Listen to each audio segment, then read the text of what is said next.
you selling me a lie? La la la la, la la la la. So are you selling me a lie? La la la la, la la la la.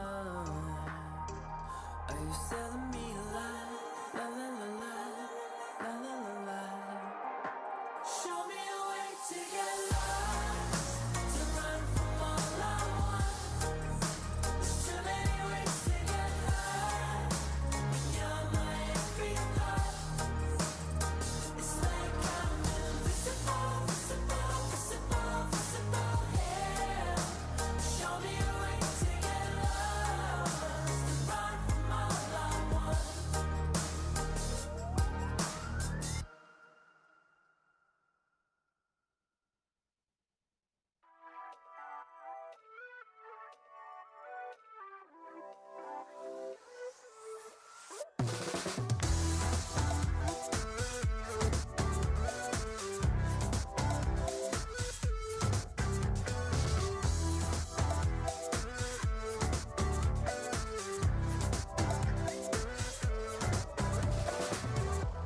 Show me how to make it real. I won't let you down. If this is how we're meant to feel, I never had a doubt. Through every test, I gave you my best. I am obsessed, believe me. So take the next step, we'll make up the rest. Try to let go. Just take me for a ride.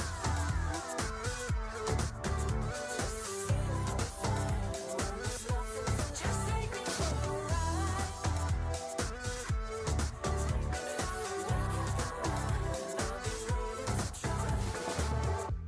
You wanted me to break the rules. I can read the signs. I can feel it burning through. You see it in my eyes. It's complicated, 'cause all along I've been waiting. Just take me for a ride.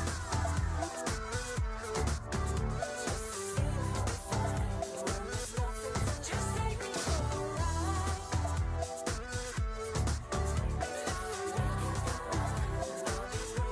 Just take me for a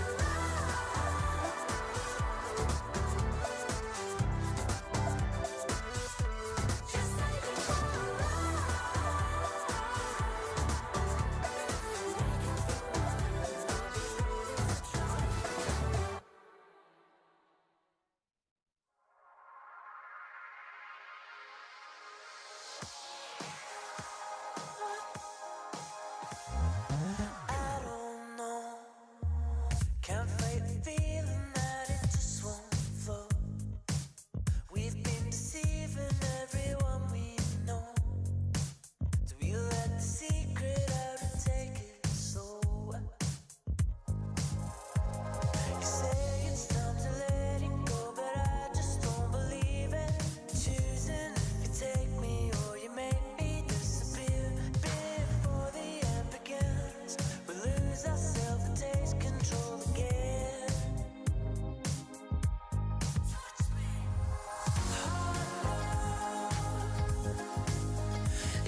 that you do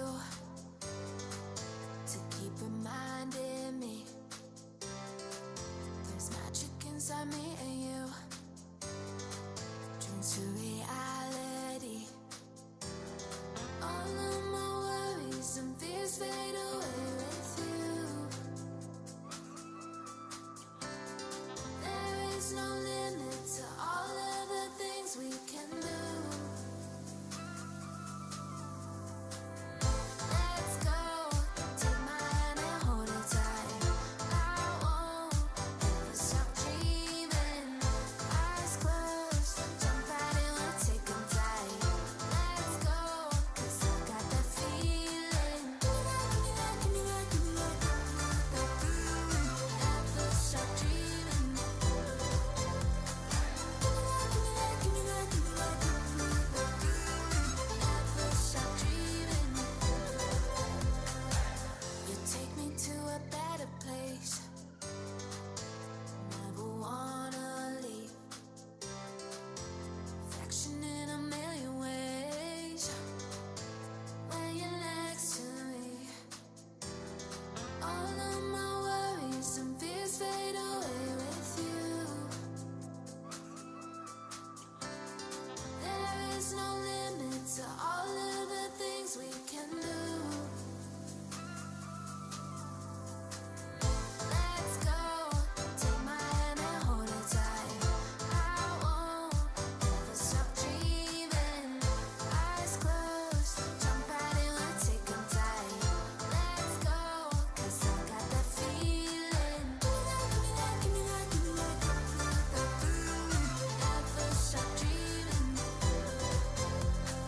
Give me that, give me that, give me that, give me that, give me that feeling. Never stop dreaming.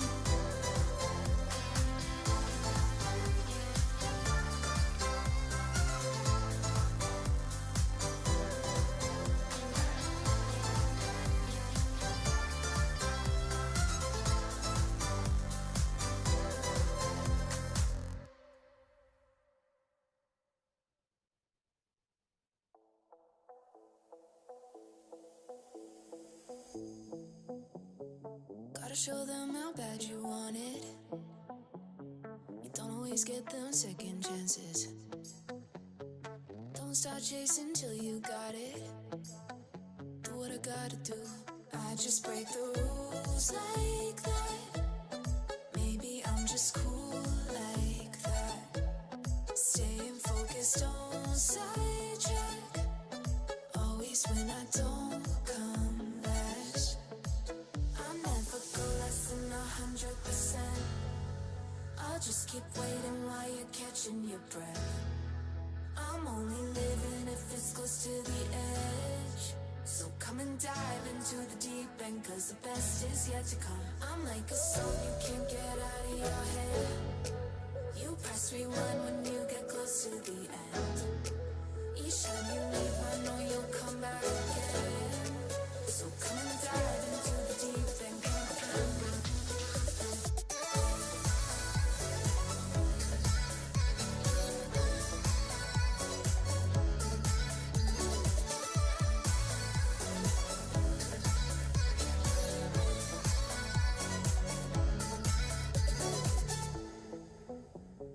You think I'm done, but I just started. I'm the fire that lights the darkness. Don't get strong, confused with heartless. Do what I gotta do. I just break the rules like that. Maybe I'm just cool like that. Staying focused, don't sidetrack. Always when I don't come last. I'll never go less than 100%. I'll just keep waiting while you're catching your breath. I'm only living if it's close to the edge. So come and dive into the deep end, 'cause the best is yet to come. I'm like a song you can't get out of your head. You press rewind when you get close to the end. Each time you leave, I know you'll come back again. So come and dive into the deep end.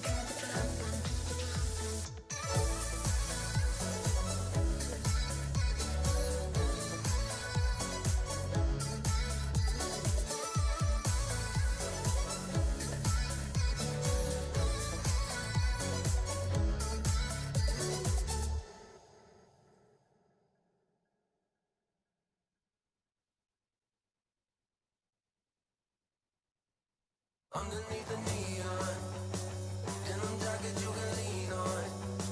In the drop we can be gone. Like a dream, I think I see one. On the reg, you know I need that. On my neck, your name is ink black. Got your hands up on your hip, like a pin up in that fit. I be lying through my lips, say anything to see a dip. Drop it low, let it show. Do your thing out on the floor. I'ma count to 1, 2, 3, chorus on the phone. I'm better when I'm with you. I feel it in my bloodline. Ice cold with the go-to, but you the one shining bright. Bump it like woo, baby. Better get your thing ready. I'm better when I'm with you. So would you be mine tonight? Too bad we breaking whooping. Might have take it slow. Back into the moment when the summer had a summer glow. Body like somebody gon' be missing, ain't somebody. Twerk it like a ratty, I'ma eat it like a zombie. I'm better when I'm with you. I feel it in my bloodline. Ice cold with the go-to, but you the one shining bright. Bump it like woo, baby. Better get your thing ready. I'm better when I'm with you. So would you be mine tonight? Too bad we breaking whooping. Might have take it slow. Back into the moment when the summer had a summer glow. Body like somebody gon' be missing, ain't somebody. All I want is Underneath the neon, denim jacket you can lean on. In the drop we can be gone. Like a dream, I think I see one. I'm better when I'm with you. I feel it in my bloodline. Ice cold with the go-to, but you the one shining bright. I'm better when I'm with you. I feel it in my bloodline. Ice cold with the go-to, but you the one shining bright. Bump it like woo, baby. Better get your thing ready. I'm better when I'm with you. So would you be mine tonight? I'm better when I'm with you. So would you be mine tonight? I'm better when I'm with you. So would you be mine tonight? Body like somebody gon' be missing, ain't somebody. Twerk it like a ratty, I'ma eat it like a zombie.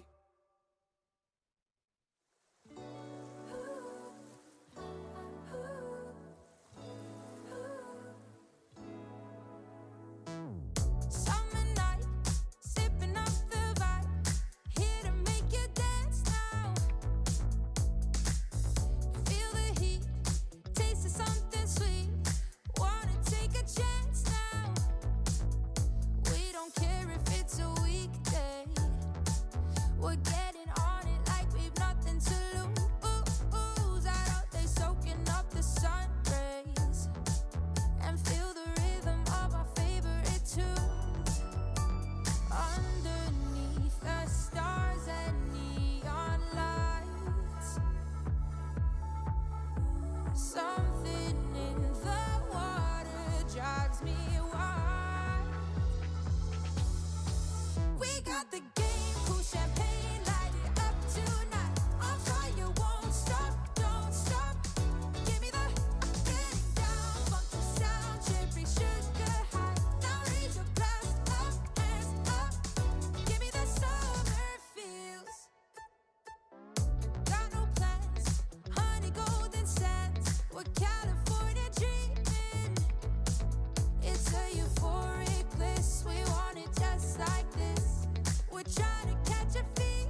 tonight. My fire won't stop, don't stop. Give me that getting down, funky sound, cherry sugar high. Now raise your glass up, hands up. Give me that summer feel.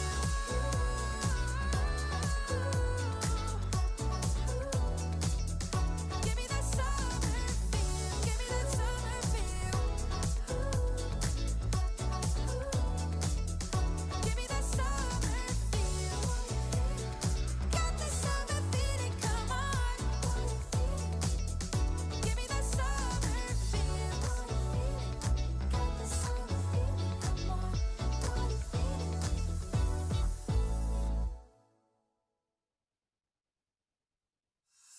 Line up, get on the track, it's us, no looking back. Your love ain't no race, but baby, if I win, then you win too. I close, there's always lose. Your kiss, I can't wait to taste it. Always running through my mind, oh. But we're running out of time. Just tell me that you're mine. Gotta get you. Once your hands on my skin. Gotta get you. Need you pulling me in. Gotta get you. Let the games begin. Games begin.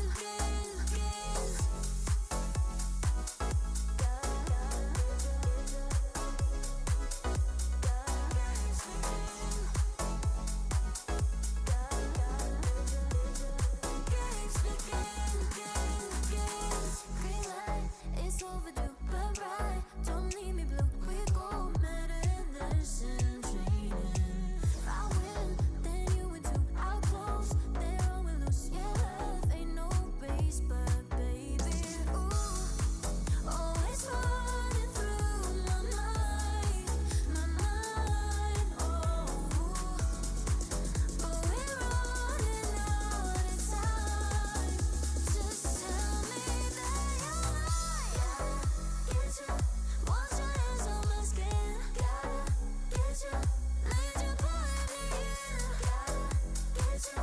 Let the games begin. Games begin.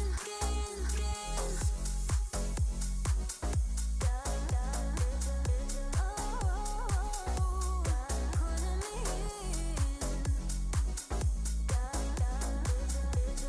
Games begin. Games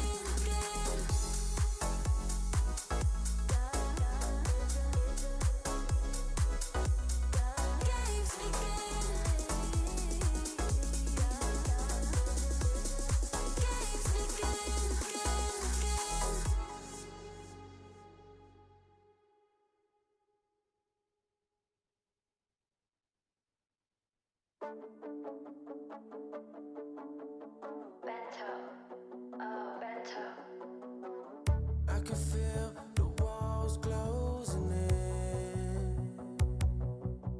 Yeah, the hardest part is trying to get over them.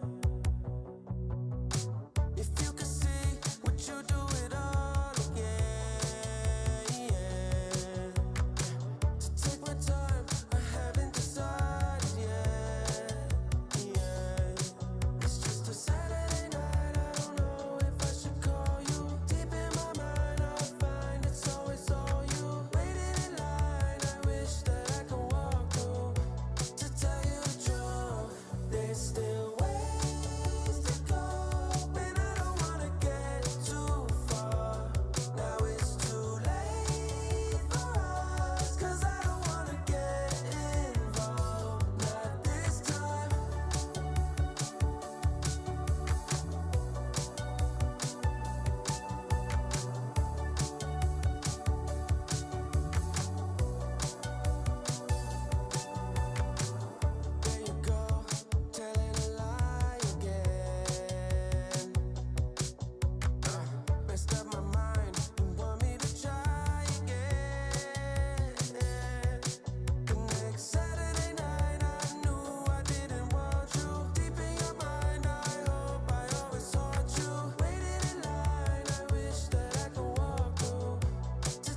Every day think about you, every night dream of you.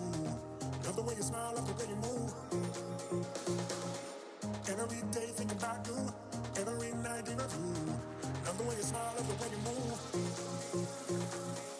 Every day think about you, every night dream of you. Love the way you smile, love the way you move. All I want now is you.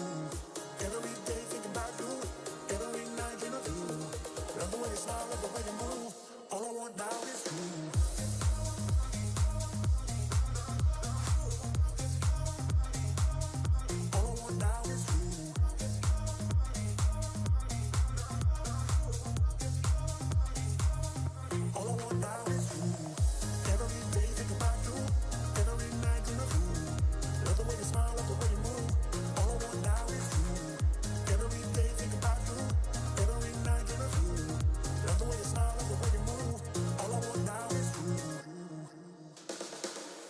Doesn't really matter if the stars don't shine. Who can love you better?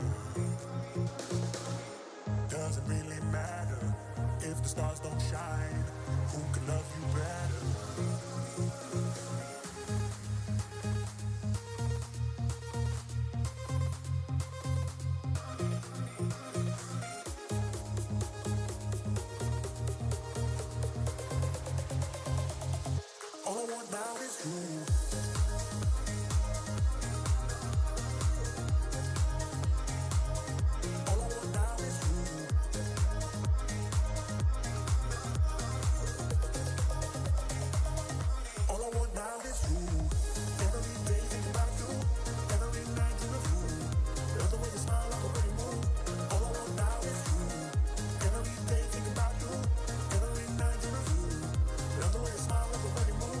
All I want now is you.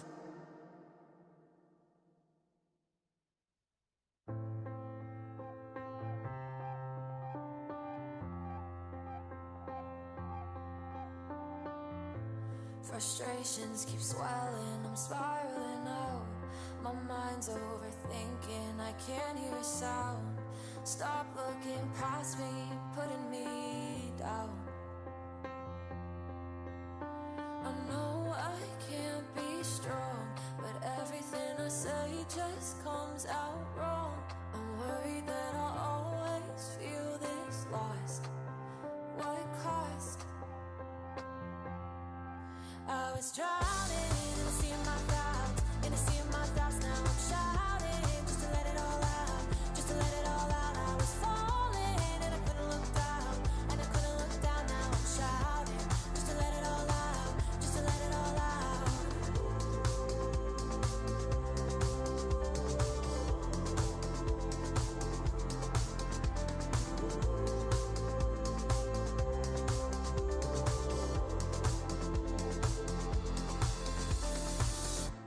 Resenting is easy, but anger gets old. Have trouble believing the things that I'm told, and I wish I could go back to the person I know. I know I can't be strong, but everything I say just comes out wrong. I'm worried that I'll always feel this lost. What cost? I was drowning in a sea of my doubts, in a sea of my doubts. Now I'm shouting just to let it all out, just to let it all out. I was falling and I couldn't look down, and I couldn't look down. Now I'm shouting just to let it all out, just to let it all out.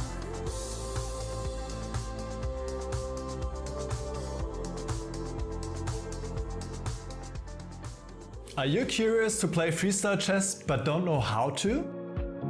No opening theory, no memorized moves, just pure strategic creativity. But how do you navigate 960 possible starting positions with confidence? That's exactly what I'll teach you in my Freestyle Chess Masterclass. You'll learn how to develop your pieces effectively, recognize key positional patterns, and avoid early disasters. I'll break down some of the best freestyle chess games ever played, featuring Magnus Carlsen, Alireza Firouzja and Fabiano Caruana. freestyle chess is still in its early days. This is your chance to get ahead of the competition. Sign up now and let's take your freestyle game to the next level. Join my freestyle chess masterclass today and save 20% only during the Grand Slam. Hello everyone, and welcome to South Africa.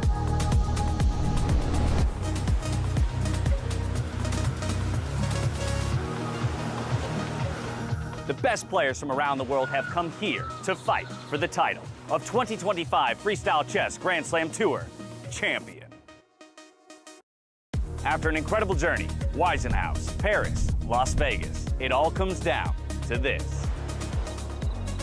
With this as our backdrop, you can really feel the energy of this place.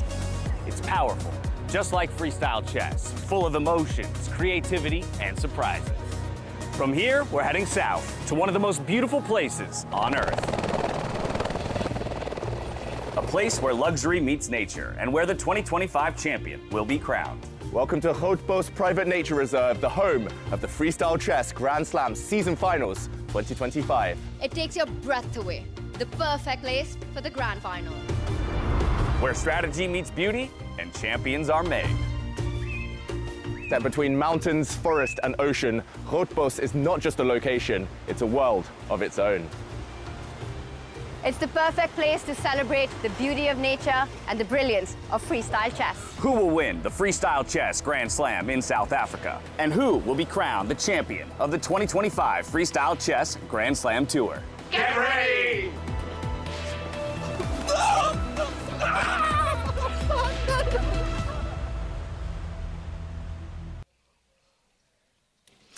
Hello, everyone, and welcome to Day 3 of the 2025 Freestyle Chess Grand Slam Tour here in South Africa. We've crested the halfway point, and today we dive into the semifinals. 4 players still remain in contention for that top spot. $200,000 and 50 circuit points goes to the winner.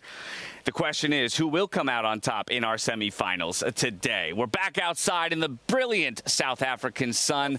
2 days down, 2 to go. How are you two feeling about what we've seen so far? How can you not love this? Just all of it. Everything outside, on the board, the action that we've been seeing. What a day of chess we had. You know, we had the young stars shine bright. Vachier-Lagrave, Sindarov, Vincent not even needing a tiebreaker to go on to the semifinals. Levon, Aronian saying, Hans, no man.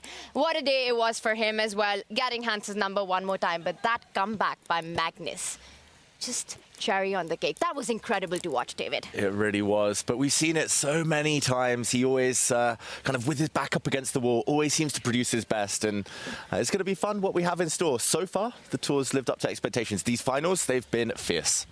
Tanya Sadstev and David Howe joining me as always to bring you all of the action. And we couldn't be happier with the semifinal matchups that we ended up with. But of course, we have to take a look at the results of those quarterfinals that played out just yesterday. Gave us the 4 players who still remain in contention for the top spot.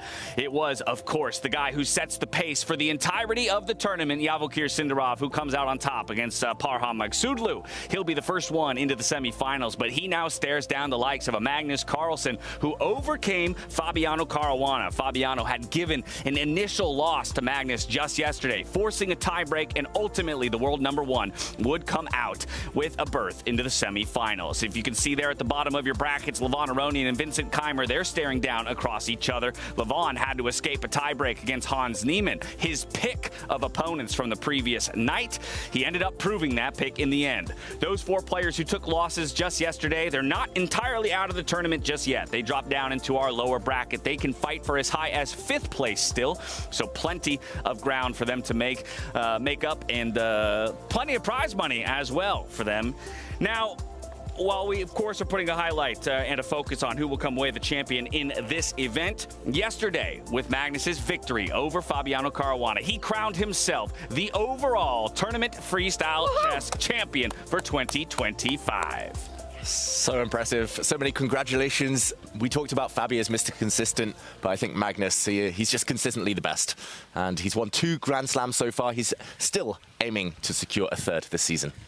It speaks to his ability that he came into a tournament and only had to do this much in order to come away the overall tournament champion. He had set such a pace for the rest of the field. He had created such a gap above everybody else that only Fabiano was really poised to unseat him, let's say. Yeah, it was awesome, right? And the story started back in February in Weissenhaus. Though he didn't win it, he went on to win 2 slams after, and then coming with an almost unsurmountable lead into South Africa, gets it done. 2 days to spare. I mean, Magnus Carlsen, GOAT for a reason. He's unstoppable. He's undeniable. But I think today is the story of, what is it, David? Is it unstoppable force meets whatever that's immovable object. Immovable object. But here's the thing. Both Vachier and Magnus are the unstoppable force and the immovable object. So what happens today is the big question. Huge Grand Slam. Armageddon. Armageddon's what happens when you have those two types of things going up against each other. I mean, Magnus, he's going to be happy to have taken the overall title. He's going to be happy to have already collected $100,000 that goes along with that. But David, I know the man will not be happy unless he also walks away with the South African Grand Slam title and an extra 200 grand to boot. Exactly. He wants more. He always does. He's hungry. He's got pretty much every accolade you can imagine. And now he just wants this one too. He wants to win in South Africa.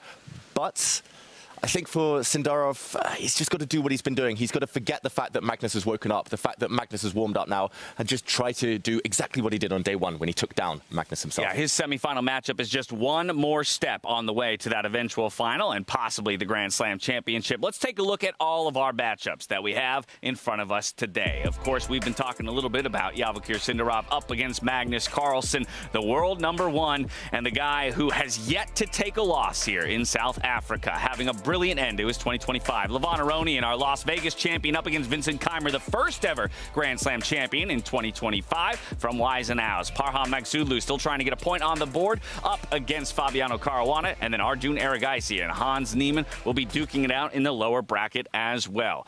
So there's the total picture of all of your matchups from today. We'll start from the bottom. We'll work our way up. I want to talk Fabiano Caruana, Parham Maghsoodloo. Again, the story of Parham's event so far has been an unfortunate one.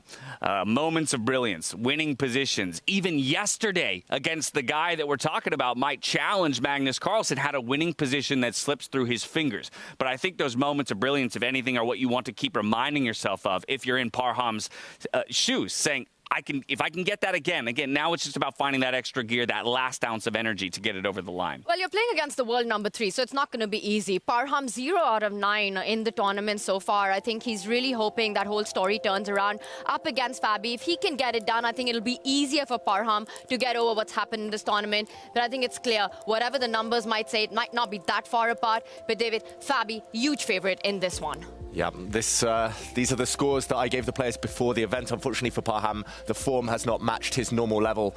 Yeah, Fabiano, huge favourite. But Parham, I've said it before, he's a streaky player. If he can break this unlucky run, then who knows, he might feel like he's totally reborn. So again, the first game matters. He's had 4 winning positions out of his 9 games so far. He's converted none of them. Maybe today is finally the day. Where do you feel like Fabiano's at in kind of his relative level of play? Are we still not seeing peak Fabiano? Is this a wounded Fabiano that Parham could ultimately take advantage of? It's definitely possible. Fabiano is definitely not at his best. In the group stage, he was far from his normal level. Yesterday in the first game against Magnus, I felt very impressive, the way he maneuvered, the way he pounced on a bit of an error from Magnus. But after that, he did play a bit passively, maybe just a bit fearful, just trying to play for the draw he needed. Yeah, I think Fabiano, the problem is he's so consistent that even when he's not at his best, he still grinds out results against anyone other than Magnus. All right, well, from there, let's talk about Hans and Arjun. Again, Hans, somebody who's never shy to let us know about his aspirations. His aspirations would have been to win this tournament. Unfortunately, he falls down into the lower bracket, so won't be able to match his at least second place from Vegas. But Arjun as well is a person who we've had high hopes for throughout the year in 2025, Tanya, and I feel like he just hasn't yet matched those hopes that we've had of maybe a podium finish for him somewhere along the way. And I'll tell you one thing about this guy, that never stops him. He's always one who'll continue being motivated, continue being hungry. I mean, for these guys who are in the lower bracket, the highest they can finish is 5th. And that's still a lot of money on the line. Arjun versus Hans, I think this also goes a bit beyond the board. The two have a lot of rivalry. They, I think, enjoy playing each other to the extent that they want to win. I know Arjun, yes, it's not the fight he wants, but it's the fight he's been given, and he's going to give it his best. For Hans, after yesterday, the question is, how ambitious is he for the remainder of the tournament? I will put my countrymate. I will be rooting for Arjun in this one. I think he's just the one who's slightly more hungrier for what's at stake in this matchup. Yeah, I agree. I think Arjun starts as a small favourite. They're born just a couple of months apart, these two, and it's hard to separate them, I think, in freestyle chess. But yeah, he has looked a bit subdued so far, Arjun, especially yesterday. It felt like he wasn't quite his best. Just a one-move blunder kind of knocking him down into the lower bracket. Maybe today's the day. If he can just eliminate those small errors, he can edge past Hans. What, if anything, was missing from Hans's game yesterday against Levon? Where did it go wrong for him ultimately? I just felt he never really got a chance. I don't know if it was much of Hans's making. I think Levon was just a beast yesterday, you know. Those two draws that happened, maybe that is where he had his best chance. Hans did in game 2, but let's not forget game 1 of the longer time format. Levon was crushing and cruising through.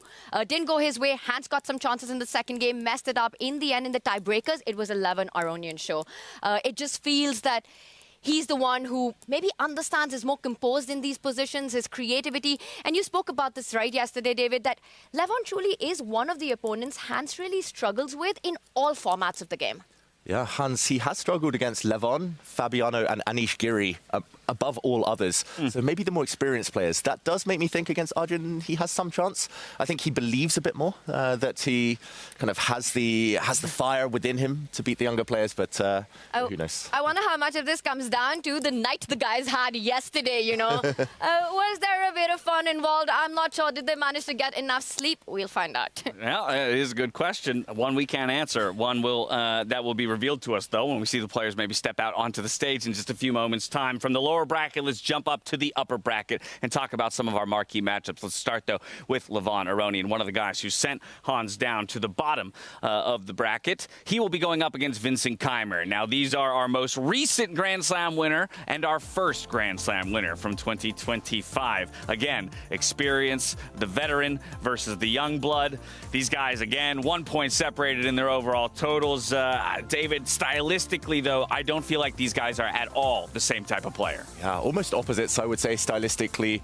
Levon preferring to play with dynamism, playing always on the front foot, trying to take the center and to go for the opponents. Vincent often liking to lure the opponents forward. Strategically, he takes long-term advantages and then tries to turn that into something bigger a bit later. Yeah, I think if it comes down to a level position with little time on the clock, Levon becomes a big favorite. I think that's one big kind of Achilles heel for Vincent.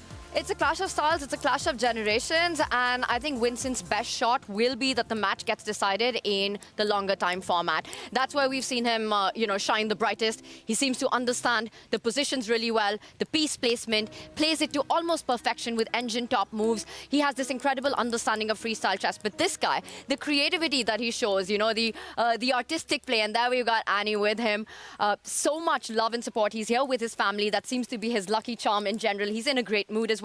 I think for Levon, if it goes into tiebreakers, his odds increase considerably because Vincent really has been struggling on the clock. Even in those player cards, that was where the big difference was, David. Exactly. I think in the blitz tiebreaks, Levon, yeah, huge favorite. Yeah, we've said time and time again that for Vincent, he excels in those longer time controls. You never want to be facing him in the knockout stages. Levon, though, looking to be one of the first to prove that he can overcome the young German player. We've got one more matchup, and of course, I think many are going to have that as the marquee matchup. It's Sindarov up against Magnus Carlsen, the world #1. And in order to frame this discussion, I'd like to reference one of our amazing partners here in freestyle chess, Kalshi, Marketplace Predictions. They collate a bunch of data for us around what the community thinks in terms of who's going to take it and who won't. I will just reference for everybody that yesterday, following that initial loss to Fabiano Caruana, his chances plummeted all the way down, I say in air quotes, to 31%. But after overcoming Fabiano Caruana, anybody want to guess where the community at large is putting Magnus's chances overall for being our African Grand Slam champion?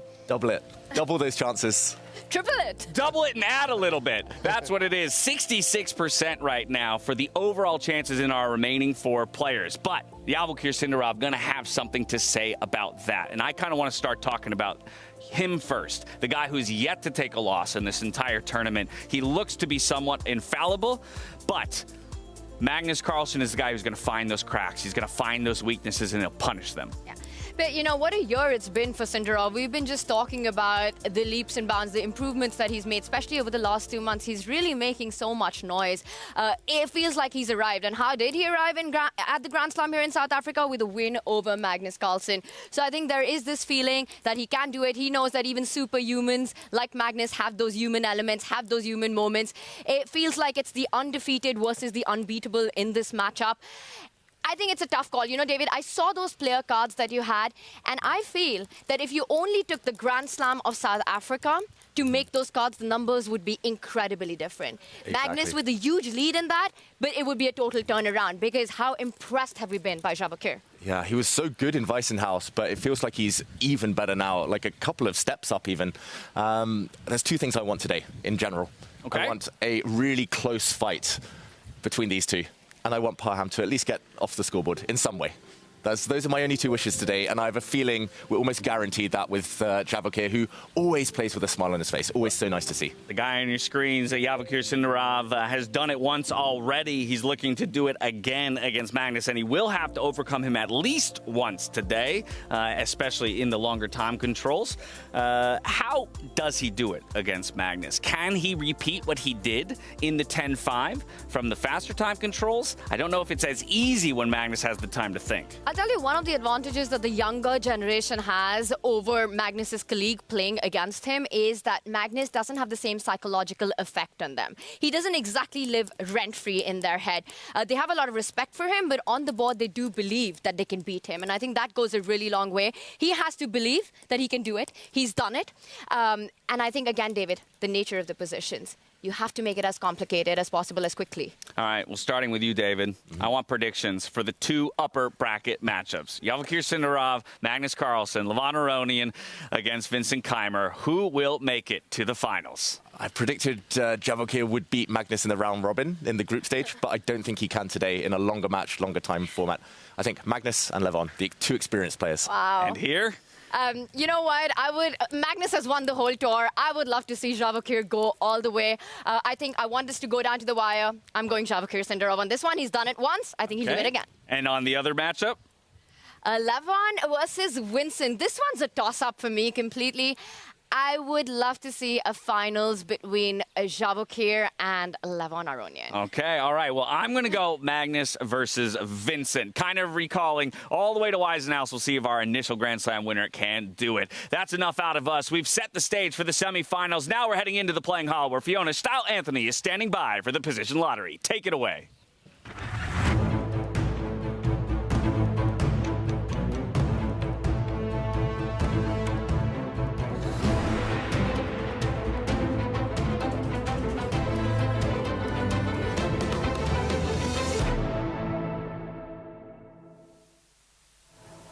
Hello and welcome to the semi-finals of the Freestyle Chess Grand Slam season finals here in stunning Grootbos. Yesterday we saw 4 exciting quarterfinal matches. By the end of today we will already know our 2 finalists. I'm Fiona Style Anthony. I'm delighted to be your host for the day. And before we get to the draw, let's look at the highlights from yesterday. Day 2 of the Freestyle Chess Grand Slam in South Africa. The quarterfinals promised pure drama and unexpected twists. Fabiano Caruana and Magnus Carlsen are the only 2 players left who could still fight for the overall Grand Slam Tour title. Vincent Keymer saw his chances slip away during the round-robin stage, unable to secure enough Grand Slam points to stay in contention. But Vincent still secured the first spot in the semifinals of the last Grand Slam of the tour after being picked by Arjun Erigaisi.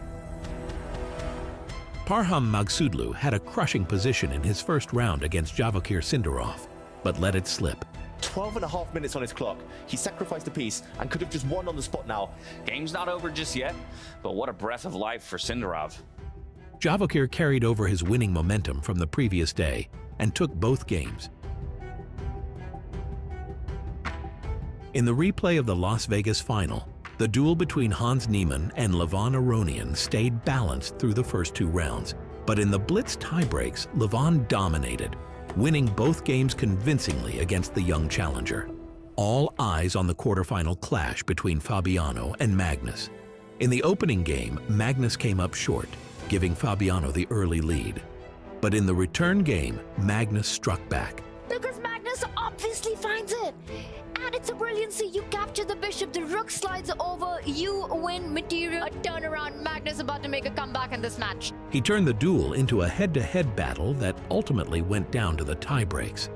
In the 2 blitz games, Carlsen completely took over, securing early on the 2025 Freestyle Chess Grand Slam title. Parham Maghsoodloo, Fabiano Caruana, Hans Niemann, and Arjun Erigaisi dropped down to the lower bracket. With that, the semifinals are set. And now, get ready. It's time for the next round. There are only 4 grandmasters left in the race for the title. After 8 regular matches and 4 thrilling blitz games, the semifinals are about to start. The quarterfinals delivered non-stop excitement. Now the stage is set for the epic semifinals. Vachier Sindarov versus Magnus Carlsen and Levon Aronian versus Vincent Keymer. This tournament is far from over. Stay tuned.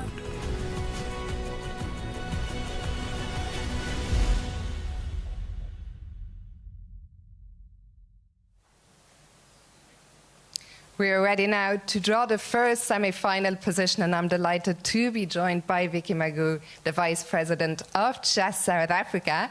And let me ask you, what does it mean to you to have this tournament here in South Africa? I think we're very delighted to have freestyle in South Africa. It's the first time, and I don't think it's the last time. Like Women Grandmaster Dina said, keep coming to South Africa, and we will give you all the support and the cooperation. And well done to the organization and to all the Grandmasters. Good luck. Thank you. Thank you so much. We are certainly all very happy to be here. So let's get the draw underway.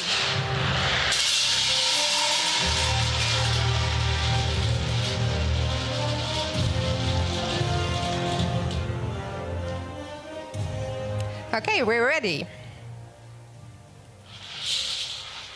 And the first position is number 44044. Thank you very much. As always, the players will have 10 minutes now to prepare. To the players, best of luck. And at home, have fun. Enjoy.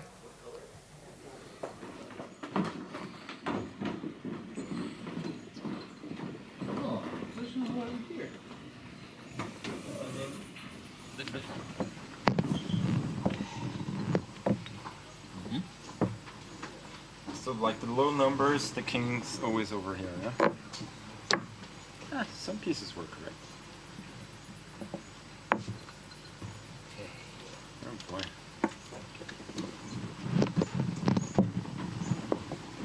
D5, yeah? It looks very logical. 4, D5. Yeah. Takes. D5. C5, D4. Maybe good. Sometimes good, sometimes not so good. Sometimes shit. Maybe this, huh? B6, C3. I'm a bit afraid of this. If you want to make reasonable moves, you should go somewhere else. But what is D5? D5 you're worried about, or what? No, I don't know.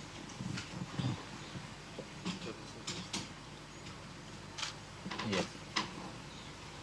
I was thinking C5, C3.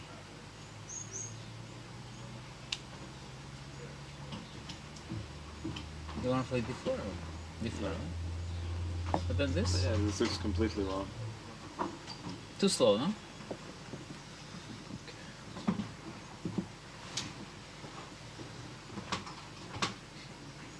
So our current hypothesis is that the position is lost. No. Let's play this. Okay, here.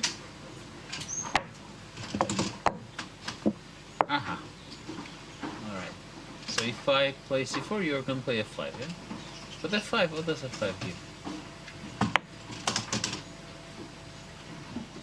To get an amazing French, right? Let's play. I think it's amazing French. Or a Carlsen. I mean, if we get to trade it, yeah? Yeah. Okay, 92, 92. Wait, let's slow down just But I don't think it's at this moment. I just don't think it's entirely stupid to think about c4, yeah? Because I think you're right that if we get normal Sicilian, that would be great for... Here, yeah? No. I want... No, maybe b5. Why not? Oh, but b5. A4? And just A6. A4's CD also. What about second move, c3, yeah? Let's take c3. Wait, but Vitana, here you don't need to play. You don't. You can play c3. Yeah, just play c3 here. You're not gonna rush. Yeah. 92, 93. Yeah. This one is annoying actually. But we can play c3. Yeah, I think we can. 94, 93. Yeah. Probably we're better. Take where you play queen c2 or d2? I mean, 94, like knight b4, also some more. Just strategically wrong, yeah? The bishop on g8 is a complete butser. c3, f6. It looks completely wrong. e6. No. No, not e6, but just cd, knight b3, queen f3 as well. It's terrible. Looks terrible. Save us. Save us, Arjun. Okay, let's try c5. What to do? We'll get some variation of the same, but... Yeah, but... I don't know what to do against d4 there. I was thinking also maybe like this. f6, yeah? Yeah. d5? d5. This, not c6 first. I don't know. Oh, maybe also this. I mean, okay, it's very bad. Okay, and take. But Okay, take why? just looks... c4, c6, I was not sure we won. But f4 maybe first, yeah? Yeah, then we go b5? e5, I think that is a But also Here, bishop d5 does win a pawn. I don't know if it's... I think... Maybe Yeah, but h4. also in general, we can play also, I think also e5, c3 we get Yeah. nice play. Shit, so. Okay, maybe e5, d4 is just good. Okay, just like one point. Let's say they play Like just f6. e6. So what was the idea? d4, d5? Like a game against Levon, yeah? No, it's Okay. not No, so because you're casting quickly, you're developing Yeah. smoothly. It's not like we had positions like this. It's not so easy. For white. it's really not that like because you're developing and then you have both e5, d5, and with d4 you have the c4 square. Yeah, this actually looks reasonable. This is probably how. h4, yeah? Maybe Yeah, just h4. basically- Bishop Maybe. Or just h5, yeah? I mean, Yeah. I don't want to. I just want to. No, but How I do don't you like to, all this. play in the Yeah, center exactly. after Yeah, h4? exactly. I'm not sure if some even like some e5. No, but wait. Why not just no? But just there's no harm, yeah. Let them. Big deal. So b6, c3. Maybe we can get some sort of variation of the similar stuff. It's d4, yeah? CD takes d5, e5, and we're busted. And the knight Yeah, really bad. This is not working. Yeah? And d6 is the same. Kind of. It's terrible. What about any queen move? No, it doesn't look. Doesn't look too healthy. And queen c7, the bishop is stuck. But at least we're defending against the castle. Queen c7? Okay. What's the big deal? c3. C3, maybe c4. Okay, I'm desperado. What do you want? Then I take, play f6. Okay, I take Bishop probably. f6.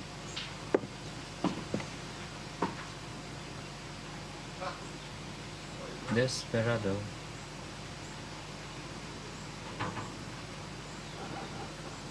Okay, this may not be terrible.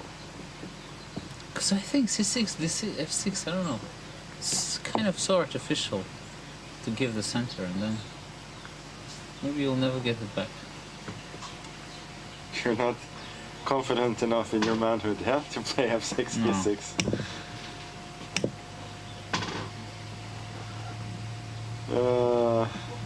Okay, this. What about f6, d4, d5? Is it too ridiculous? e5. Takes? D. e6. Should have 7. You want to play this? That's terrible, yeah? Because I mean, c3 and these guys are... You must principal moves, e6. Maybe here, let's... Tweaking here. We're not going to not play d4, right? No, I have some idea. Maybe some d4, c6, and here, like, try to play some b2. d5? d5, e5. Still, yeah? Yeah, still doesn't matter. b3 is always should be. Okay, if you play b5, then b. d5, I will b5 play. I like, yeah. Yeah, That looks like, good. No, b5? Or? d5, e5. No, b5. b5. I mean, if you play b5, I can play like here and come to e3, it should be. Yeah, because here black can never Yeah. play d5, right? It's an interesting idea. A couple minutes away from our first bout of the day on our semifinal round here in South Africa. Position 44. That's what we're taking a look at. That's what the players have had about 10 minutes to analyze here. David, I'll turn to you. What are you thinking? What do you see? I see one undefended pawn, but no real easy way to get at it. That's right. The b-pawns are not protected right now. And yeah, that's probably not the most important factor. It feels like just the fact that the queens and a set of rooks each are centralized means that we'll see white pushing forward very quickly in the center, trying to gain as much space as possible. And for the black team, it's been a bit of a struggle. Ideologically, do they fight back immediately, or do they just take it a bit slower in the early stages? It's definitely a tougher position for black to handle, and that's what even the analysis as we look at, we can see it on the players. You know, you've got the dream team, the freestyle dream team of Magnus and Levon, very happy with their chances in the center, expanding, even saying that black's position looks really bad, and then Arjun there standing, basking in the afterglow of that dream team, enjoying that analysis. I think exactly it's this, that you could either start with the queen's pawn or the rook pawn. That's the e-pawn moving forward, and I think that's the move that we're going to see all around. The pawn in front of the rook going ahead. Eventually, maybe the pawn in front of the king as well moving ahead. We might even see transpositions to standard Sicilian positions if black was to choose c5. But the biggest problem here is that black cannot go for symmetry, which means equalizing is going to be incredibly hard.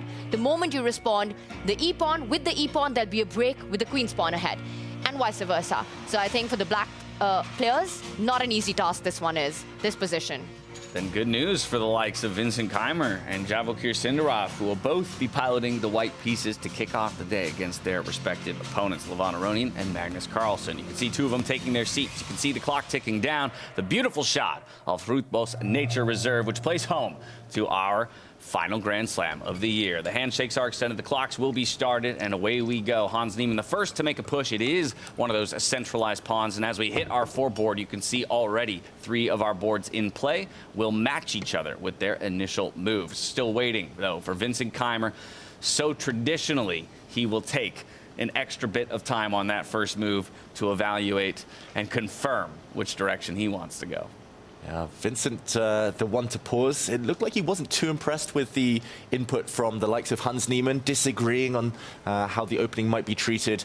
And interesting to see Magnus as well with black on the top left board there, hesitating himself. He was suggesting some very direct ways of playing with black, but just towards the end of their session, they were saying, they were kind of teasing each other, Magnus and Levon. They were saying, how confident are you in your masculinity? How confident are you in just playing very slow moves and not even challenging the opponent?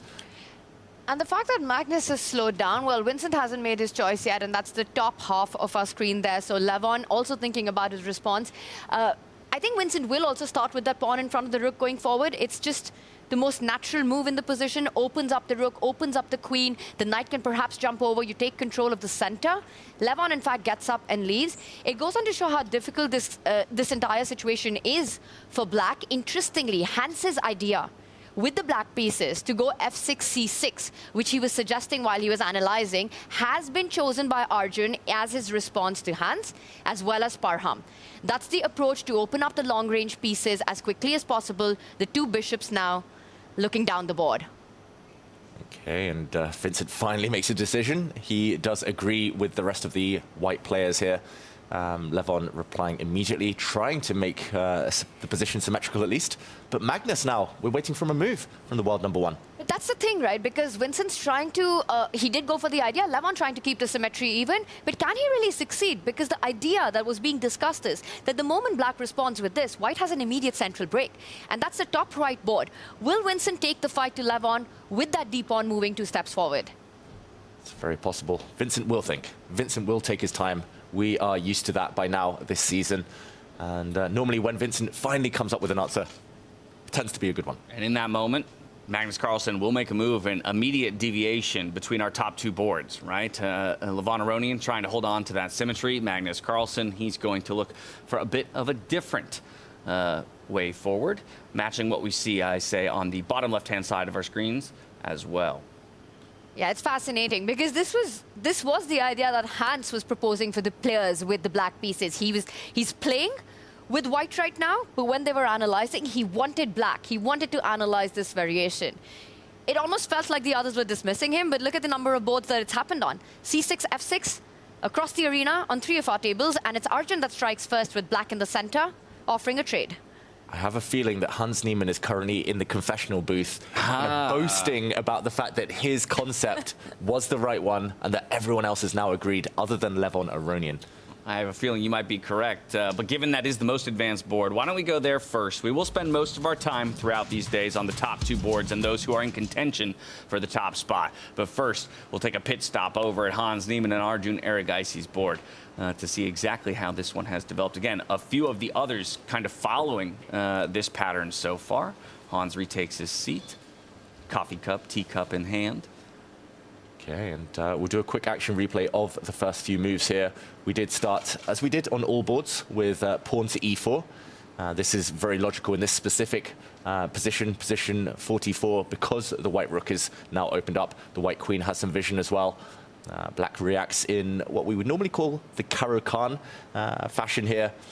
Pawn to d4 taking the center, and this is logical, as Hans said, actually, in the pre-game discussions, because the 2 black bishops now have opened up diagonals.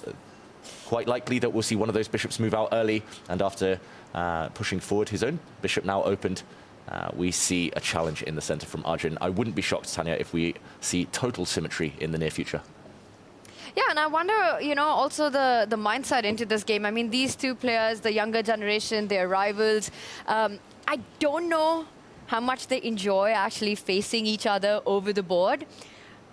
It's been some battles, and I know that, David, you were judging a certain cooking competition where these 2 happened to be teammates, in fact. What were their vibes? Are they friendly? Were they good chefs? What was going on in that? Let's just say that they are both grandmasters, but neither of them are master bakers. They were trying to bake cookies. They were on the same team. They barely spoke. They barely conferred. Arjun was preferring to play a friendly chess game on the side while the cookies were in the oven. Hans tried his best. He kind of doused the cookies in honey at the end before I had to judge. But unfortunately, all I could taste was the honey. So better at the board than at the counter. That's right. Alrighty. But yeah, they're young. They've got time to learn. I barely knew how to cook anything at their age. It almost starts feeling that we're in an era in chess where when you're 22, 23, you're already a fossil, David Howell. You know, if you're not peaking at that time, you got to rethink your career. But for these 2, they obviously have a bright one ahead of them. One of the best players, Arjun already in the world top 10. Hans also close, constantly improving, working on his game. And this is what we have. Now, on paper, is it fair to say that Arjun, rating-wise, his experience in the Grand Slams, perhaps I would say would be a favorite, but let's not forget Vegas, the one tournament that Hans played, and just how impressive he was in that one. So more tournaments to boot for Arjun Erigaisi, but Hans showing form the one time when it mattered the most. He showed up massively confident in his ability in Vegas and largely lived up to that confidence and bravado, finishing second only to Levon Aronian. Of course, won't be the same story this time around, but can still fight for as high as 5th place. Does now look to make a move, and there we have the fortress being built. Yeah, the makings of it, David. The perfect symmetry. if Arjun decides to push the deep pawn ahead. Let's go, Arjun. Maximum tension in the center. Give us the X. And I'll just put that on the board, and I'll try and paint it with some special colors. I mean, it is just very tense, this position. Unclear who's better. White gets the first stab at breaking the tension, but sometimes you don't want to be the one with the burden of doing something. Yeah. You want to just react to what the opponent does. And he waits. He doesn't go for it instantly, but that would have been the longest X on the board if you also include the rooks and the knights in the corner. Would have been a fun picture to make. But Arjun goes with development, also freeing up the space for castling next. He wants to swap over the king and the rook and try to get a more traditional chess position as quickly as he can. Well, you had theorized that perhaps Hans Niemann had dove into the confessional booth. I fear it may have just been the tea or the coffee, but somebody who has already made use of the confessional booth won't surprise too many. It's Levon Aronian, one of our semi-finalists. Let's go hear from him now on the way to his board. So I'm the only one who went for e5. I guess the other ones are embracing this some sort of ugly beauty, you know, in f66. I really don't believe in that idea. I think e5 is more natural. So, but we'll see who's right.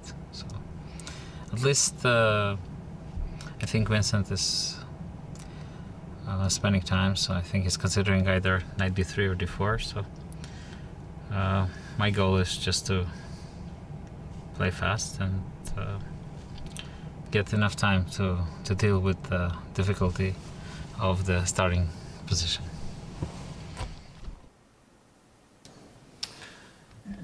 The only one to go his own way, unconvinced by the rest, but such is Levon's kind of mindset that he says, well, we'll find out who's right soon enough. And there's irony here because by transposition, he could reach the exact same position that we just looked at if he now decides to try to give his bishop some breathing space and push his pawn forward one square. White pushes forward with the d pawn. Suddenly, known territory, familiar sight with the big X incoming. Levon trying to go his own way, but being dragged back into the crowds here. Yeah, fascinating, this position. It feels like they've all found kind of the key idea, just by different means. Also very instructive how the players with white want to consolidate their centers before breaking out to break the symmetry with that c-pawn forward, so that you're able to recapture, if that happens, with your own pawn, really grabbing a lot of space. And look at that, ugly beauty, Levon called it. It's on his board as well. Like you said, almost forced into it right now. Perhaps the only way that you can get the bishops active into the game. So sooner or later, had to be done. Irresistible, those two pawn pushes. It just felt like the bishops needed to get out anyway. They needed open diagonals. So I think Levon finally came round to that way of thinking, despite his instincts. Head in hand in that moment. All right, we have another chance for the X. The big X, will we see it? I'll just put that on the board one last time and highlight, just because I didn't feel I did it justice last time, with the knights in the corner as well. Computer says no, the big X. This would be, yeah, quite the tapestry for the game. Pretty lovely look. We'll see if Levon will give it to us. I think the issue with this move that we really want to make, just simply for aesthetics purpose, is that white does have a really nice trade of the central pawn, opening up the dark squared bishop and a potential check on c5 at the right moment. So with the d pawn having moved 2 steps forward, you won't be able to block it the way you want to. And this would mean that white gets the initiative. You get castled really quickly. You open up the f line, moving the f pawn forward. You might be looking at an early attack with white.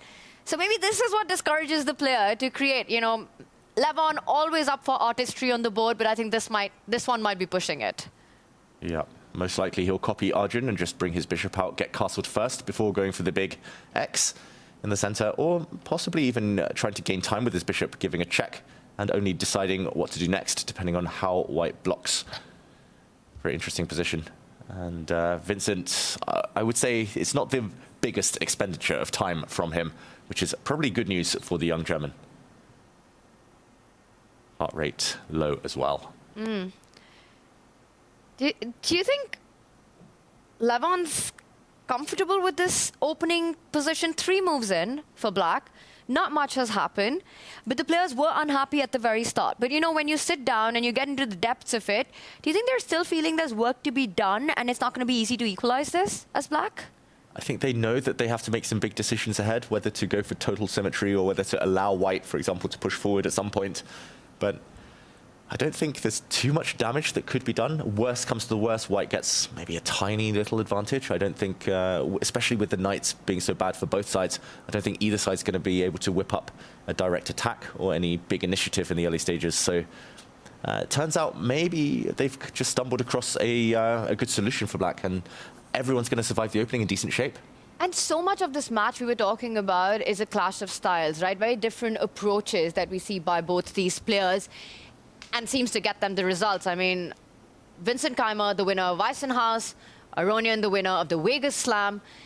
A lot of it also depends on the kind of position they get and who that suits. The character of the position, once we go into the openings, you know, it's not that much time on the clock either. So I think trying to draw the opponent into your territory is a big decision to your approach here. He does go for no d5, develops it, and I think if we pull up a bird's eye view, we might see the same position across multiple boards. Same pawn structure. Bishop on f7 as well. Yeah, on pretty much every board we have the potential for that big X, but black is yet to fully go for the symmetry in the center with the pawns. We've seen different modes of development. Some sides as black have castled, some have preferred to bring knights out instead. Exactly. Essentially the same basic structure across all boards. Really, the major difference would come in the bottom left there. As you can see, that B pawn was pushed by the player with the black pieces in Parham, Maghsoodloo. So just a small deviation in terms of the building of that big X. Magnus Carlsen, though, Sindarov, we've yet to go to that board, so perhaps we check in with our other upper bracket bout to see how the young gun is handling the world #1 with the white pieces. And this is a clash between the world #1 and the youngest ever World Cup winner, undefeated so far here in South Africa. Vachier Sindarov is Magnus Carlsen, one way or the other, always finds himself in the fight for championship. Playing with the black pieces, the knights have come out. That's the big development in this one, so just a slightly more progressed version of what we've been seeing. I do like that centralized knight putting pressure on e5. Yeah, that knight puts pressure on the center. It hints at going towards the only undefended pawn in the black camp. So Magnus might have to take a time out to deal with this somehow. Same skeleton to the position as we saw elsewhere. Kind of same principles, but slightly different moment in the game. Maybe Magnus, knowing him, will not want to kind of take the center. He might just play a more conservative move and give Vachier some decisions to make here. All the pieces likely to stay on for a while. And I wonder how hard that decision is to make, because you consolidate your center, but essentially for at least the time being, that bishop on b8 just feels like an unhappy camper there. You're blocking its path ahead. So not really an easy approach for black here. How do you respond in that middle of the board after this move? Knight c5 does look like a threat that's coming up. I wonder how much you want to put your queen and bishop lined up on that diagonal, David, potentially also threatening or eyeballing that pawn on h2. Yeah, makes some sense. Maybe at the right moment, the white bishop will step over and glare down at the queen. But Magnus might have that on his radar at some moment. Yeah, the problem pieces are possibly these two, I would say. Especially the knight sitting on the back rank will want to get out into the game. So I could imagine Magnus in some world trying to just bring it over to protect its king. And, okay, no, I was wrong. He does go for the symmetry, the big X. There you have it. The only board that will sport it, at least as of yet. And an immediate recapture in the center here by Vachier Sindarov. And a capture back by Magnus Carlsen. That's a full throttle battle already. When you've got this kind of a center, you know, you've got the trades now. The imbalances are created currently with that F line open for Magnus. Again, there is still tension on the board in those central pawns. Will Sindarov step up with his bishop, attack rook? This is where it starts getting about calculation. I'm expecting Sindarov to take his time now, because this is starting to get tricky. Yeah, Magnus has played a very high responsibility move. Magnus is the one with the more space now. He has the two pawns in the center.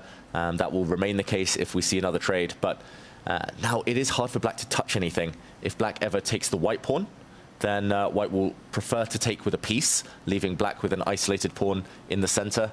And if Magnus ever steps forward, he will lose a lot of flexibility. I'm not sure he's ready for that with his pieces still on the back rank. So Magnus just doesn't want to touch the center. Vachier is going to try and put pressure and say, okay, you've overextended. You have with some weaknesses. Magnus has to justify what he's done. Exactly, and it's really hard, like you say, right? Because pawn takes pawn, that rook takes pawn, you don't keep the symmetry there, and then you're fighting against this weakness for the rest of the game. That's what you want to do if Magnus promises, sorry, if Sindarov even promises to take back with that f pawn.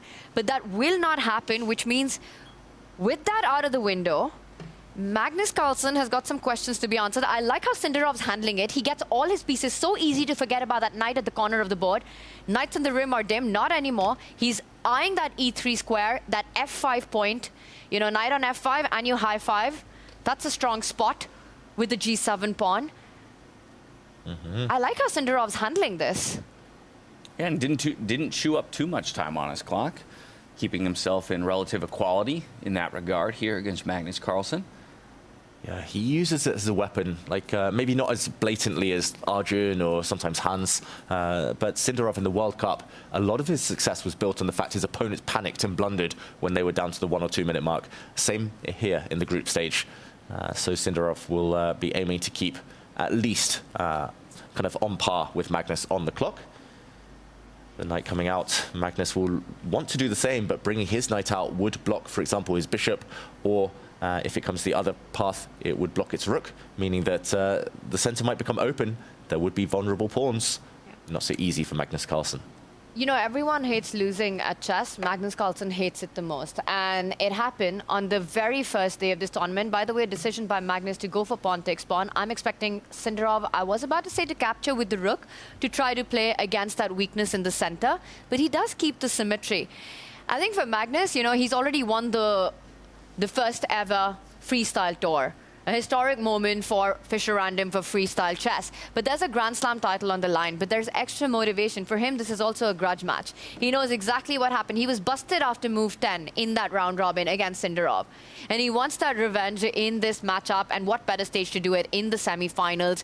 But David, right now, that's all a far way off.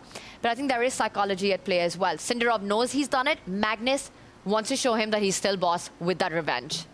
Yeah, and it was very interesting. Magnus did go for the symmetry. Sindarov would have loved to take back with his rook. I'll just take us back a moment. It was quite a key moment because the knight might have chosen a bad square. Perhaps it should have started going forward this direction. The difference being that after a capture, he would have loved to take with a rook, as you said, Tanya, and white would have the advantage if black didn't have this move right now, hitting the rook and hitting the knight behind it. Now the rook can step back, but the knight will continue chasing it. This would be disastrous. But the problem is if the rook steps back to a square, a safer square, the knight behind it would fall. It would be attacked twice, only defended once. That's why the white knight should be elsewhere. It gets in the way of its own bishop. Here, white would have the advantage since black has a big weakness, an isolated pawn. But unfortunately, just not possible this one moment. So Magnus found the only time to kind of trade off in the center and bring his knight out. And symmetry, to my eyes, looks very level, although probably Magnus is a bit happier now than he otherwise would have been. Very good find by Magnus Carlsen. We always talk about how he's willing to play with the eval bar at zeros well into the late game, ever confident in his endgame potential. And that knight on c2 is suddenly super misplaced. You can't put it on e3 towards the center because the center pawn is hanging. Magnus has made sure that doesn't happen for Sindarov anymore. If you put it on b4, where is that knight even going? The c pawn just takes away all the squares, can easily be kicked out with a move like a5. I think Sindarov realizes that he's just put the piece on the worst possible square. That knight belonged on b3, just like its counterpart, just like Magnus's knight. Magnus understanding so far much better where the pieces in this position belong. I think he's done a good job, and knight c2 might be the move that comes to haunt Sindarov in this game. Yeah, I think it was the right idea, just the wrong moment. And if the center wasn't totally symmetrical right now, the knight might be decently placed coming towards the other side. But yeah, if it can't move forward, it just gets in the way. So a bit of a traffic jam on this diagonal, especially for the white bishop. Yeah, I'm not sure exactly what to expect now from Sindarov. Maybe the white queen will move. That seems like it should be on the list of priorities.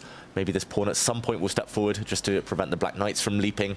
but not so easy now for the youngster. David, I just took a peek. I cheated just a little bit to check what's happening simply because it's so difficult to come up with a move for white. And guess what's the second best move in this position? Not the top one, but almost comparable for white. I don't know, just the fact that you've asked me the question means it must be... not what you're thinking. Yeah, it must be the least obvious move, knight to a1. Exactly. That's how bad that knight is. That Sindarov must bring it back, must reroute it, and find better pastures for his bishop, the light squared bishop. Knight to a1 is one of the best moves in this position. But in what universe does a player willingly admit that they've made that mistake and now lose the time and the tempo by bringing the piece back only to reroute it a different direction? Pride is a big thing in chess. Like, every chess player has an ego, and if you play knight a1, you feel a bit sheepish. You feel a bit ashamed of yourself. I don't think it's going to happen, even if he realizes it's even an option, which is probably just not on his radar in the first place. But even then, yeah, I think precisely 0.00% chance of that happening. Well, here's maybe the upside, because Tanya, you said that's the second best move in the position, right? Well, so if he finds the best move, he could avoid bringing the knight back to a1. What's the best move in the position? You got to slide up your bishop, and I think that's a lot more natural. Getting that bishop to c5, pinning the knight that's just on d6, that does feel like a very human approach in this position. I see the other diagonal that you were pointing out, David, and that's exactly what I was thinking to myself as well, that why not place it on g3, hitting the central pawn? But Magnus next, his plan's clear. He wants to bring the queen out to g5. He wants to do a rook lift. He's already eyeing ideas on the king side. And I think bishop g3 would just invite that. Also the knight jumping to c4, eventually defending e5. Apparently the computer suggests that placing the bishop on c5, just clamping down Magnus's pieces, you know, their flexibility is the way for Sindarov to go. But I will say things are looking bleak for white. They're starting to look like Sindarov needs to be very careful. Yeah, it's a very slow strategic position, and stylistically, that only favors Magnus. Magnus is the master of just intuiting where the pieces belong, of understanding long-term which piece is slightly better, what pawn structure is slightly better. So it feels like the kind of result of the opening stage here is a small success for Magnus. I think Sindarov not too happy. He's not going to get the big attack that he did against Magnus in the group stage. So a critical moment, and Sindarov spending time in the think tank. We'll come back to see what he decides on in terms of a move. But as he continues his think, let's go back over to Vincent Keymer and Levon Aronian. These two duking it out in our other semi-final to challenge one of the two players we just saw a moment ago. Levon up and out of his chair, and that's because it's Vincent Keymer who's letting his clock whittle down as he crafts a response to Levon's most recent move. Wow, and it's like almost a mirror image of what we just saw with this pawn center. And here it's not symmetrical because white will never take this pawn in the center now while forcing black to take back with a pawn. If white ever does pull the trigger, a piece will sit beautiful on an outpost for the rest of the game, like a statue in the middle of the board. So Vincent has this awkward tension in the live position. He can never really step forward. It feels like his pieces aren't ready. He can never take this pawn. It's tough. Probably he's going to castle in the near future, but Levon looks like he's also escaped the opening in good shape. Two experienced players liking life as black. And in a position that, at least initially, felt very difficult for black to navigate, they have found a way through the early game. It was this ugly beauty that Levon mentioned. I think if he does rejoin us in the confessional booth, he might have to retract his statement, because it's worked out very well for him, this whole setup. Well, your wish is, I guess, Levon's command, because we do have a confessional from Levon yet again. So let's check back in with him on how he's thinking this game is developing. I kind of like my position. I don't know. I think my knight comes to e6, and it's very solid. I'm not sure if I'm better, but I don't think I can be worse. I think this knight on b3 is, I don't know, it's kind of misplaced, but I think he's not castling, he's trying to make a long castle, but I don't think it's gonna work, so at least I like where this whole thing is going. A relatively happy Levon. Still too early to tell whether or not it'll all work out in his favor. but calling out perhaps a misplaced knight and even predicting an attempt at a long castle here from Vincent Keymer. It's hard to imagine that, right? Just as Levon said, with the C line open, the fluidity of the center to get the king to the left flank, it feels like you're playing with fire. Levon called it the ugly beauty structure, and I think now he's just sitting back and enjoying. And this just shows what happened between Sindarov and Levon as well. They chose the same square for the knight. You know, opposite colors, colors reserved, but it was reversed, but it was all about the timing. Right plan, wrong execution. Levon chose it at the moment where once again you could recapture in the center with a piece, as David was earlier highlighting. Sindarov wasn't able to do that, and that's why Magnus on the front foot there, and here on the other side, Levon enjoying. So again shows his incredible feel for the position. And now I'm getting worried about clock situation for a player like Vincent Keymer. And when Levon starts doing that, you know, putting his sleeves up, gloves are off, baby. Yeah, 21 minutes plus here for Levon Aronian. About to hit the 15 marker is Vincent Keymer. Yes, you get 15 seconds increment, but you can't give too much clock to Levon. Yeah, just 9 moves, and he's already spent half of his allocated time, Vincent. And we've seen it. He knows that he struggles when the clocks tick down. He has made his path through Weissenhaus, for example, without any tie breaks. He really needs to avoid the time scramble, the tie breaks, if he wants to take down Levon. And yeah, whether he's debating which side to castle or not, he just needs to make that decision soon. Trust his instincts. I don't think there's a right or wrong at this stage. I think both kind of strategies are fine, but the one thing you cannot afford is to spend another 3-4 minutes on this quite I don't know, I want to say basic decision, quite early decision that's not going to define the result come the end of the game. And we've seen Keymer do this time and time again, where he does fall back on the clock. He uses a lot of time out of the opening. I think it comes from an understanding that Peter's also spoken so much about. Peter Lecco, by the way, you can check out his stream with Judith on our Pro Stream channel. Vincent Keymer, of course, is just so much influenced by the mentorship and the guidance of Peter, is that he needs to really slow down in the first part of the game to make sure his pieces land at the right spot. Because if they don't in freestyle chess, you're just clearly worse. It doesn't matter how much time you've got on the clock, you're busted, and what are you going to do with that amount of time? So Vincent seems to take that very seriously. I think the first 10, 12 moves, we really see him pace it out every single battle.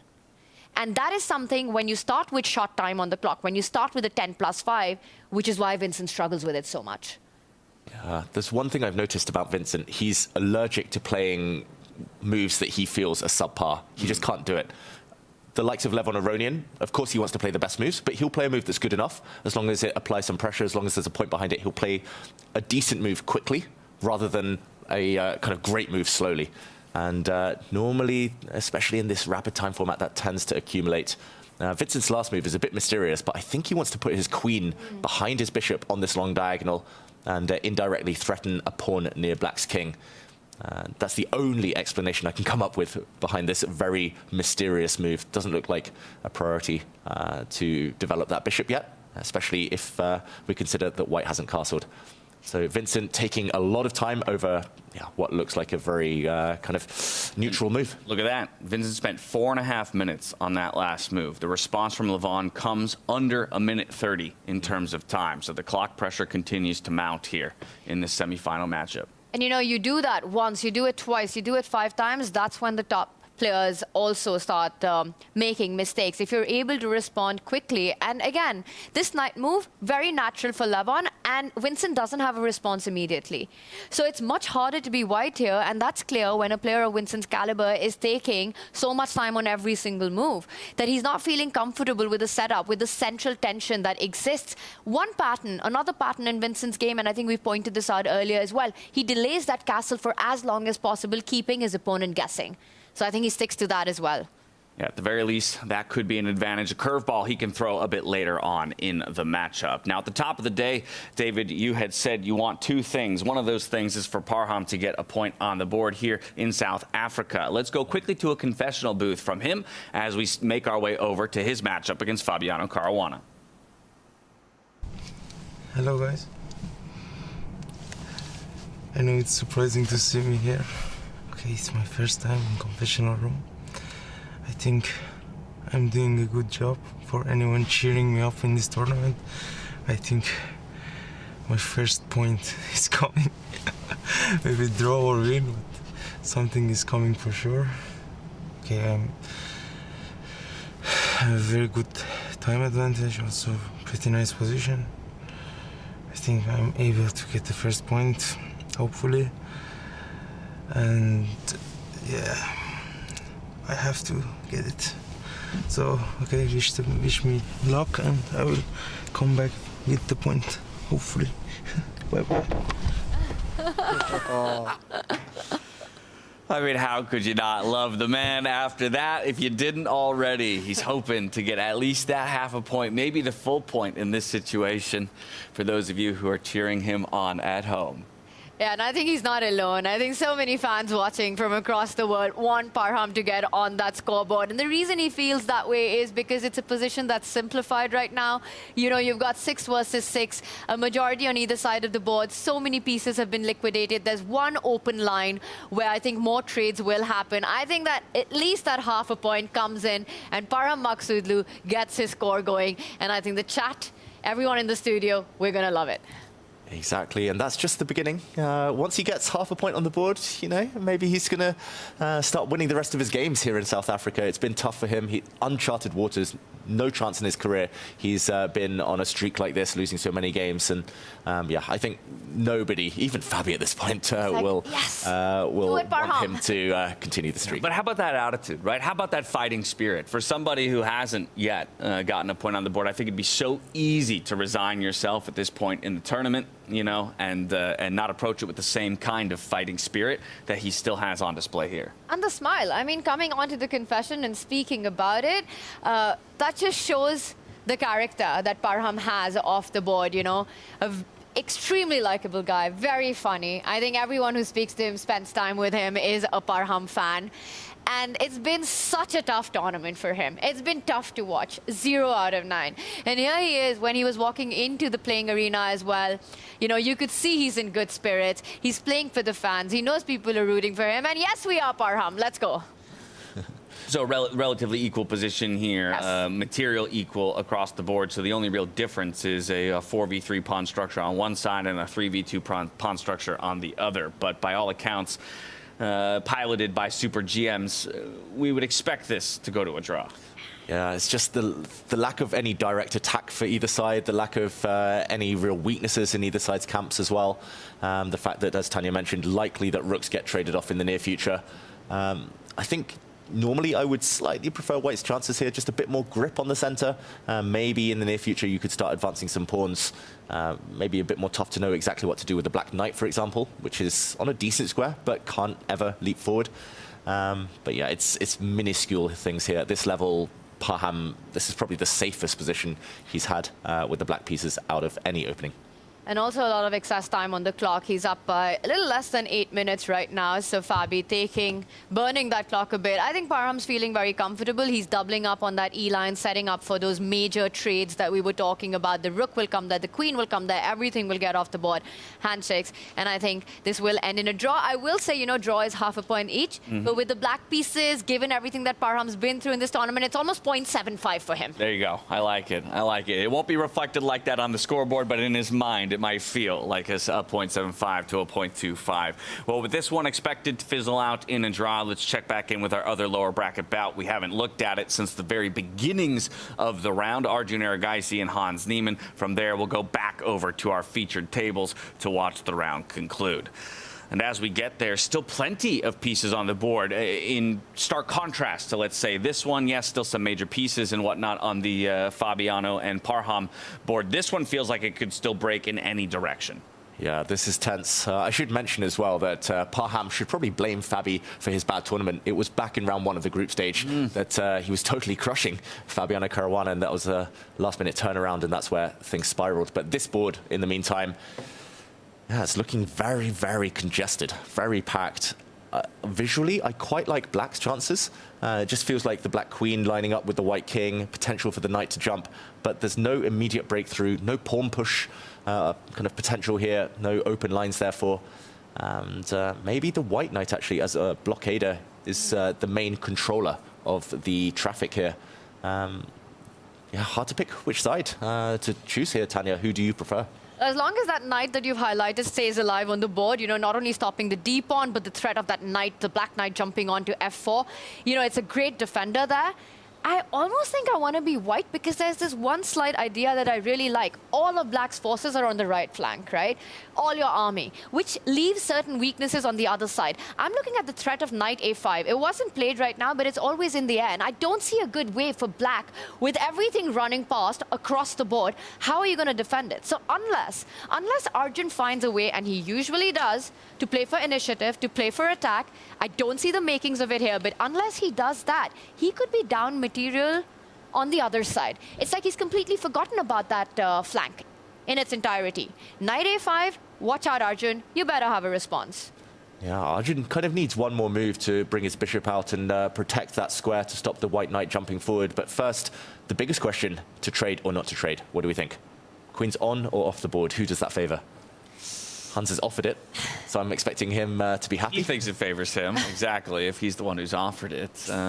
Also, and I would tend to agree. I mean, it sort of invalidates the A5 idea that Tanya was just talking about, because I imagine the recapture comes from the B knight. Ooh, I think he would love to normally reroute that knight, but for now he needs to defend his bishop. But he could take off the bishops first with a check and then take with the B knight, so you're right. Okay. And push the B pawns, push the A pawn, look at some sort of a flank attack as well. So not an immediate capture, David. Yeah, that's... well, he's probably in the confessional, confessing those sins. I wonder if he thought that Arjun was going to toil over that decision quite a bit longer. I think he definitely expected that. A queen exchange in chess, especially in a position where it's quite unclear who it actually favors, that is one that most players need to spend a huge proportion of time on, but Arjun trusts himself. All right, he's back. He's back. Will it be the rook or will it be the knight? I will say one thing. This decision to trade queens is not only playing the position, but playing against the opponent. Arjun, extremely tricky in these middle games. He's the one who's the aggressor, the attacker. So I think going into an endgame is sort of something that Hans wants from an overall bird's eye approach of playing Arjun Erigaisi.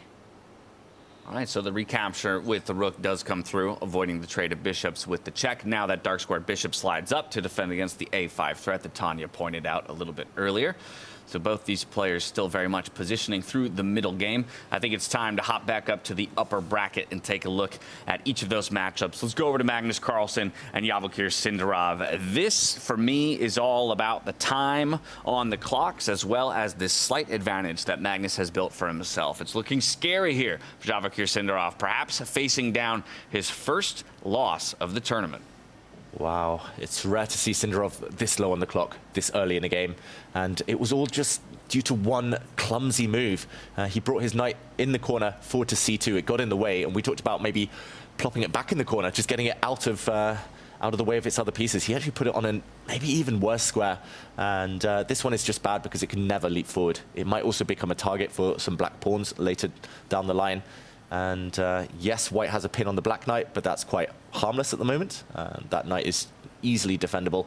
And it just feels like with Magnus's last move, he's setting up a nasty pin on the dark squares. The white knight's misplaced. I'm surprised the evaluation by the computer gives this much of an advantage for black. To me, it feels like one or two careful moves and white should be fine with the symmetrical pawn structure. But trend-wise, clockwise, it does all add up. And Sindarov clearly not happy. And it amazes me, you know, when you're playing against a player like Magnus, an inconspicuous mistake, which didn't even feel like that on move 9, of misplacing that knight can cost you this heavy. It almost feels like Magnus is outclassing him after Sindarov misplaced that piece. He does step away from the pin that you were earlier pointing out, David. Yeah, I just want to mention on our screens, 99.6% accuracy from Magnus so far.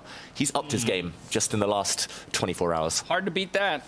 Hard to top that. And Sindarov, I mean, 95% accuracy. That is...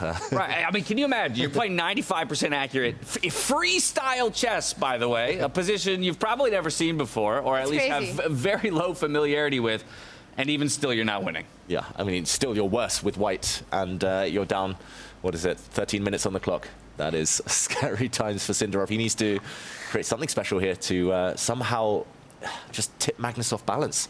How do you do 99.6% in freestyle chess? That is absolutely mind-boggling. It's ludicrous. It's incredible. And you know, it reminds me of what happened in the round robin. Sindarov beats Magnus. Magnus wakes up suddenly. He's back on it, goes on a hot streak. Yesterday, it felt like it was Fabi's win over Magnus that made him reset. You know, with his back against the wall, when he's put under pressure, Magnus Carlsen, he transforms. It's like suddenly, he's always a beast, but he just levels up completely. You know, pressure doesn't break him, it wakes him, and I think that's what's happening. This is Magnus being Magnus now. And that story started, I don't know if you guys obviously do remember when Magnus, in that second game, in a must-win, just decided to sit out. Yep. He didn't want to analyze with anybody else. He wanted it to be in his own mind, figure things out for his own, and that's where the movie started. That's where you could see that things are changing. And I loved the additional perspective that Levon gave us in the interview yesterday around that, right? Saying that specifically in that case, Magnus, the requirements of Magnus were different than the rest of the people analyzing. He was in a must-win. Others could have gotten away with a draw. So he wasn't going to let his brain and his thinking get muddied by the thoughts of those who have different objectives. Goes and sits by his lonesome for 10 minutes time, and that's all he needs to completely turn this tournament on its head. Yeah, it's crazy. It's like losing a game is like a shock button for him, David. Mm-hmm. Exactly. And I mean, I wish we all had the gear shift that Magnus did, but it's just incredible that he can go from a sleepy Magnus at the beginning of a day, getting crushed in 20 moves, to suddenly just dominating opponents, outmaneuvering them. You're telling me there's no David Howe shock therapy in chess? There's no... I wish. If there was, I would be out there playing. But in the meantime, okay, big decision. It feels like we're lashing out a little bit. I think that's a recognition of the difficulty of the position, maybe the misplacement of the knight, and the potential for an attack being launched on the left-hand side of the board. So Sindarov says, okay, I'm going to start it before you can. Yeah, and he's just not a retreat type of player, Vachier. He will never back down from a fight, and essentially his knight was attacked. Two options: you defend it with a pawn at the risk of worsening your own pawn structure, or you step back that knight to a worse square. So I think he chose correct here, Vachier. At least he's asking a question of Magnus. Do you want to take me? Yes, you double my pawns, but I will at least gain some time in the process. It's amazing if you see the position, and if you just highlight all of Magnus's pieces in the center of the board, and we often talk about how important the center is. And the point is that from here, you can direct play to either side. Sort of like a football field, right? Why midfielders are so important. Because you could go right, you could go left, you could score goals from anywhere. And this is Magnus playing across the board. He's got tension on that left flank. Knight can jump in on either c4. It's attacking the e4 pawn as well. The bishop eye-lining that entire diagonal. Meanwhile, compare that to Vachier's situation. Some pieces on the left flank, some on the right flank, and you can feel the disharmony. Mm-hmm. That's a good analogy, especially here, Tanya. It's like you've got like no midfield. You've just got like a couple of left wingers. You've got a right winger, and you're not controlling the traffic that's coming through the middle here. So Magnus, I'm expecting him to maybe take a timeout. He doesn't need to rush this position yet. It's unclear what Vachier's next move is. There's still too much pressure on the knight for anything to crack on the on that left flank. Maybe just improve his queen, maybe improve his bishop. Lots of choice now for Magnus, who's going to use some of his time advantage. I have one question here, David, which is, it's not easy for me to answer. You know, we talk about changing dynamics when you're under pressure, changing the character of the position. There is a trade possible that would transform Magnus's pawn structure. Bishop takes knight, if Vachier was to choose to do that, and the g-pawn recapturing, opening up the king. Is that something that Magnus needs to be worried about in the future at all? Because there is a pin along that diagonal. That's true. I think Vachier's just been holding off pulling the trigger there and actually capturing the knight because he knows he might need that bishop to fight on the dark squares. Magnus has just pushed his pawn forward. But just to put this on the board, as Vachier thinks, taking, it does look like it weakens the black king. So I think it's on his radar. The problem is white has no real backup for the white rook on this side of the board. No other pieces really can contribute to the attack, and black has a bodyguard. The bishop will step across as a shield. So I think at the moment it's kind of the way up. It's like bishop versus knight. Probably it's nice to keep the tension rather than kind of show exactly what you want to do next. But what else is the big question? And it's a decision that would be easy to make if you just pick up and drop that knight that's on the edge of the board at the center of the board, like a midfielder on e3. Then you take it, jump onto f5, and then you're super happy. Mm-hmm. But right now, that knight far away, really difficult to find itself. There's no rerouting way because you lose connection to the e-pawn. So I don't think knight c2, knight e3 is easy to execute for white. Vachier playing great one there. That's the emoji the knight deserves. It would take 3 moves to get that knight to the square that you want it to be on. So a tremendous loss of time, and giving Magnus 3 more moves to craft a plan spells an almost certain demise for a young player like Vachier Sindarov. All that said, the accuracies in this game have been quite stellar. The heart rates are looking good. Let's take stock of the whole field when it comes to those 2 metrics. Zoom out and take a look at the heart rates and accuracies across all 4 boards. Nobody's feeling too much pressure, it looks like, early on in the morning. Fabiano Caruana, though, cool, calm, and collected alongside Magnus Carlsen, the 2 vets. Vincent Keymer, also down in the 70s, and Arjun Erigaisi, always ice cold in his veins. From here to the accuracies, though, I think the more important stat, and look at that, almost everybody 95% or higher. It is only Vachier Sindarov who seems to be on the struggle bus, and largely probably has to do with that night, that tricky night that we've been spending most of our time talking about. And as we pull out of this, we'll check back in with Levon and Vincent Keymer to see how this one is developing. Much closer on the clock between these two as compared to their counterparts in the other semi-final. It's Levon's move to make. Yeah, the board has opened up on the last few moves. We've seen some exchanges. The first 2 things that come to my eye are White's isolated pawn in the center here. Not looking too comfortable. That can be easily attacked by a black rook in the near future. Also, White has some doubled pawns near the king. Probably not the biggest weakness right now, but Black's queen lurking nearby. It does feel like potentially some questions to answer for Vincent Keymer. But all things being equal, it looks like he shouldn't be in too much trouble. I think Vincent, a draw, escaping this game, probably would feel like a success for him right now. Levon, with a small time advantage, will be looking to apply some pressure and hope to eke out something from this position. And to counter that, right now, at least Black has to think about, do you want to go immediately on the counter offense or take care of your own weakness, which is under threat with that centralized bishop eyeballing the c6 pawn. And I think this is one of those moments where we'll also get an insight into Levon's mindset. If he plays the move that you're suggesting, I think he wants to try to create an imbalance, try to create a position where there will be chances, or will he take a more sort of a cautious approach, sliding his queen over, trying to first defend it, but then giving Vincent the time to perhaps improve his own knight, get it towards the center of the board. I do think draw is the most likely outcome in this one either ways. Yeah, it feels like Vincent's kind of taken some risks, but hasn't made such a big mistake that he can be worse with White, or at least significantly disadvantaged. So Levon, that's why the hands are on head as he tries to find what could be a key move here. David, it did feel like that Vincent was in some trouble out of the opening. Do you think we could backtrack and do a quick action replay on this one just to see how he managed to sort of navigate the situation when we left it last? Yeah, we actually left it quite a while ago, but we'll bring it back a few moves. We saw Levon bring this knight forward. Vincent was quite low on time at this point. We saw some quick moves, the queen stepping forward, the pawn trying to control the advance of this white knight, and Vincent finally committed his king. It was to the right. He could have gone left there, but maybe just a bit more airy on that flank.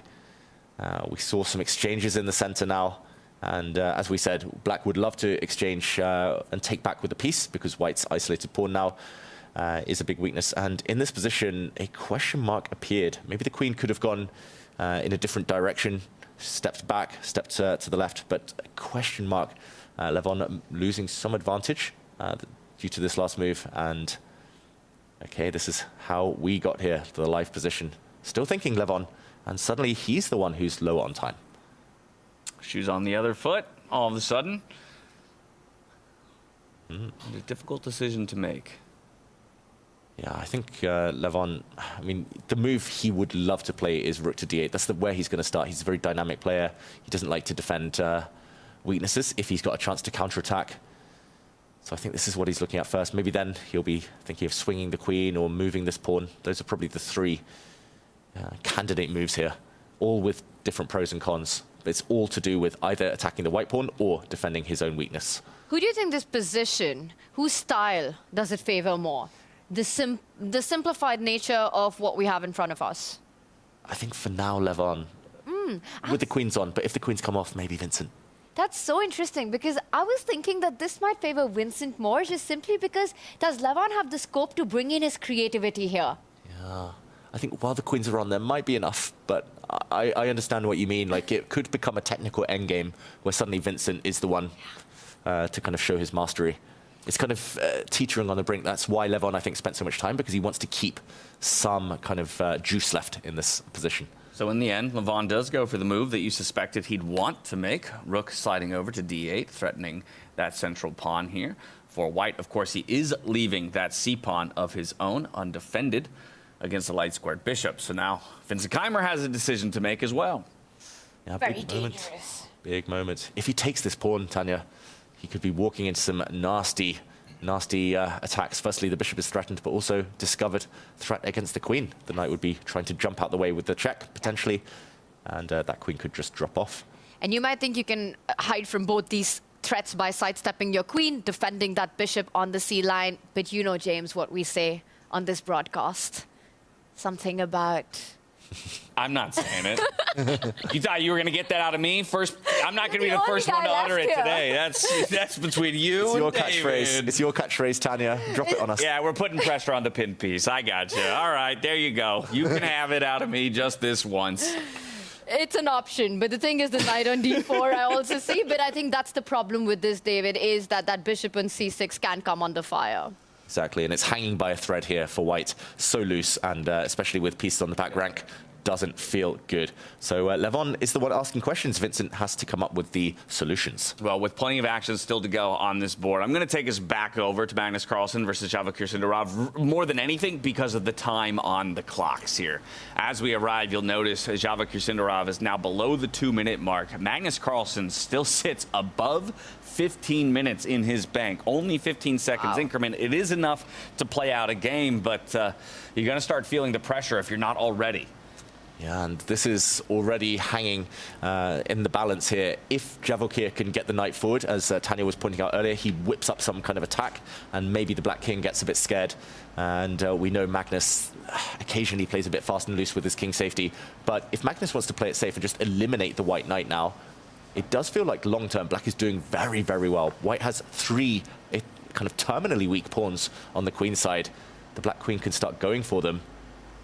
I think Magnus just whips off that knight and then decides what to do with his queen, and any endgames are going to favor black. That's not a good sign when you're playing Magnus. You don't want to let that knight live on f5, no matter what. Just do not allow that. And like you said, the pawn weaknesses, that is a long-term thing, so you just take care of the short-term threats and you're super happy. Since we left it last, I think there have only been some trades where Magnus gave up his bishop for the knight, and maybe we just play that out super quickly, David, after b5 in this position.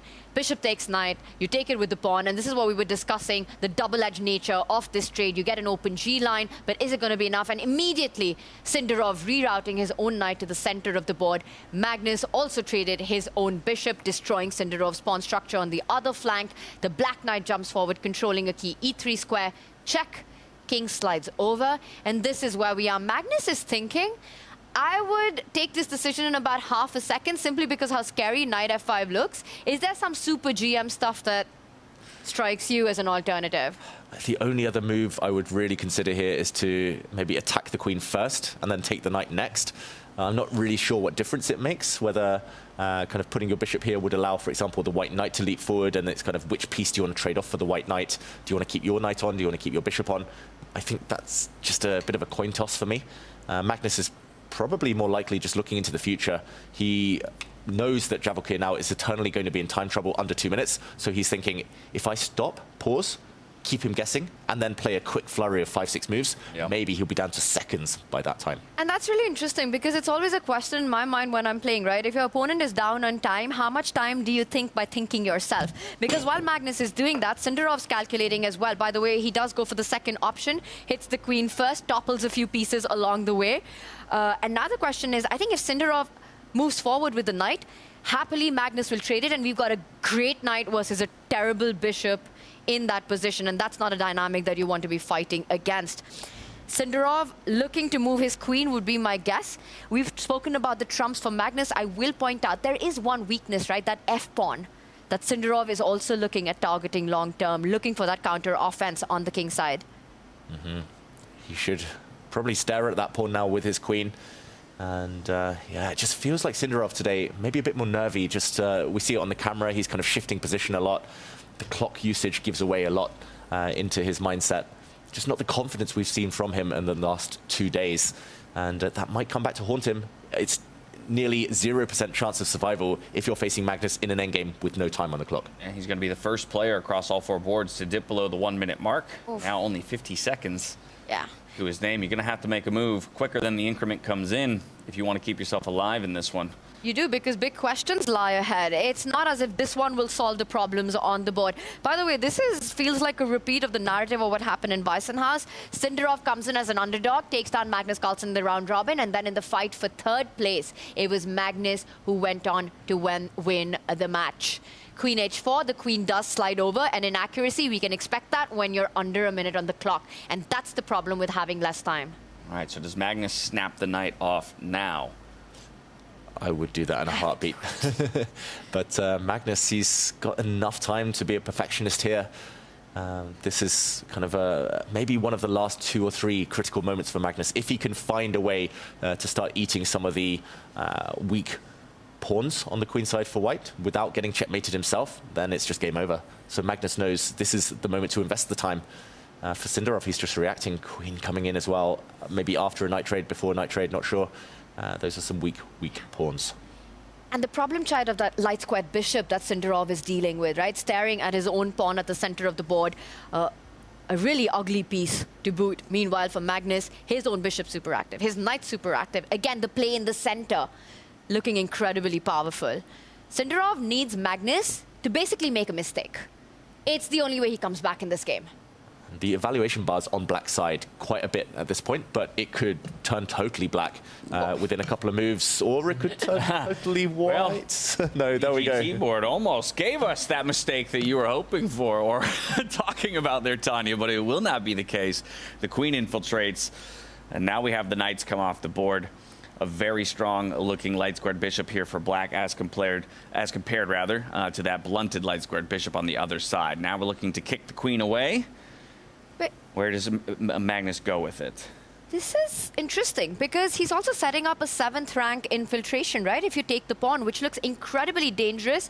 And David to the rescue with his arrow. I think the queen trade has to be offered here. Any other move? And this might just turn around with rook d7 next. Yeah, queen takes pawn is super risky now. And there we would see the evaluation bar go sky high. Because suddenly white is the one moving in for the kill. And this is very awkward for black to deal with. It would be instantly lost. Yeah. This is crazy. For example, if you drop your bishop back, the white queen can step further in, threatening and checkmate. You cannot allow the white rook in. So in the live position, Magnus hasn't blundered, of course.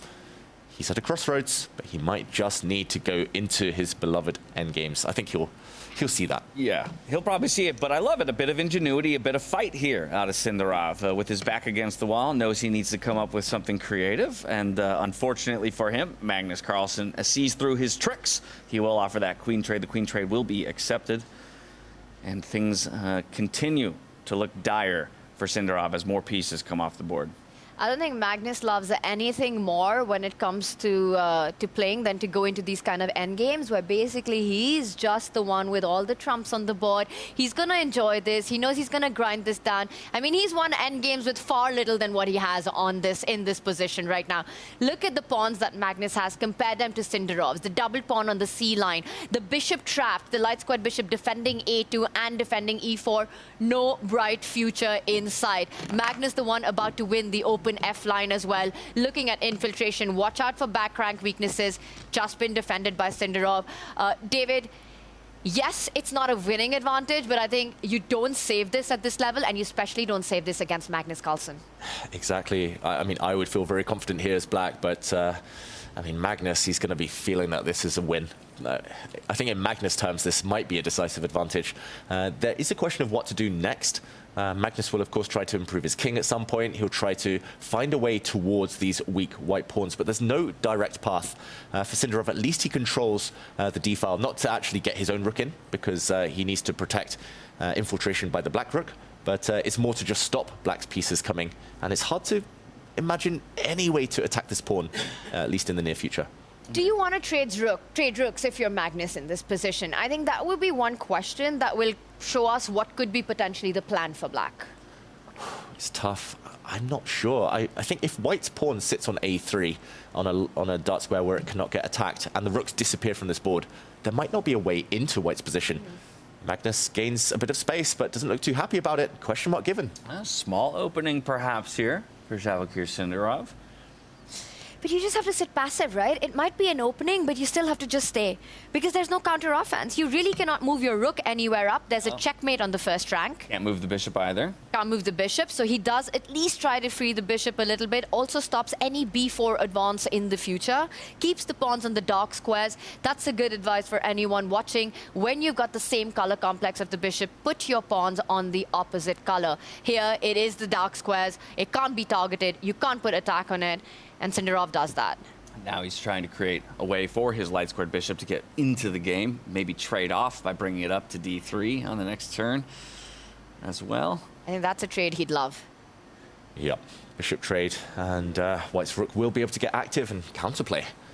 So Magnus maybe took his eye off the board just for half a move there. I don't know whether he could have pushed his own pawn forward just to stop white from kind of putting his own pawn in a dart square, fixing the white bishop to a defensive duty for the rest of the game.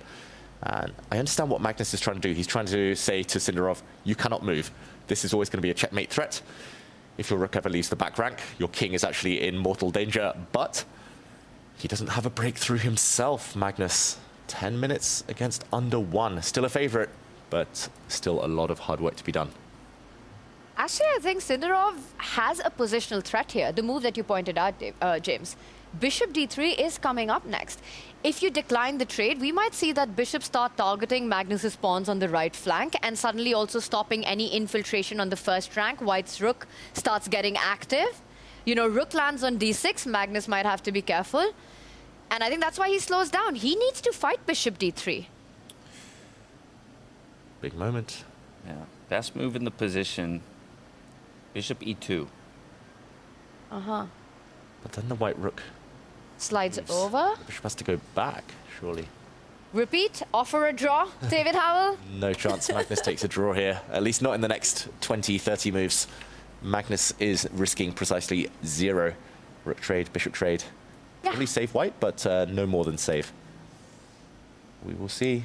How is Magnus going to stop Sindarov from getting rid of that bishop? That's the piece you want to keep on the board if you're black, the bishops. According to the computer, another sneaky move might be to play rook to f4. Not obvious, but at least that would discourage a bishop trade since the pawn in the center would fall. That's a difficult one, I would say. Computer suggestion, human eyes, it's provocative. It's asking for white to step forward and attack that rook. But then the rook has access to the third rank. Yeah, I think he does it. I think he does it because it feels like it's the only way. Otherwise, Sindarov might just equalize it on the next move. Magnus will find it, and he does. Wow, rook to f4. Found. So now if you put the bishop there, you just simply trade and you lose the e-pawn. So Magnus eyeballing that central pawn, making it impossible for Sindarov to do what he wants to do. Well, interestingly enough, it's still the best move in the position. Wow. But that might make it that much harder for him to commit to it, right? Because it is essentially admitting the loss of a pawn. 20 seconds to make this big decision. It's a huge judgment call. Also, a lot of calculation needed. You're giving up a pawn to try and get the white rook in and behind and get active, but it becomes a bit of a race. And that is a huge call to make. And got to make it now. I'll 8 say seconds. I think he's going to do it because you have to go on the counter offense. You're just suffering against Magnus. That's 3 seconds. Why is he not moving? Make a move, Sindarov. about to lose on time. What's happening here? He's got to move.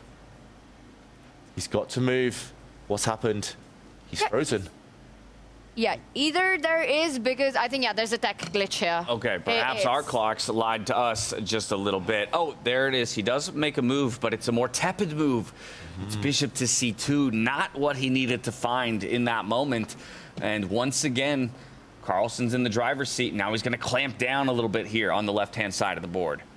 The problem is for Vachier, he literally can do nothing here. His king is trapped, can never get off the back rank. He can't touch any pawns. That only creates weaknesses. His rook can never leave the first rank because then black just delivers checkmate. His bishop cannot do anything active. And there we see the clock. He made a previous move with 8 seconds left. He made that one with 7.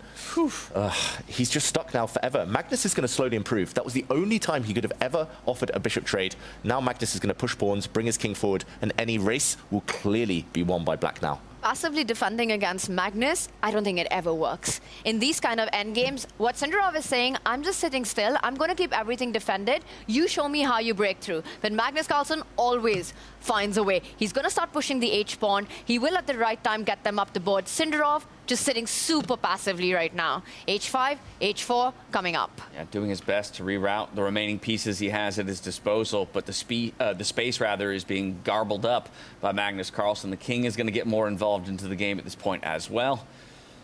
Yeah. And soon Vachier will be suffocated out of this game. Yeah. Good or bad, he had to do it. Even if he had no time to evaluate that pawn sacrifice, it was the only thing that gave him any hope of activity. And now he's trying to push the black rook back, but he's created an eternal weakness on the 3rd rank. The white bishop is going to be fixed now to cover this square, the f3 square. But black's rook has other paths forward. Now the d-file has been vacated. You can go back and around. And this looks super strong. Full access into the white camp. And even if Vachier manages to trade the light squared bishops with the bishop slide over in front of the rook, he's too late to defend the infiltration of the black rook from the D line, as you pointed out. How many times have we seen Magnus do this? Just sit on a position, apply pressure, and the opponent cracks. Either psychologically, on the clock, or just in terms of a one-move blunder. Sindarov, unfortunately, it was a series of small mistakes, and he's paying the price now. Continually checking in with his clock, playing with mere seconds. He'll launch his H-pawn forward, lashing out, offering a trade. Maybe then the bishop could finally get involved by snapping up that H5 pawn, but it'll be too little too late. Magnus has cashed in across the board. He's going to have this super H passer. He's already clamped down the entire left side. The rook is penetrating, infiltrating from either side of the board. The king is about to march up. The bishop on c4 dominating the board. Just everything playing beautifully. And this is what shows the importance of center in chess. And Magnus understands it better than anyone. Yeah, Magnus, he always does this. He grips the center, as Tanya says, but then he pushes a pawn as far down the board as possible. I'm looking at the A4 pawn. I think that is the winner long term. He's going to use his rook to remove the blockade in front of it. It's going to be a bit of a race here, but he can ignore the other side of the board.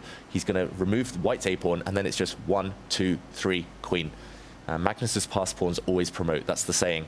And yeah, he always finds a way. He always gets that space advantage on the flanks. And then it's just a matter of calculation. Nervous fingers here for Vachier Sindarov, fiddling with the pieces. Magnus continues the reroute of the rook. Vachier will take a pawn. We'll look for that one to be traded back. He could even just ignore that entire side. And dive in. And just go straight for the kill.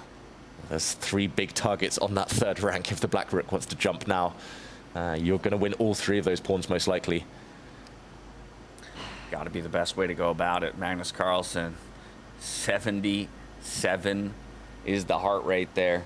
He hasn't felt pressed at any moment during this game so far. I think very different from the first meeting of these two guys in the round robin, right? There was a much more attacking chess coming out of Vachier Sindarov. Got a bit more of an advantage early and kept the aggression up. Wasn't the case this time around. Magnus was busted by move 10 in that round robin game with the black pieces. In this one, it was an inaccuracy on move 9, a slight inaccuracy on move 9, and that was all Magnus needed in that game, in this game. He's just outclassed Sindarov in game 1. Yeah. And with the black pieces, he brings his rook in. There it is. Looking very good now. And yeah, most people, even these top grandmasters, the heart rate skyrockets past 120 when they're either winning or losing, or they understand something's about to happen. Magnus is so consistent, so calm. He's yeah, but it's Sindarov's heart rate that's doing exactly what you said. It just jumped up above that 120 mark because he knows what's about to happen to him. Exactly. Also playing on seconds now. 5 seconds. 4. He has to move. He defends 1 pawn with his king, but other pawns are about to drop. It is the black A pawn that's the closest to promotion. That's the one that Magnus is banking all of his hopes on. Maybe he'll trade off on the right side first if he doesn't want to give white too much of an advantage on the other side. But I think all races are in black's favor now. Time to start hoovering them up with that rook. This just feels like Magnus on Hulk mode. And when he gets on this gear, it's just bad news for everyone. Tournaments just end up being a race for second place. He's outplayed Sindarov. This endgame, just vintage Magnus start to finish in this one. And it all comes down to Fabi. You know, he's the one who had that best shot yesterday. So close to changing this entire storyline. Why didn't you stop him, Fabi, before he picked up speed, before he turned green and went Hulk mode? You said, I already beat this guy once. You're telling me I got to do it again? You could have done it for me. It's crazy. Vachier is the one with the green jacket, but it's Magnus the Hulk. Okay, big moment. Offering a rook trade. This is clever from Vachier. He's saying to Magnus, if you do trade rooks, maybe if the white king is quick enough to run all the way over to the other side, black cannot create a passed pawn, and you might be able to hold that endgame with a fortress.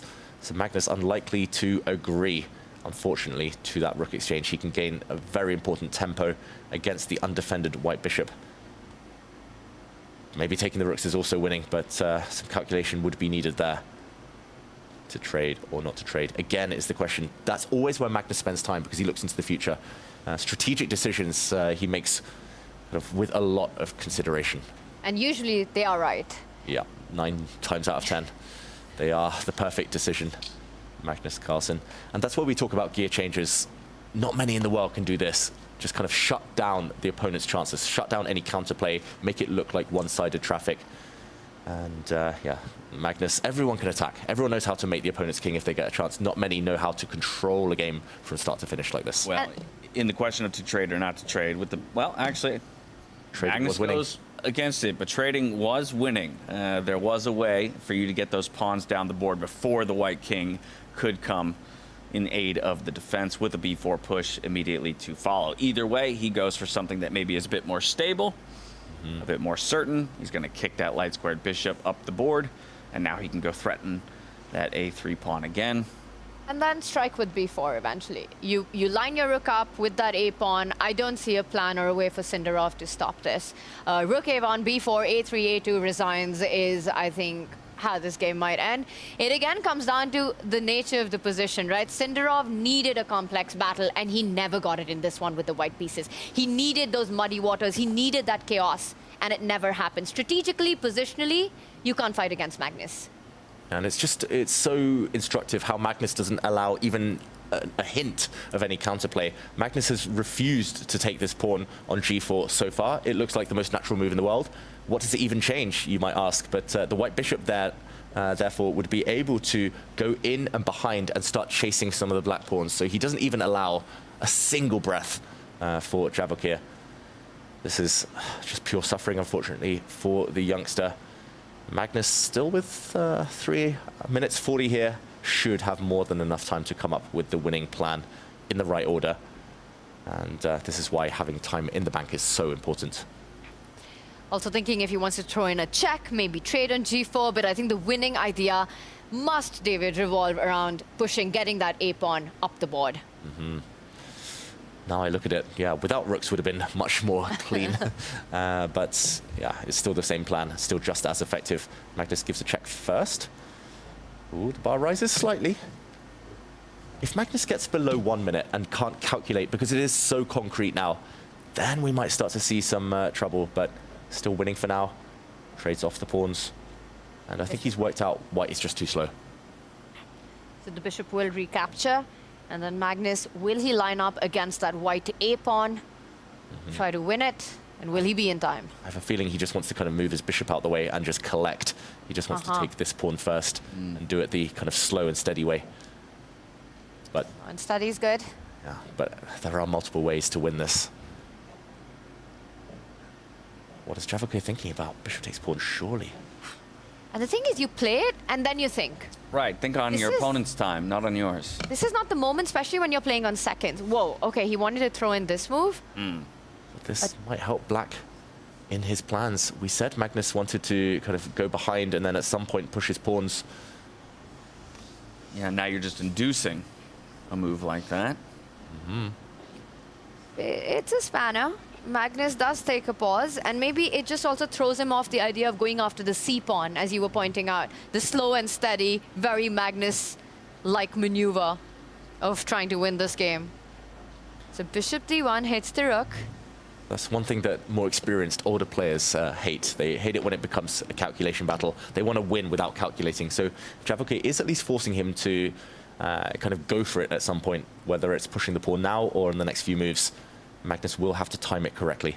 You could also just disconnect the rook from defending the pawn with bishop to b3, but you have to just calculate that you're in time, stopping counterplay of the white rook sliding over to the d line, giving some checks. Yeah, the white bishop coming behind as well. Maybe some form of counterplay here to at least scare Magnus. The game is still alive. Sindarov's doing a great job. He's a fantastic defender. That's one thing he showed at the World Cup, where he only lost one game out of 20 plus. That was his main success there at the World Cup, just holding difficult positions and converting his chances. Can he hold this one, though? That would be a miracle at this point.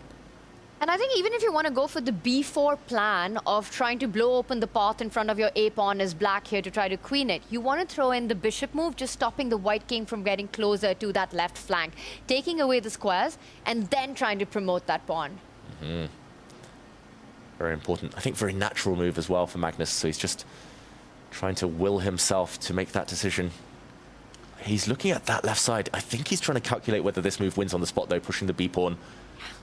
So tempting. Just now dipping below 2 minutes is Magnus Carlsen. While this game is still alive, we've had 2 results across our other boards. It's a draw in our other semi-final between Levon Aronian and Vincent Keymer, with just a rook and some pawns apiece in the endgame, and a draw between Arjun Erigaisi and Hans Niemann in the lower bracket. Fabiano and Parham still playing, Magnus Carlsen and Vachier still locked in battle. Very balanced game that one was between these two. I think Vincent, in just a slight bit of questions at the very start, but answered them to perfection. And then in the end, answered a draw. Hans there, looking pretty cool as well. Yeah, ultimately the Hans game just very, very blocked. We left it, not much was happening, and that kind of continued to be the case. Levon Aronian, we did think that he was the one with a slight pressure, but Vincent, a fantastic defender himself. Big moment here.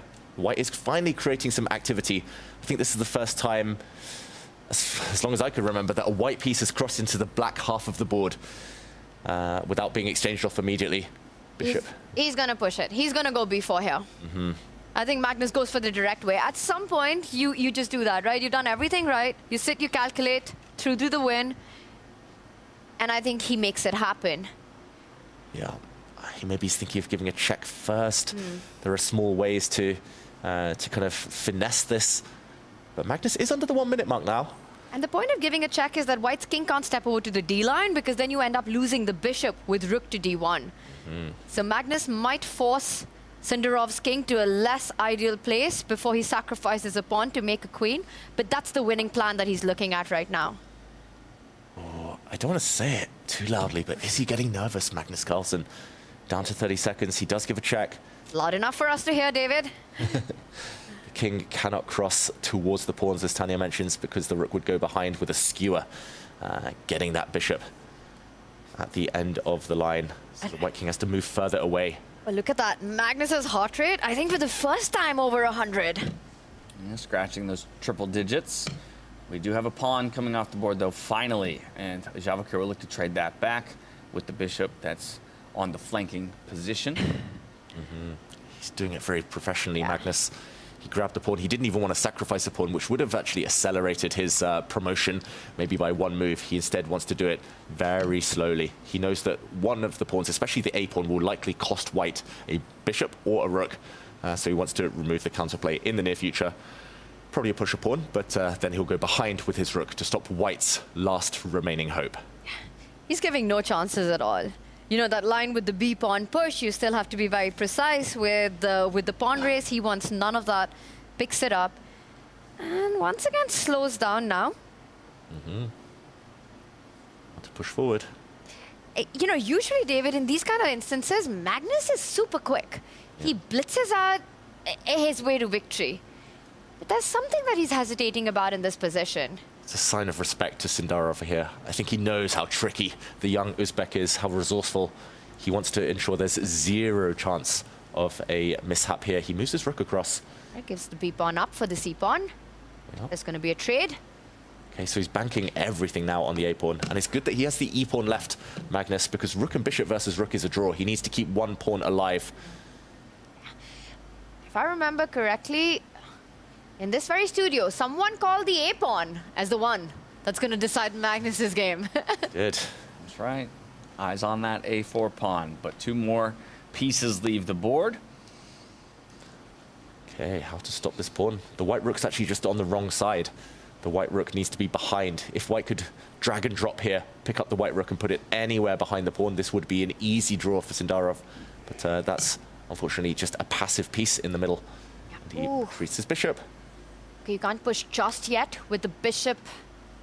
Will he go for it? Because there are tactics involved. You could potentially push a3, push a2, give a check on c1, and queen and b up in exchange. That would be a judgment call, right? Does the black rook and pawn beat the white bishop and 2 pawns if the whole of the queenside disappears? Gives a check first. He doesn't need to rush that. He does have that up his sleeve for later, Magnus. It's so easy to forget that right now there's material balance in the position simply because of that a-pawn. That's the big gem for Magnus. The MVP, the most valued pawn. Which direction does the king go? Only 2 options. Yeah, I would love to move towards that left side, but it will get checked. There we go. Checked back where it came from. And you can't step up because then the rook loses connection to the bishop. Magnus would immediately start advancing the pawn, and he does. Step up. Well, as you said it, he can't do it because now the pawn has permission to move forward. So off we go towards the promotion square. This is over. This has got to be busted now. You could also queen instantly. It would be a queen versus rook dynamics. How confident are you of that convert, Magnus Carlsen? I think that's just a winning endgame. If he pushes his pawn now, gives up his rook, bishop trade is going to be queen versus rook and pawn come the endgame. That should be winning. I don't think white can hold that. He could also probably just move his rook away and keep the pawn promotion up his sleeve for later. Well, it looks like all roads lead to Rome, but Magnus, knowing him, he's looking for the maximum. He's got to make a decision in under 30 seconds. Only 2 moves possible here. Either the rook slide defending the bishop or the a-pawn moving forward. A more direct path to having that material advantage. Magnus does push the a-pawn. That's the equivalent to banking it, to saying, okay, I'm going to get a queen no matter what. And Javelkir doesn't even try to defend. He resigns. Wow.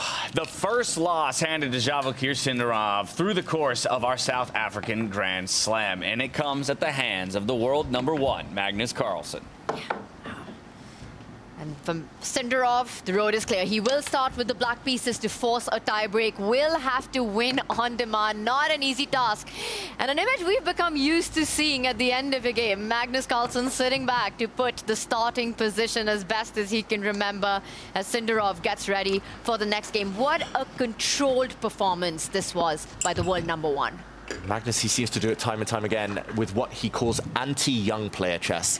Take all the tactics out, trade off the queens, change the structure, take a long-term advantage, and grind them down, tire them out, and it worked in that game. Sindarov needs to just attack Magnus. It just wasn't his game, that one. We said it at the top of the day, Magnus has already secured himself the Tour Championship and the year-long crown and title of Grand Slam champion. But he won't be happy unless he walks away with the South African title as well. And as we make a trip to our final board in play, you'll notice tragedy has struck once again for Parham Maghsoodloo. We left it with him in the confessional saying he felt like this is a game where at the very least he was guaranteed a draw, and somewhere along the way, things went awry.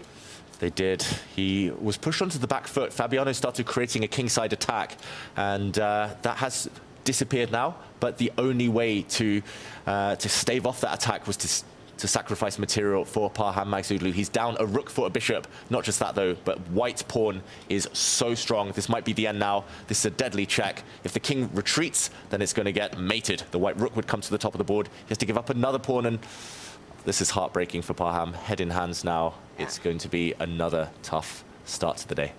That's not just any pawn. That is pretty much game over. It's the mating attack against Parham's king that's going to decide this. He does step up with his queen, walking into some huge discover checks. It almost feels like there has to be a forced mate in this position. Queen, knight, and rook lined up against the black king. If this is not mate, nothing is, and Fabi will find it. There we go. It's a check, discover check. If the king drops back, then the rook comes to the top of the board. We have seen a handshake, and it is another heartbreaking loss for Maghsoodloo. But Fabiano converted it really nicely.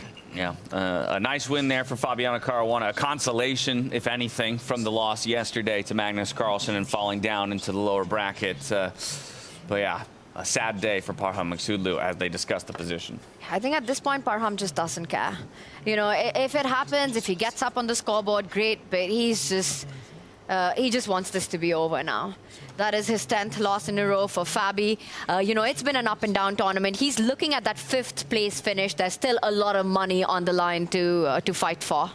Most definitely. Still a chance, though, to strike back here in our second game of the day, equalize things, and possibly force a tiebreaker here against Fabiano Caruana.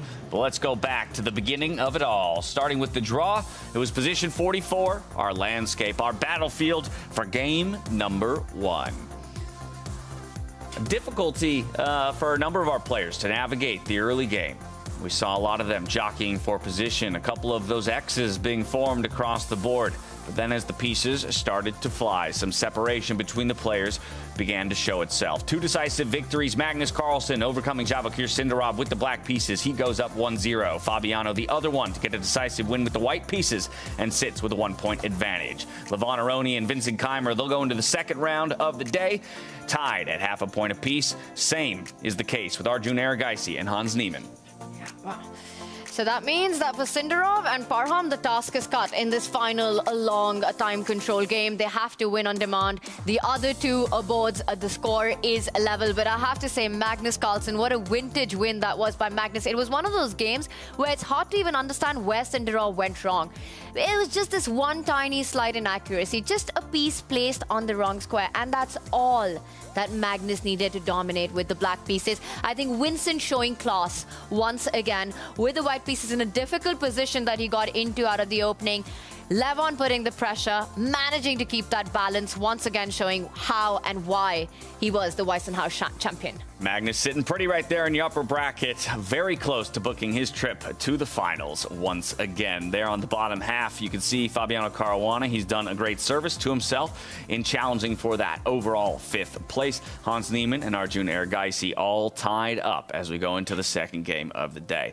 Still, anything can happen. We saw it happen just yesterday in the Magnus versus Fabiano game. So the person who takes the first loss is not necessarily doomed to defeat. Exactly, and it's a bit of a godsend that it is freestyle chess. There's no ways for white to force a draw at any point. The games are guaranteed to be full-blooded fights.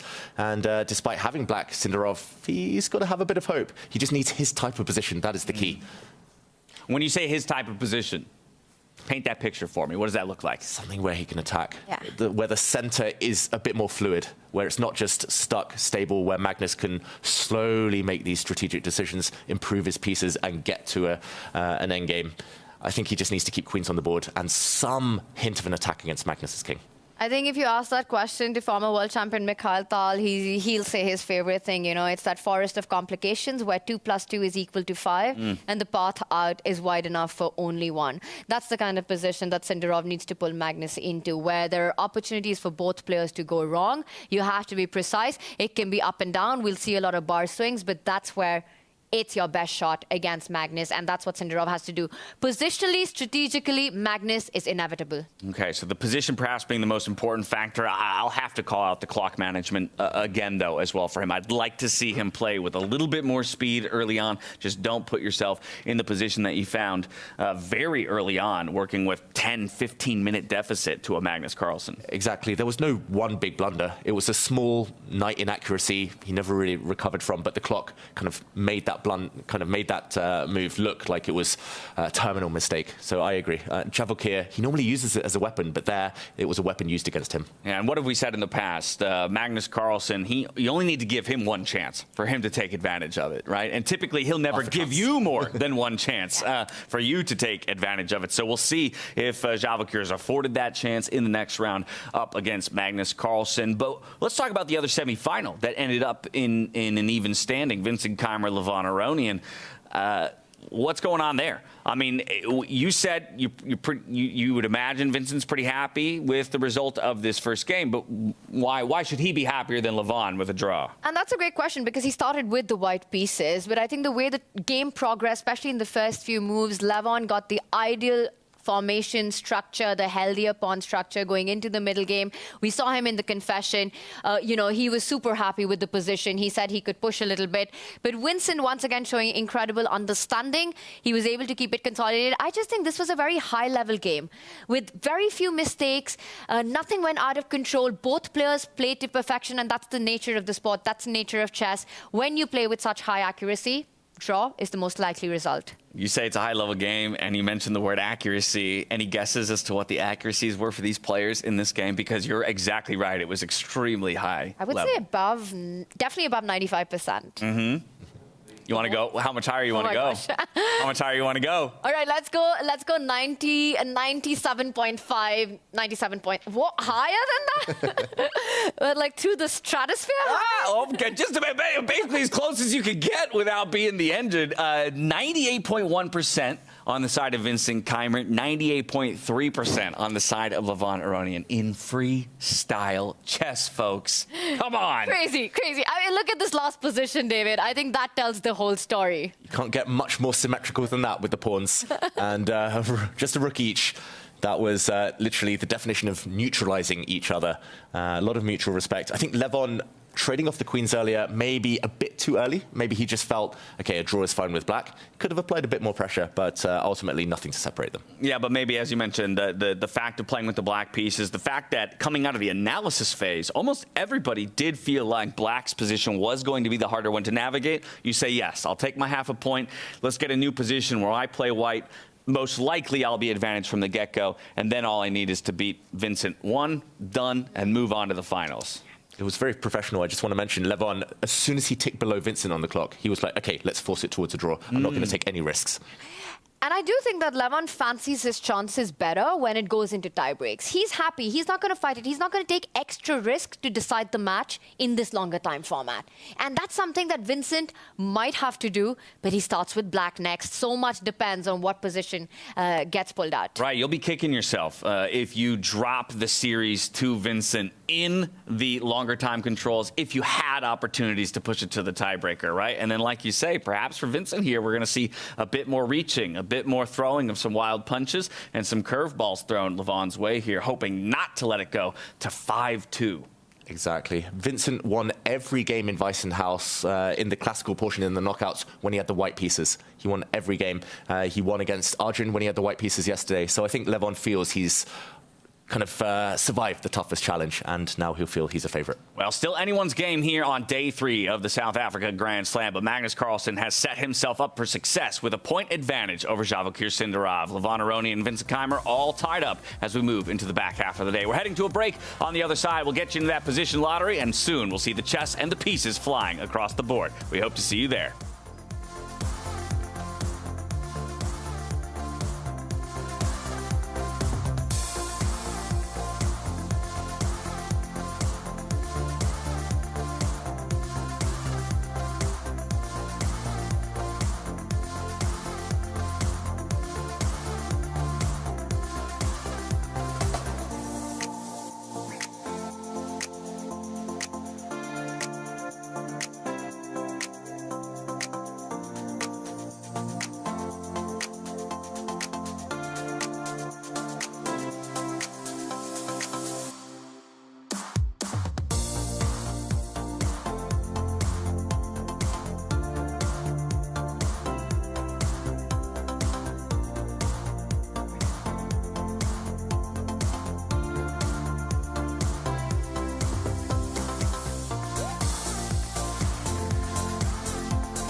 know you. I wanna show you, and I wanna give you everything you wanted, and I wanna see you. Don't wanna leave you. I just wanna give you everything you dream, but hold on to me. 'Cause I know I can make you believe in something that only we can see. Also, baby, hold on to me. Hold on to me. Hold on to me. 'Cause I know I can make you believe in something that only we can see. Also, baby, hold on to me. Hold on to me.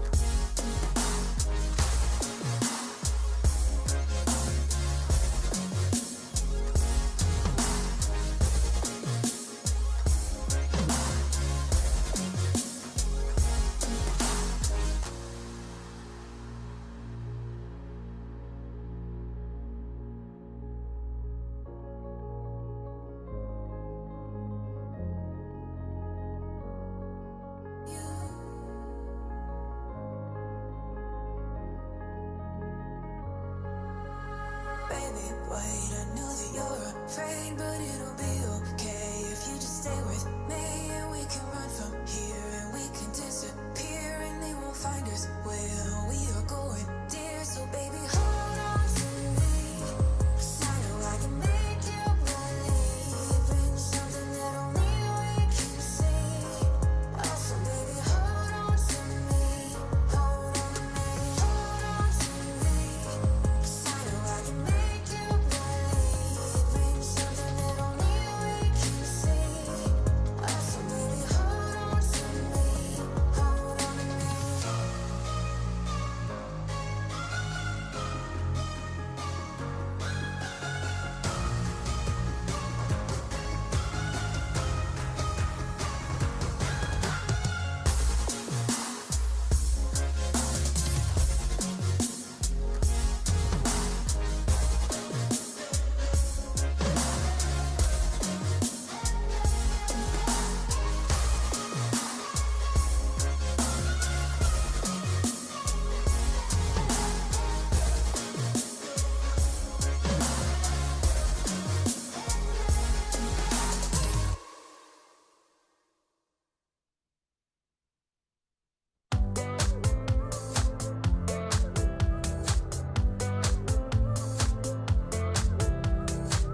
You got me thinking about tomorrow more than I ever have before.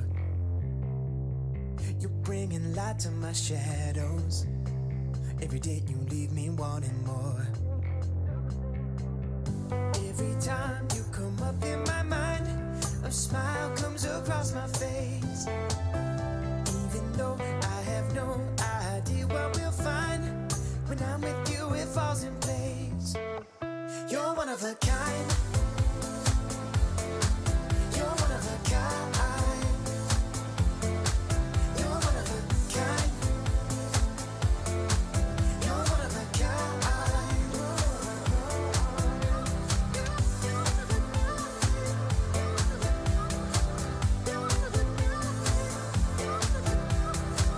You show up first to every party, and you think tequila is your friend. You never say that you're sorry, and no matter what you can't pretend. Every time you kiss me goodbye, as I'm about to board a plane, you can't hold back the tears in your eyes, even though I'm only gone for days. You're one of a kind. You're one of a kind. You're one of a kind.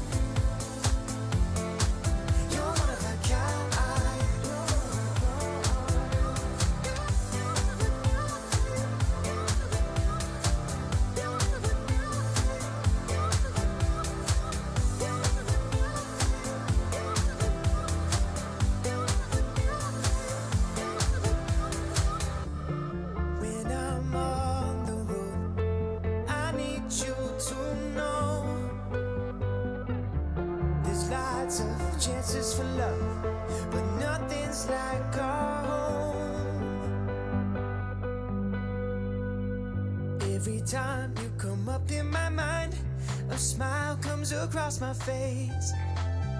Even though I have no idea what we'll find, when I'm with you it falls in place. You're one of a kind. You're one of a kind. You're one of a kind. You're one of a kind.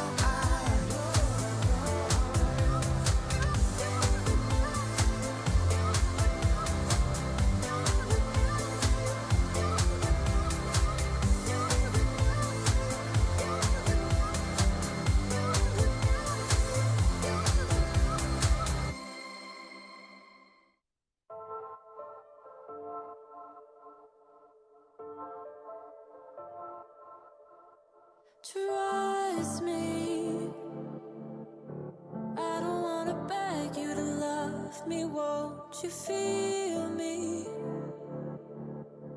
I don't wanna force you to hold me. What if I keep you on your toes? What if I give you the right dosage? Is there somewhere we can go to fix these broken roses? If I told you that we could have a better life, would you bring the old you? Or is that person still alive? If you took him off the shelf, would he even be himself? If I told you that we could have a better life, No sleep, you'll never find me dreaming these days. Lonely,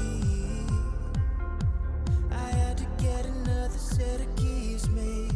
What if I keep you on your toes? What if I give you the right dosage? Is there somewhere we can go to fix these broken roses? If I told you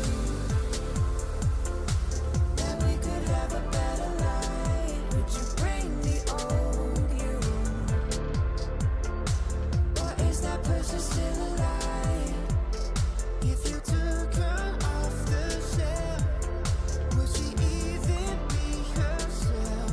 If I told you that we could have a better life. if I choke on the words in my mouth, will you help me get them out? You know I'm always worried about. If I told you that we could have a better life, would you bring the old you? Or is that person still alive? If you took him off the shelf, would she even be herself? If I told you that we could have a better life.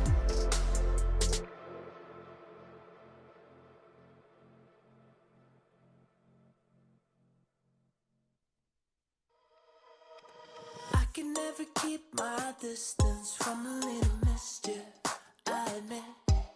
Now I'm hanging on my hopes on us and letting you decide. I will never lose my interest if there's something in this. I'm convinced there's a glimmer of a hope for us, or is it just a lie? So why you selling me a lie?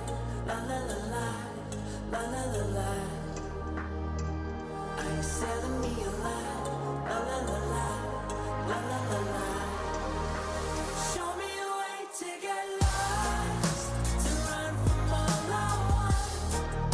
There's too many ways to get high when you're my every thought. It's like I'm invisible, visible, visible, visible. Yeah. Show me a way to get lost, to run from all I want. So did your luck run out? Are you running dry? Did you realize I was everything So now, from the moment you came over, I'll be anything you wanted me to be. Now I know that it was only curiosity that led you to me. Show me a way to get lost, to run from all I want. There's too many ways to get hurt. You're my every thought. It's like I'm invisible, visible, visible, visible, yeah. Show me a way to get lost, to run from all I want.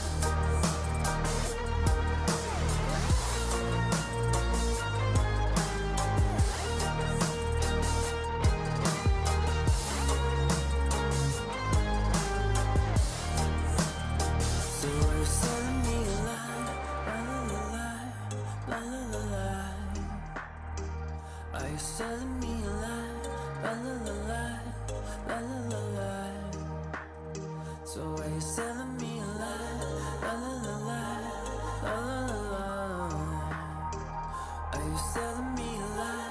La la la la, la la la la. Show me a way to get lost, to run from all I want. There's too many ways to get hurt. You're my every thought. It's like I'm invisible, visible, visible, visible, yeah. Show me a way to get lost, to run from all I want.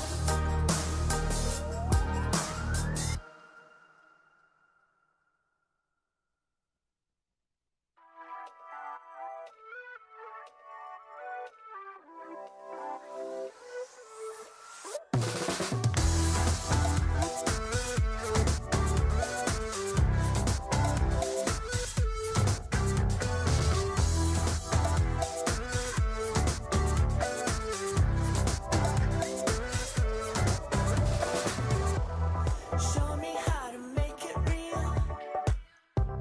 I won't let you down. If this is how we're meant to feel, I never had a doubt. Through every test, I gave you my best. I am obsessed, believe me. So take the next step, we'll make up the rest. Try to let go. Just take me for a ride.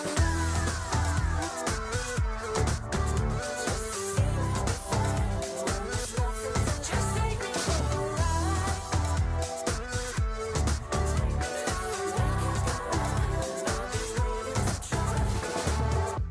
You wanted me to break the rules. I can read the signs. I can feel it burning through. You see it in my eyes.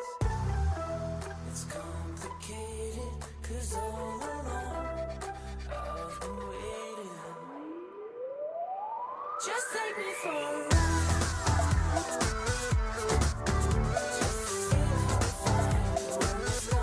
Just take me for a ride.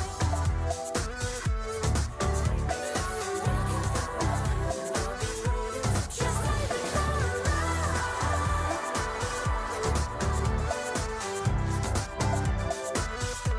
Just take me for a ride.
things that you do to keep reminding me there's magic inside me and you. Dreams to reality. All of my worries and fears fade away with you. There is no limit to all of the things we can do. Let's go, take my hand and hold it tight. I won't ever stop dreaming. Eyes closed, jump right in, we'll take them tight. Let's go, 'cause I got that feeling. Give me that, give me that, give me that, give me that feeling. Never stop dreaming. Give me that, give me that, give me that, give me that feeling. Never stop dreaming. You take me to a better place. Never wanna leave. Affection in a million ways.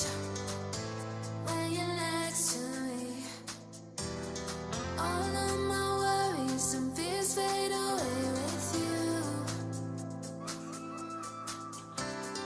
There is no limit to all of the things we can do. Let's go, take my hand and hold it tight. I won't ever stop dreaming. Eyes closed, jump right in, we'll take them tight. Let's go, 'cause I got that feeling. Give me that, give me that, give me that, give me that, give me that feeling. Never stop dreaming. Give me that, give me that, give me that, give me that, give me that feeling. Never stop dreaming.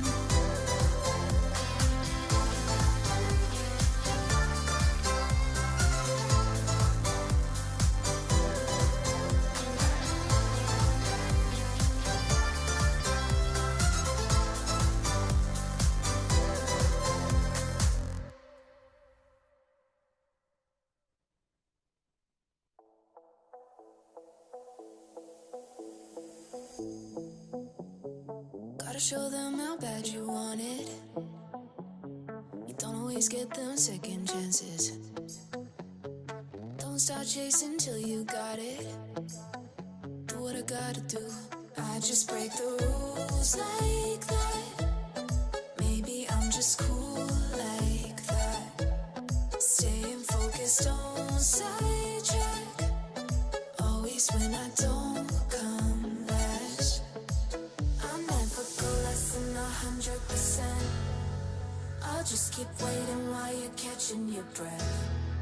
I'm only living if it's close to the edge. So come and dive into the deep end, 'cause the best is yet to come. I'm like a song you can't get out of your head. You press rewind when you get close to the end. Each time you leave, I know you'll come back again. So come and dive into the deep end.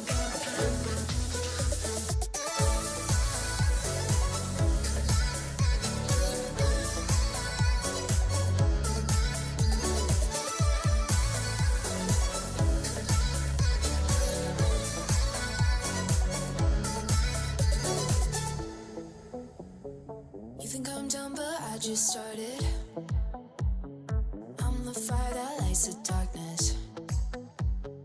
Don't get strong, confused with heartless. Do what I gotta do. I just break the rules like that.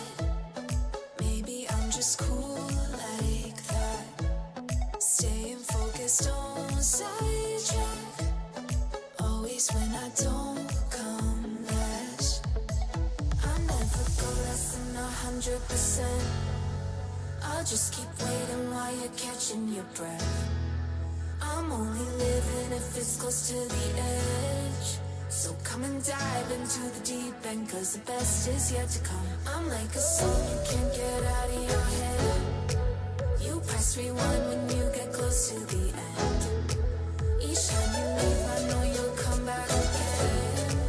So come and dive into the deep end.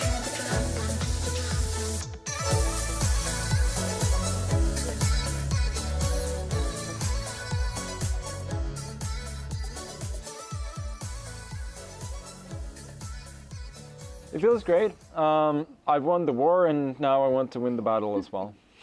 First of all, I was happy just to get here because it seemed to me that I had very reasonable compensation for the pawn and every chance to play for a win. And this, bringing out the bishop, just seemed reasonable. Like it was a more active way than putting the bishop on f6 immediately, maybe then bringing the queen over. And it's a weird position because there are two dead bishops in the corner, but once my mine breaks out, then it's going to be the strongest piece on the board probably, and his could also be very strong if this blockade is removed. But even if but generally, even if the bishop gets out like b4 and so on, it's not going to be that great. So I did feel that my position had a lot of potential, and then I'd already seen this idea of sacking the knight with e3, and I thought that would give me very decent practical chances. And yeah, I was generally happy later on when he declined my sacrifice, like this, bishop g5, knight c4. I don't know if this is forced, but it all seems reasonable. And here knight a5 is super risky, but then again, letting my bishop out is even more risky. So here, there were some interesting lines here, both after knight f2, knight f2, f4, maybe rook e1. I was thinking of this, keeping an eye on this knight, and then if he goes b4, I wasn't sure, for instance, if g3, here I take this. I wasn't sure if he's actually getting mated here or not. If he's not, then I probably lose the game. But I can understand why it looked very dangerous for him, and I thought, well, I might as well go for it. I also don't have to play g3 necessarily, but the problem though for him was that after he moves his rook, and sorry, the knight is not here, it's here. After I get this pawn, I get the knight back. This, well, I guess he goes b4 eventually. Like this bind that he has here is quite fragile. Even when he has the pawn on b5, I can start breaking it up with a5 and a6, and I have a lot of other positional trumps as well as some potential play with either pushing the h pawn or the f pawn. So I thought practically I should be doing well, and it didn't seem that my position was particularly worse. And you know, from then, as will happen with these time controls with positions that are unfamiliar to us, adventures did happen, mistakes were made, and so on. But yeah, I felt overall I did all right, even though, you know, doesn't always feel 100% like I'm in control. Yeah, it was very tough, especially the way that I lost. I got kind of outplayed at some point. I had a very difficult position, but I managed to fight back. I thought I was better. I was up on time. And then I just had a complete and utter meltdown, like literally forgetting how the pieces move, because I thought I could take his queen while I was in check. Of course, having missed a couple of resources before that as well. So I wasn't very optimistic about the second game. Like, I didn't feel that I really had it. And luckily, I managed to sort of calm down and find a good plan in the opening, where I felt that I could get a complicated game without being like much worse. And from there on, I think I had some good sequences, some bad sequences, but yeah, eventually I managed to win. Are you curious to play freestyle chess but don't know how to? No opening theory, no memorized moves, just pure strategic creativity. But how do you navigate 960 possible starting positions with confidence? That's exactly what I'll teach you in my Freestyle Chess Masterclass. You'll learn how to develop your pieces effectively, recognize key positional patterns, and avoid early disasters. I'll break down some of the best freestyle chess games ever played, featuring Magnus Carlsen, Alireza Firouzja, and Fabiano Caruana. Freestyle chess is still in its early days. This is your chance to get ahead of the competition. Sign up now and let's take your freestyle game to the next level. Join my Freestyle Chess Masterclass today and save 20% only during the Grand Slam. Hello everyone, and welcome to South Africa.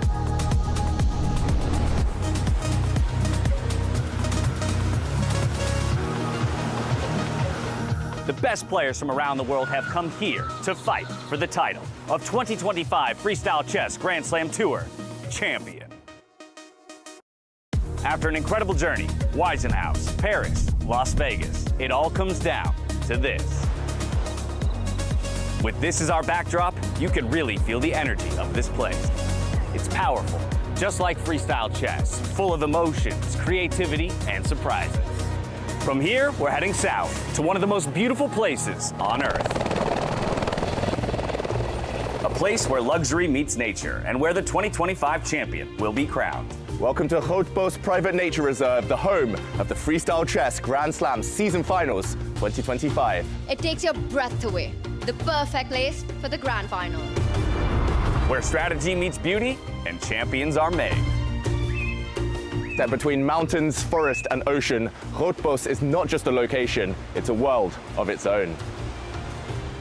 It's the perfect place to celebrate the beauty of nature and the brilliance of freestyle chess. Who will win the Freestyle Chess Grand Slam in South Africa? And who will be crowned the champion of the 2025 Freestyle Chess Grand Slam Tour? Get ready!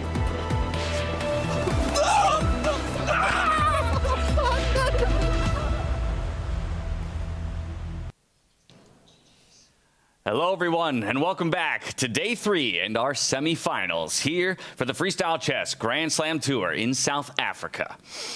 We had decisive results in one of our 2 semifinals. Through the first game of the day, it was the #1 in the world, Magnus Carlsen, who took down Vachier Sindarov, handing him his first loss of the entire tournament. Now going into the second game of the day with a solid advantage. The other semifinal, though, Tanya, of course, sported Levon Aronian up against Vincent Keymer. The two of them would come away with a draw, so half a point apiece there, even footing going into the second half of the day. Yeah, and I think that doesn't tell the full story because that one as well, a very fighting draw. It was a very high-level chess there. I think for Sindarov, he has to win on demand. You know, that situation itself is one of the most difficult to deal with in chess, and you have to do it against Magnus Carlsen. So double, triple that pressure. Sindarov has to find a way. He starts with black, and if I had to predict one of these two going into tiebreakers, I think it's the Levon-Vincent one. I don't think Magnus gives Sindarov a chance. Hard to believe that Magnus will give Vachier a way back into it, but Magnus was in this very situation just yesterday against Fabiano Caruana, back against the wall, down a point. He sat by himself, he crafted a win, and was able to push himself to a semifinal. Vachier looking to repeat what the world's best has done before. That is true. He needs to prolong the game, take a leaf out of Magnus's book, just keep pieces on the board. In the break, we heard Magnus breaking down that win against Fabi. It's just about keeping the tension, hoping the opponent gets a bit impatient, and hoping that at some point he gets a half chance. Of course, tough to imagine Magnus giving that to him, but he has to be ready if the time comes.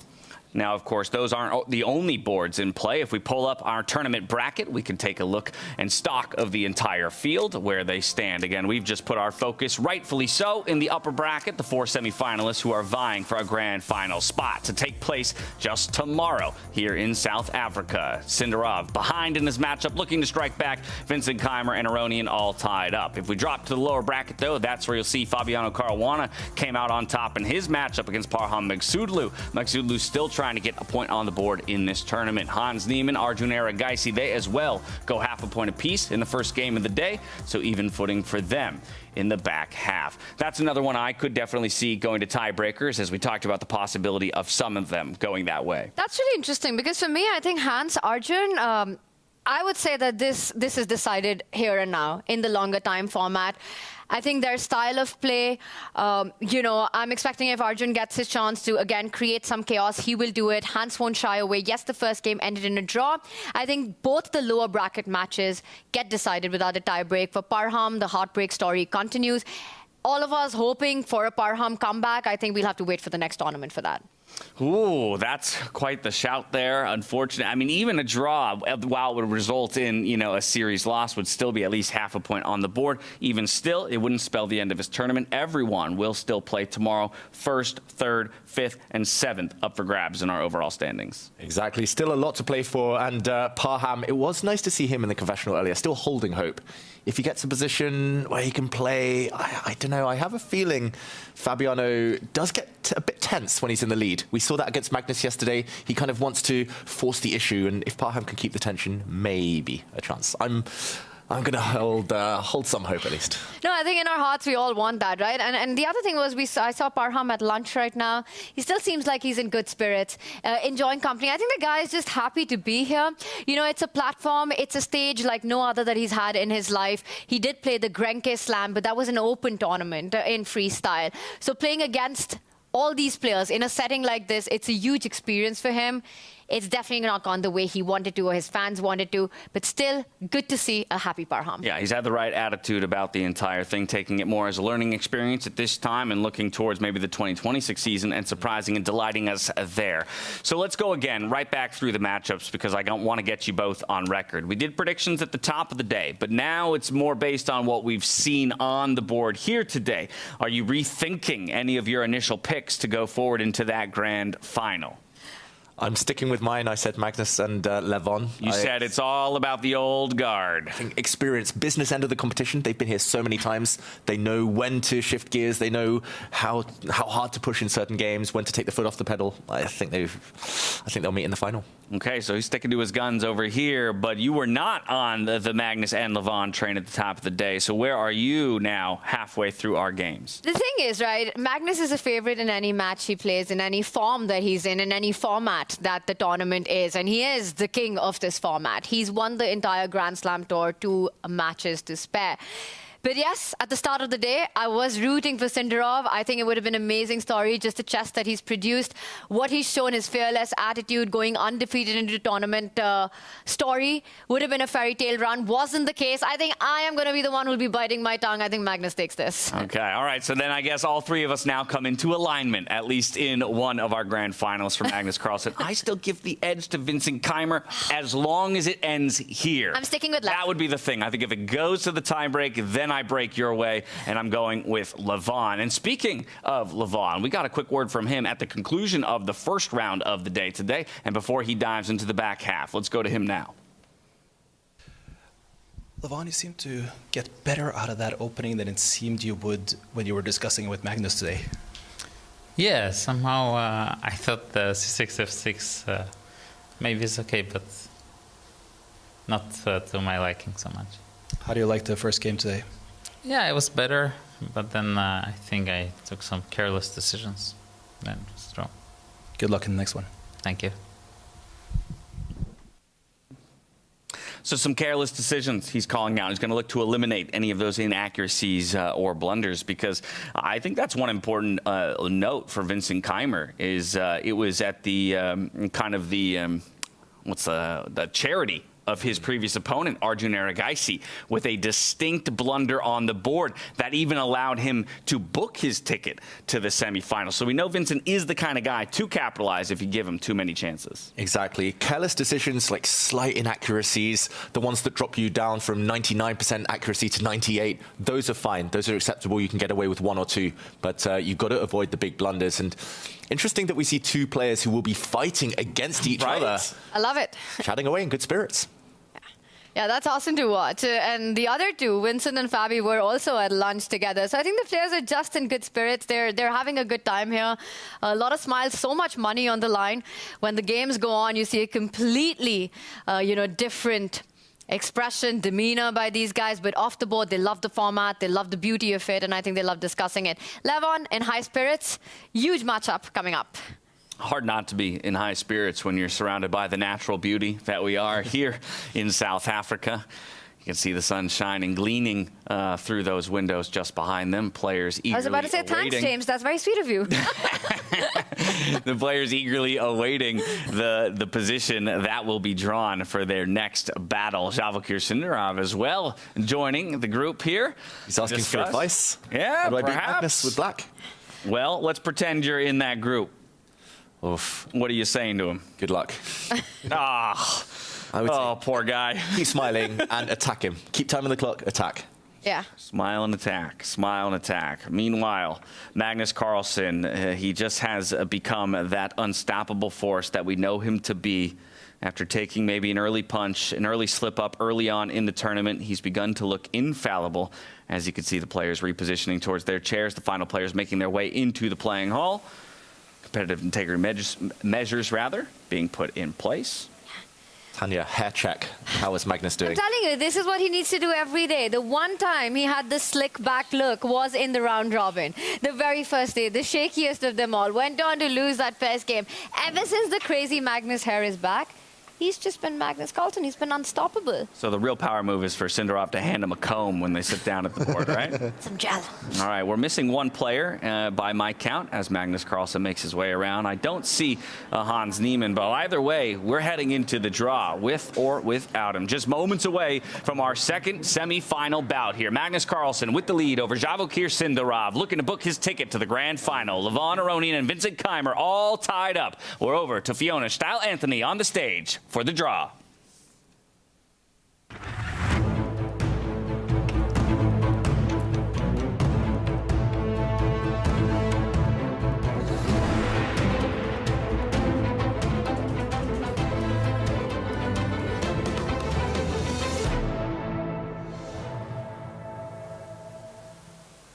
Welcome back. The first game of the semifinals is in the book. We saw a draw between Vincent Keymer and Levon Aronian, and a win for Magnus Carlsen against Sindarov, who is now in a must-win situation to force a playoff. And in order to draw the next position, I'm delighted to be joined by Ella Carlsen. Ella, you've been to all the freestyle chess events. What sets this one apart for you? We brought our son. And the place is beautiful, so I'm very happy. Well, I'm happy you're having a good time, and you're going to be responsible, actually, for drawing the next position, so let's find out.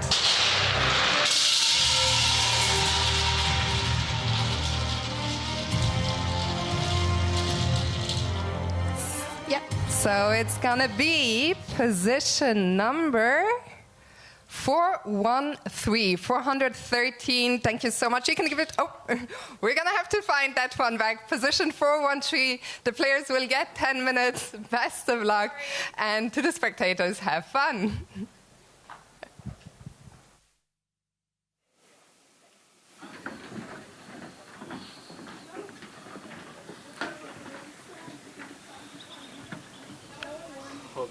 Daniel hat das eben nicht gehört. I don't know what I'm hoping for, so I will just... That's how it's That's too hard.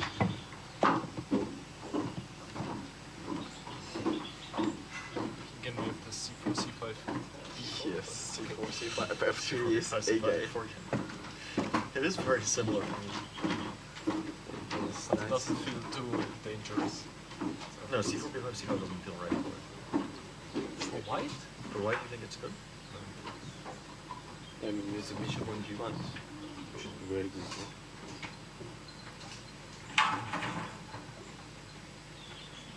C4 if play F6.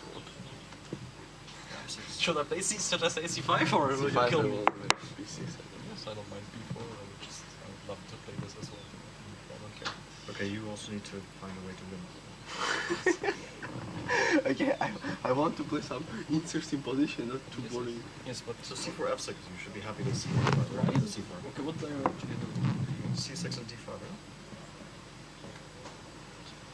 D5, CD, or I see. So why you play C6? Okay, maybe D5. we should D5 immediately. Okay, now let's work on it. Let's find for us. Yeah. Okay. I don't think C4 is critical. Sorry. No, No. But d4 feels very weird. Or d4, b5. E4? Yeah, probably not b5. Okay, to ask a stupid question. But why not, yeah? Yeah. I don't... What else? No, there's probably nothing else. So we could also see it somewhere. F6, C6, or? It's not stupid at all. But it should be worse than the other one. Kind of the same, right? No, d4, d5 is very solid, yeah. Yeah. I didn't see any problem. I mean, just... I don't see any amazing move for white, to be honest. It's quite... E4, C5. E4, C5 is... B4. C4. If it doesn't win a piece or a pawn, queen d3 shouldn't be fair. This is rubbish. How about d4? Looks so dangerous, no? C5? c5, okay. I'll play with c3. f3, let's see. Why is this dangerous?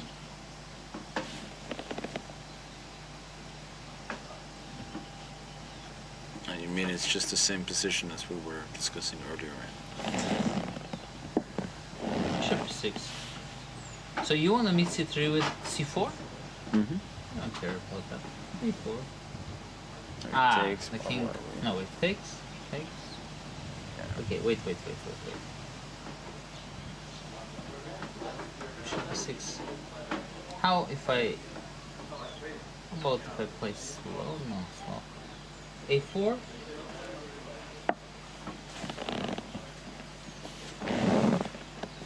Slow Massaggi. The Massaggi variation. This is okay, yeah? I think so. But this... Okay, and if I go c3 immediately, he still goes for c4. d4 takes... c3. This is so strange. Bishop f6. Now we can have a match for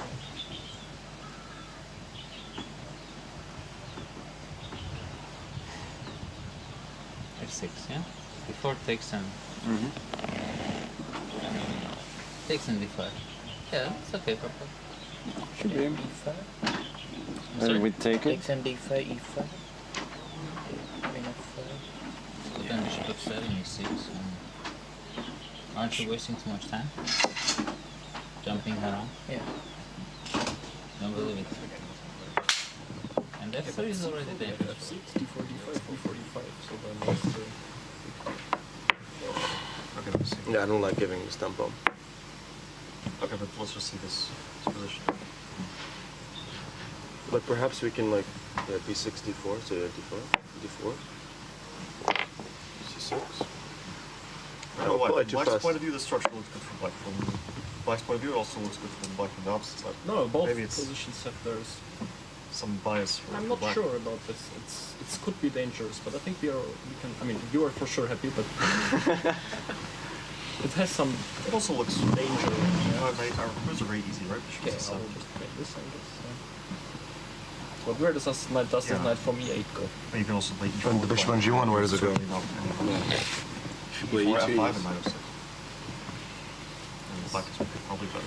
Yeah, sure is like so. Okay, so deep c4 f6 is not dangerous. D4, we said d5 is forced, right? So what else can... It's actually not a bad position to play for. It's f3. That's just... Well, the question is maybe now we play like h5, bishop h7. Yeah, maybe. Because h5, h4 is good. e4. Bishop. e4. I don't know. We cannot play bishop h7. Oh wait, taking c5 maybe? Or I don't know, there's some... Maybe bishop h7 first? Yeah, bishop h7 first. Knight. Very good. Bishop h7, e5, c5.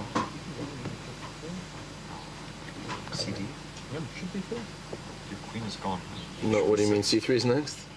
Let's turn at c3. You're written to e5. The horse. Knight d6. Ah. That's what you do. Okay. Queen d5, c4.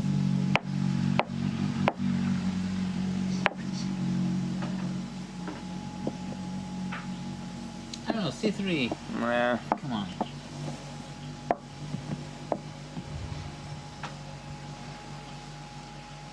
Find something.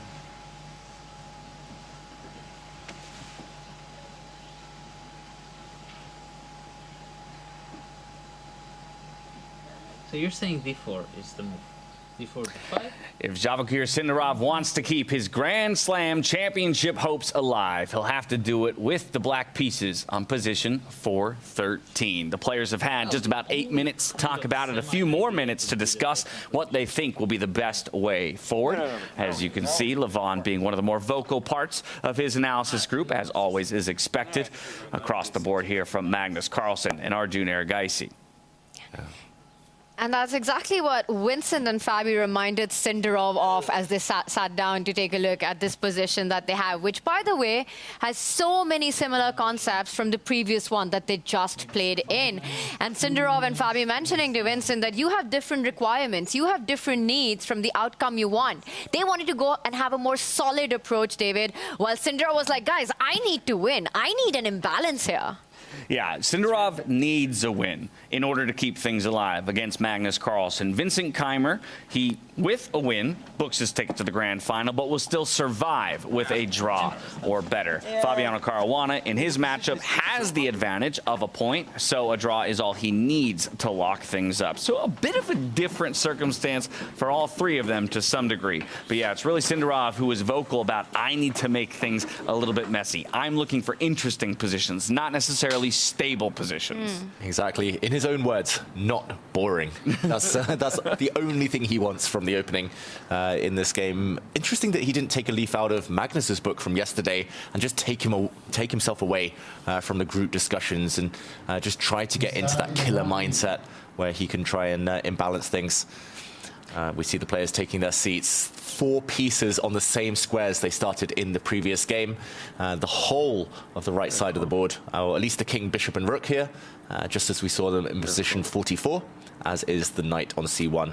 And Tanya, they were discussing very similar concepts to start the game. For both sides, right, where there was a central pawn moving forward. Like we saw in the last game, center space was a huge theme for white. So either the pawn in front of the knight or the bishop. And similarly, very interestingly for black, those 2 little moves, f6 and c6, to open up the bishop and the queen, as we saw in the previous game. I think we'll see these ideas come to play. Sindarov with the black pieces. Where will he find the imbalance? Must win for him. As all of the players take their seats, and with 10 seconds to go till game start, it's do or die for the young Uzbek up against the world #1, Magnus Carlsen, looking to book his ticket to the grand final here in South Africa. Away we go. The gong sounds, the players begin. Where is Magnus Carlsen? That is the question. Forfeiting a few seconds. Nothing new, of course. I think Vachier is in no hurry to find out. He said, Magnus, take your time, let the clocks run as much as you can. You know, get low on the clock, use every little bit. And you mentioned about something Magnus did yesterday in a must-win against Fabi, where he decided to take a break from the group discussion, go sit on his own. Not a path chosen by Sindarov, as Magnus does arrive with his little cup of tea, places it. He will make his first decision. And I think that story of that comeback thriller that we saw from Magnus yesterday really started at that point. It started even before the action on the board began. You could see the mind shift on the world #1. And in this moment, we'll zoom out, take stock of the field. Magnus Carlsen just about poised to make his first move. But as you can see, across the 3 other boards in play, 2 of our players with the white pieces have initiated gameplay, while Aronian Erigaisi will just now reach for that e-pawn and bring it forward. And so far, 3 different moves on the boards where we have seen the white players make that decision. E4 from Erigaisi, it was D4 from Maghsoodloo, and C4 from Levon Aronian. Will Magnus complete the set? Will he play something other than those three. Maybe F3 would be the other main candidate move, something the players with the white pieces, the team, were discussing. And C3, we have 4 different first moves on 4 different boards. Unique moves across this one. Very, very intriguing. So basically, no one agreed with anyone there. They were like, you're wrong, you're wrong, you're wrong, you're wrong. Going their own path here. Trust issues with the teammates You know, there. when you spend so much time with people, it eventually happens, David. Yeah, perhaps trust issues, but again, also perhaps what we were just discussing, the fact that everybody is playing for a little bit of something different in this one. Exactly. Maghsoodloo needs to win, so he goes his own way. And Magnus, happy with the draw, he goes his own way. And the other two, they're unsure. Arjun and Levon, they would just like to get a proper fight, a real game. They decided to play maybe more normal-looking moves, I would say, E4 and C4. Interesting that Hans Niemann is the one who hasn't made his decision after being late a bit earlier to the opening discussions. Almost by 9 minutes.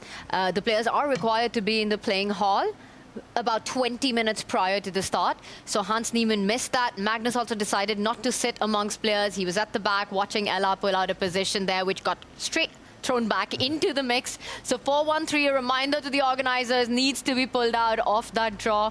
The most interesting draw out of the opening here, I will say, is the Parham board so far. Bottom left of our screen right there, we see an early Howell the H-pawn move up the board, H4. And this was the first time that I saw Parham not take part in the group discussions. He kind of decided to go his own way. And you know what? When he needs something a little different, he needs his first victory here in South Africa. And I have to believe with a whole majority of the chess world behind him, hoping for some brilliance on display up against Fabiano Caruana, he's going to take a couple stabs at it here early on in the game. Oof. Wow. Not just the H-pawn, the A-pawn as well. We're going for the pincer attack. Yeah, you push them forward and eventually hope that you can stab towards the center a bit later. Just a very quick action replay. He did start with the D4 pawn push, something that Magnus Carlsen might be transposing towards a bit later in his game. Fabi says, okay, symmetry, that's fine by me. I just need a draw. Parham brings out a knight. We see the C6 move, at least a diagonal opened up for the black queen, maybe the bishop as well, coming out. And this is where Parham says, I don't know what I'm going to do next. I'm going to wait for you to decide first. In the meantime, I'll gain space on the flanks. Big question, though, is where the white king is going to castle. He's pushed pawns on both sides, meaning that maybe the king isn't going to castle at all. To me, this is not brave. It's a player on tilt, right? He's not taking that much time. He's pushed all his pawns forward. Very committal decision there, because that stuff you can't take back. You've let go of some squares. Your king potentially weak for the rest of the game. And Fabi's done everything very healthy. He hasn't taken any time. You know, he's played fast. He's simply continued to improve the position of his pieces. And centralization for Fabi. He's improved his bishop onto a nice diagonal with its queen. The knight comes towards the center, just as White has done. Knights behind pawns is the motto, and Fabi's keeping flexible. He hasn't played F6 yet, a move we discussed earlier, to open up his bishop, because he might go the other way with his bishop, which might be a very nice diagonal down towards the white queen, staring at it. And yeah, it's very unclear why the pawns have been pushed. There's no big targets on either flank. It's not as if black has declared where his king is going either. So it very much seems like Parham has passed the kind of first move advantage that white normally has. Kind of to Fabi here, he said, I've played some kind of generic moves rather than concrete moves. And what is this? He's shuffling his queen. Very mysterious play here. I think he's just trying to confuse Fabiano at this point. Yeah, bringing it on to a diagonal that I guess eventually it could threaten a king that remains on the right-hand side of the board. You know, if you ask Levy, if you ask Gotham Chess, this position, freestyle chess, guess the elo of the player playing with white. I don't think Parham wants to hear the answer to that. Yeah, early days, but it probably wouldn't be high. Like, the queen is literally nowhere to go if it comes out to this square, gets hit by a pawn. If it comes out one square short, then it's going, well, now it would just drop off. And Fabiano is already setting up some nasty traps. That knight is hard to remove. And that's the downside behind pushing your corner pawns here. Your H-pawn, for example. White cannot push this pawn now, for example, just because of a check. A fork, game over. This is going to be a thorn in his side now for a long, long time. Even Fabi doesn't understand what's going on. He just takes a look to the left, to the right, takes a sip, gets up and leaves. He's just done everything that's so natural for black in this position. And I'd already say, from a human perspective, looks Very good for black. It's a moment where I'd rather like for Fabiano to be diving into the confessional, just because I want to hear what he's thinking from the opposite side of the board when you see this coming your way. Do it, Fabi. We can hope. He hasn't been in there so far, unless I recall wrongly. Fabiano is one of the few. Not to my recollection either. And it's understandable. I think in round robin, it's impossible to expect the players to do that. And then he had Magnus in the next round. That's a good point. That's a good point. Use all your time when you're up against Stay on Magnus the board. Carlsen. And do your thing. You know, he almost did his thing yesterday. So maybe today, now, is the moment that he'll find that space to take a pause. So Fabi looking good in this one. Should we move over to some of the other boards, James? Yeah, let's go to our other lower bracket bout first before we jump up to the upper bracket. So checking in with Arjun Erigaisi and Hans Niemann. Not too many moves made here on this board, and that, if anything, is maybe the most surprising thing for me as we arrive between both of these players, known at times to weaponize their clock, move quick, and look to create early advantages. Yeah, sometimes when a plus and a plus meet, it's a minus, and they kind of cancel each other out. And yeah, both players trying to get the energy going. Huge kind of recollections here, similarities between the previous game, where again, it was the f6, c6, the 2 pawns we're highlighting here, opening up diagonals for the pieces.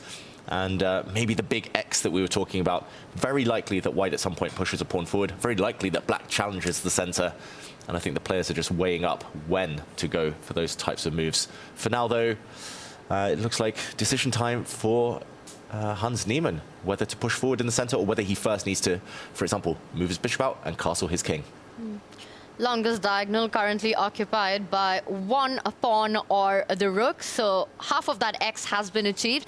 And a lot of patterns emerging from the first one. I think white will do exactly as you mentioned, an idea for Hans. Push that f-pawn, get the bishop out of the way, get your king to safety, and then you're basically looking at a standard chess position. And it all explodes, it all opens up once you have a trade in the center of the board, once that liquidates. Yeah, the only other expectation I might have would be one of those knights jumping forward. No, he's going to go for the bishop instead. I was thinking maybe knight to e7, supporting that very same pawn push, just another way to develop and grab control of the center. Sorry.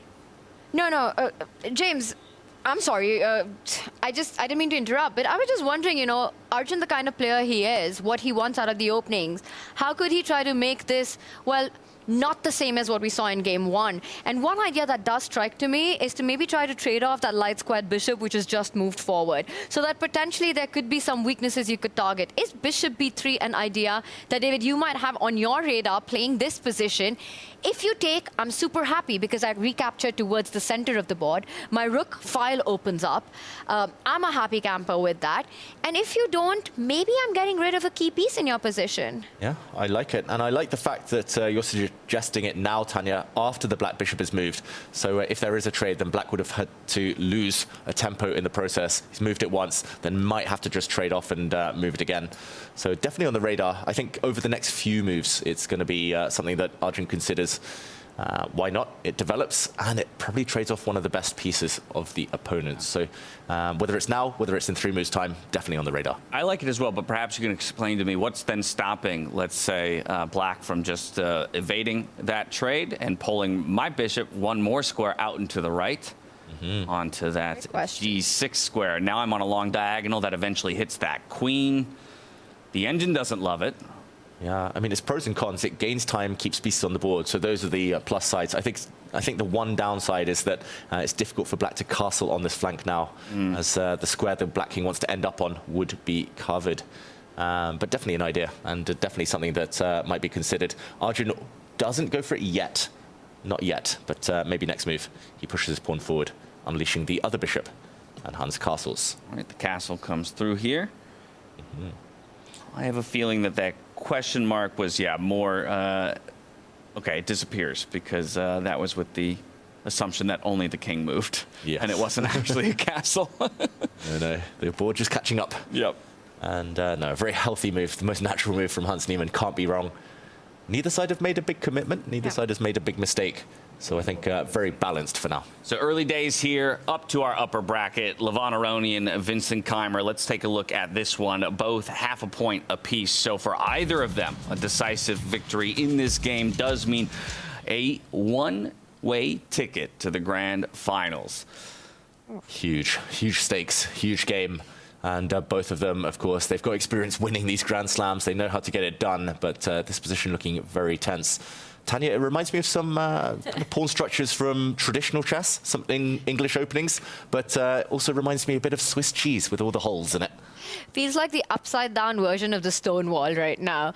The Swiss cheese that you're pointing out here, the light squares left behind by the pawns that have moved forward on those dark squares. A really committal decision by Vincent Keymer, and not something that we see so often by him. You know, we talk about how well he understands this position, but he's left behind some long-term weaknesses in that.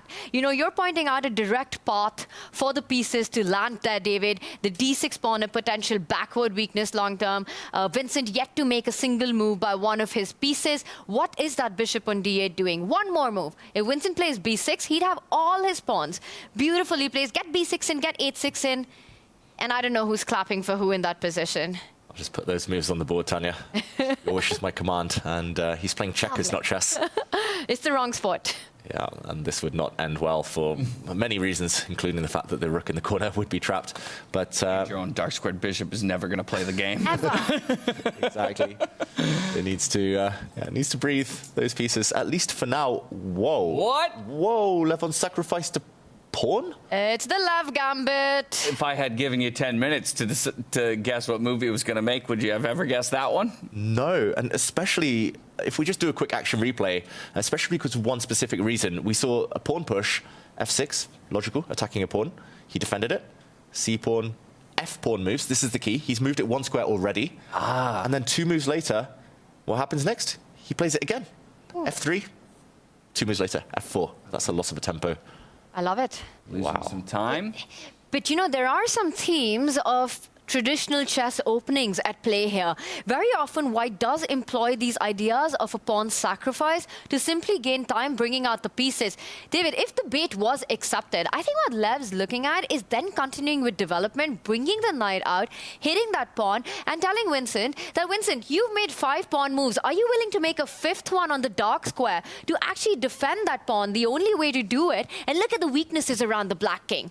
I think f4 poses some serious questions to Vincent Keymer, and he knows it. Super dangerous to accept it.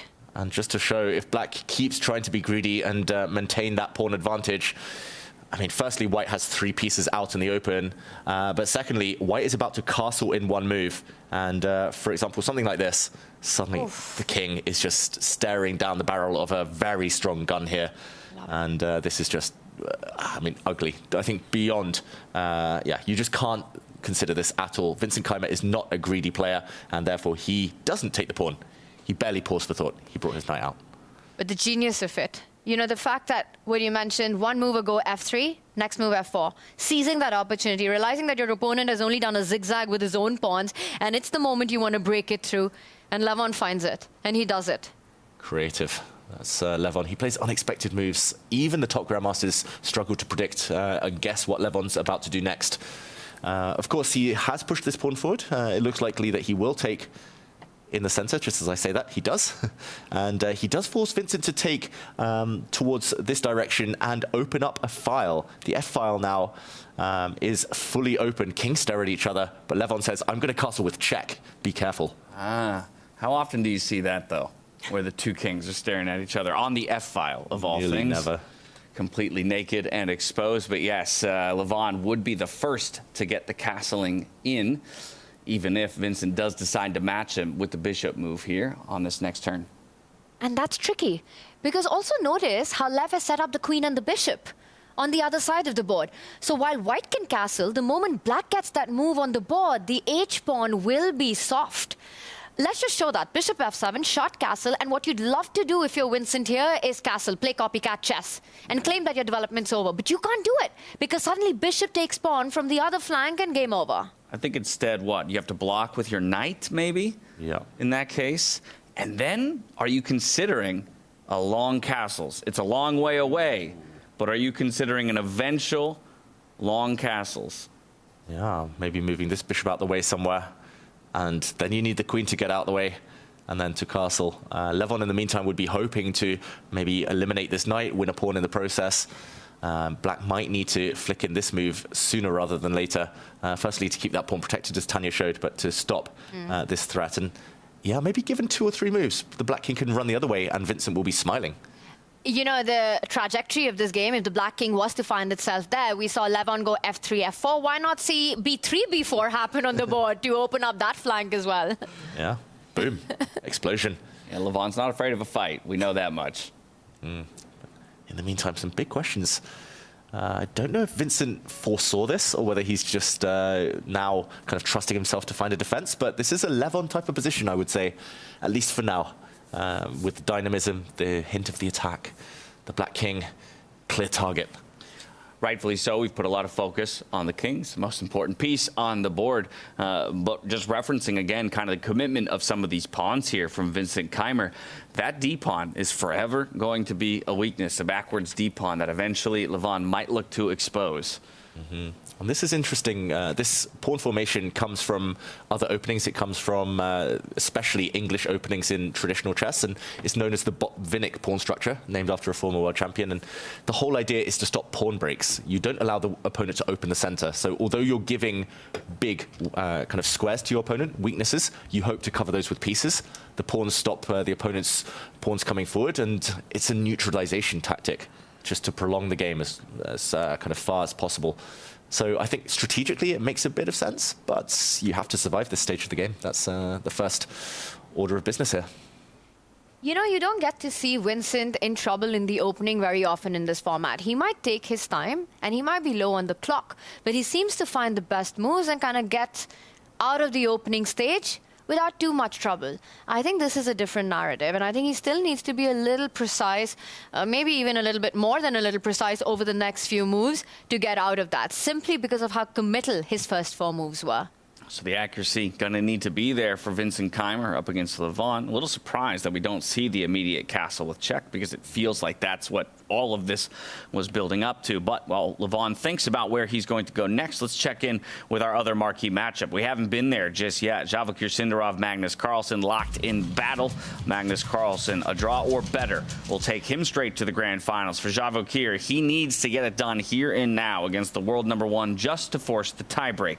And look at this clock situation, very similar to what we saw in the first round of the day. Already a near 7-minute deficit for the young Uzbek. That's not a good sign, Tanya. But I love the position that Vachier has gotten. Now, you're in a must-win, right? And David, you're going to do an action replay, because right now on the board, Vachier has an extra pawn. He's about to lose it, but guess what? He can throw in a spanner with a check. We'll do an action replay, and I just want to say one thing before you get there, David, that this is what you want, right? In a must-win. Yes, you have less time on the clock, but you know this is going to be a fight, because Magnus is about to be forced to lose his right to castle, to get his king to safety for the rest of the game. Yeah, this is Magnus. Very provocative mood right now. The action replay you mentioned, Tanya, he started with c3. We saw after Black pushed the d-pawn, Magnus copy, and it was very much Magnus who initiated the chaos. It's totally symmetrical. He could have just brought his knight out like Fabiano was doing, kind of with colors reversed. He could have moved his bishop like we saw Levon Aronian doing. Stable position, white's a tempo up. But Magnus here, push forward in the center, defended by his queen. We know how much he loves to activate his queen. Vachier said, no, I'm not going to clarify the center yet. And I'm really shocked that Magnus made this decision. There's so many other tempting, healthy moves. Moving the bishop again. Any knight move other than the one he played would be just a very stable position. That's all he needs. But Magnus, I think, believes that he's got a big advantage here in what transpires. He's brought his knight forward. There's a huge threat, game-winning, game-ending threat on the board with a fork, royal fork. And he does expect to react to this check by blocking with his bishop. And the line you mentioned, Tanya, the bishop's coming out, the king coming out into the open. Magnus thinks, okay, I'm going to take this pawn back. I'm landing a check. I'm coming into this square. He's doing very well. And actually, visually, I love white's position as well. But if black can survive the short-term storm, then the white king might become an issue. So Vachier here would probably just need to castle, get out of that. Oh, wait, it does still lose material. Oh, yeah. Wait. Oh, wait. Magnus does have tricks up his sleeve. Vachier has got to make a move, though. Yeah, he does. You just simply cannot be burning this much clock against Magnus Carlsen. Again. Again. Exactly right. You got to take the lessons from the first round. But he really wants to give that check, and he's trying to see what the follow-up is. Can he survive that one-move storm that happens right after the trade? Because I just realized the other thing, right? Here, if you try to defend it with your queen, getting it to d6, which was my initial thought, b7's weak as well. Yeah, this pawn would hang, and White would have a huge advantage. And James, it looks like a huge decision, but here he needs to find the energy to start sacrificing. Whoa. Yeah, it's pretty wild that the top engine line invites the fork by that knight after the castles that we talked about just a little bit ago. So first, yes, following through with this bishop check line, we, invalidate Magnus's ability to castle going forward, but you let go of your rook in this case, and you bring your queen all the way out to f4. Yeah. And the problem is not reaching this position. The problem is evaluating this position from what you have right now. Vachier, 15 minutes. The more he thinks, the more it feels that this is where his head's at right now. But how often does it happen? You go down that path, but you can't convince yourself of it at the very last moment, and you make a panic move. What are the odds that he actually does it? And why is this still slightly better for black? Yeah, if you showed me this position, I would take White here every time. And then the eval bar says, Black is better. This is crazy. I think the compensation, rook for knight, you're down, but you have one pawn in return, so just a minimal disadvantage. You have the opponent's king out here in the open, can never castle. White's bishop is a bit stuck. I think just very quick activity. The knight is coming out to the center, the bishop's coming out, and the black rook is sliding into the center. So difficult, though, for Vachier. I mean, maybe he gets that process of elimination because there's nothing else. Anything else, he's just clearly worse. The knight fork is landing anyway, so he might be forced to find this, but it takes courage.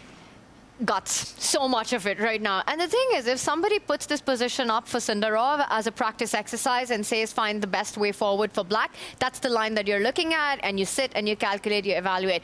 But he's got none of that. I mean, you could just be thinking that's lost. You see knight d7, you see you're losing in exchange, and you stop even looking at it. Right. You know, you stop your calculation. Now you're looking for your next best option. I can guarantee that both players think that White has got a big advantage here. I think Vachier might play that because he feels it's desperate. It's like a last resort. There's nothing else. It turns out that that's actually very decent for black, very healthy. But Magnus, in his mind, he's kind of cracked this opening. He's found the most beautiful line for White. He's winning material, and he's going to win the match. That's Magnus's mindset right now. Yeah. You look at him, you almost feel it, that he thinks this is over. He's he's relaxed already, Magnus. That would be such a cold shower if Vachier now plays it. He needs to play it now, though, 13 minutes. Because it's not the end of the game even if he plays it and finds it. He'll still have to be thinking way across, way over the moves. Look at Magnus. He's so chill and relaxed. He just feels that Sindarov has gone completely wrong in the opening. But that's not the case, Magnus. Vachier needs to find bishop c4. He has to sacrifice that exchange. David, how bad is it if he takes a cautious approach? One human move that comes to my mind to stop that check is develop your knight to b6, not allowing any fork, not allowing a check on e6. Put it on the board. This is not Javakir's move yet. We'll see the evaluation bar rise a little bit at least. Magnus's most natural move would be to recapture the pawn that he sacrificed. And now any check would always be met by a bishop block, and White's queen can drop back to defend. And the problem is Black's position is just full of holes. So here, it's basically the same thing, but yeah, you just do not get any compensation, do not get any attack for the weaknesses you've left behind. So I think he needs to find this. Did you see that? The shake of Javakir's head. It's not only Magnus who thinks Sindarov has gone wrong, but Sindarov thinks Sindarov has gone wrong. What are the chances that he actually goes for it, process of elimination? Does he find it? I don't know. Now with this much time sunk, I feel like he's going to bail out into maybe the knight move that you talked about, which is still the third best move in the position and gives him fighting chances. But not what you want to see when a win is what you require. I think it's maybe 25% chance at this point that he plays the move. And if he does, it's not with confidence, it's out of pure desperation. 11 minutes. This is borderline acceptable now. He's getting ready now. He's getting ready to make his move. The thing is, even if it's played out of desperation, if you come to that last position, you suddenly realize if he gets to that end of sacrificing the exchange, that there's a lot to play for here. But do you have the courage to go for it? And he bails out for the knight move. It's hard to fault him for it. A tricky line to find. But it's not going to be his best option against Magnus Carlsen. And look how quickly the response comes out. Nearly instant. And right back goes the time pressure the way of Vachier Sindarov. Oh, so many holes now in the black camp. The white bishop is coming out, something you mentioned in another game, Tanya. Trade off the defender of the light squares, and white's knight has full access into the opponent's camp. Now it's just pure suffering. I think it just needed to gamble no matter what. And yeah, at some point you've got to be practical. Whatever move you were going to play, you could have played it 10 minutes ago. And yeah, I think Magnus now is even more of a favorite than he already was. It's just unlucky for Vachier that the key moment came on move 5 so early in the game. You know, and that's the thing, right? If you have to play knight b6, you play it within the first 2 minutes of this move. Because that is... And then you're not complaining so much about it. It's not the best move in the position, but you keep the clock under control. He burned all his time looking at the check, and then eventually down to 10 minutes decided to go with the less desirable option. That's the problem. Didn't find the ideal move. So now he's fighting a bit of an uphill battle for the remainder of this game. Magnus Carlsen with plenty of time and plenty of control on the board. We expect him to cruise the way he normally does to a victory, but there's still opportunities here for Vachier. Not too many pieces have left the board. We've seen crazier things happen in freestyle chess. Yeah, this is where Magnus will pause for a few minutes over his next few moves.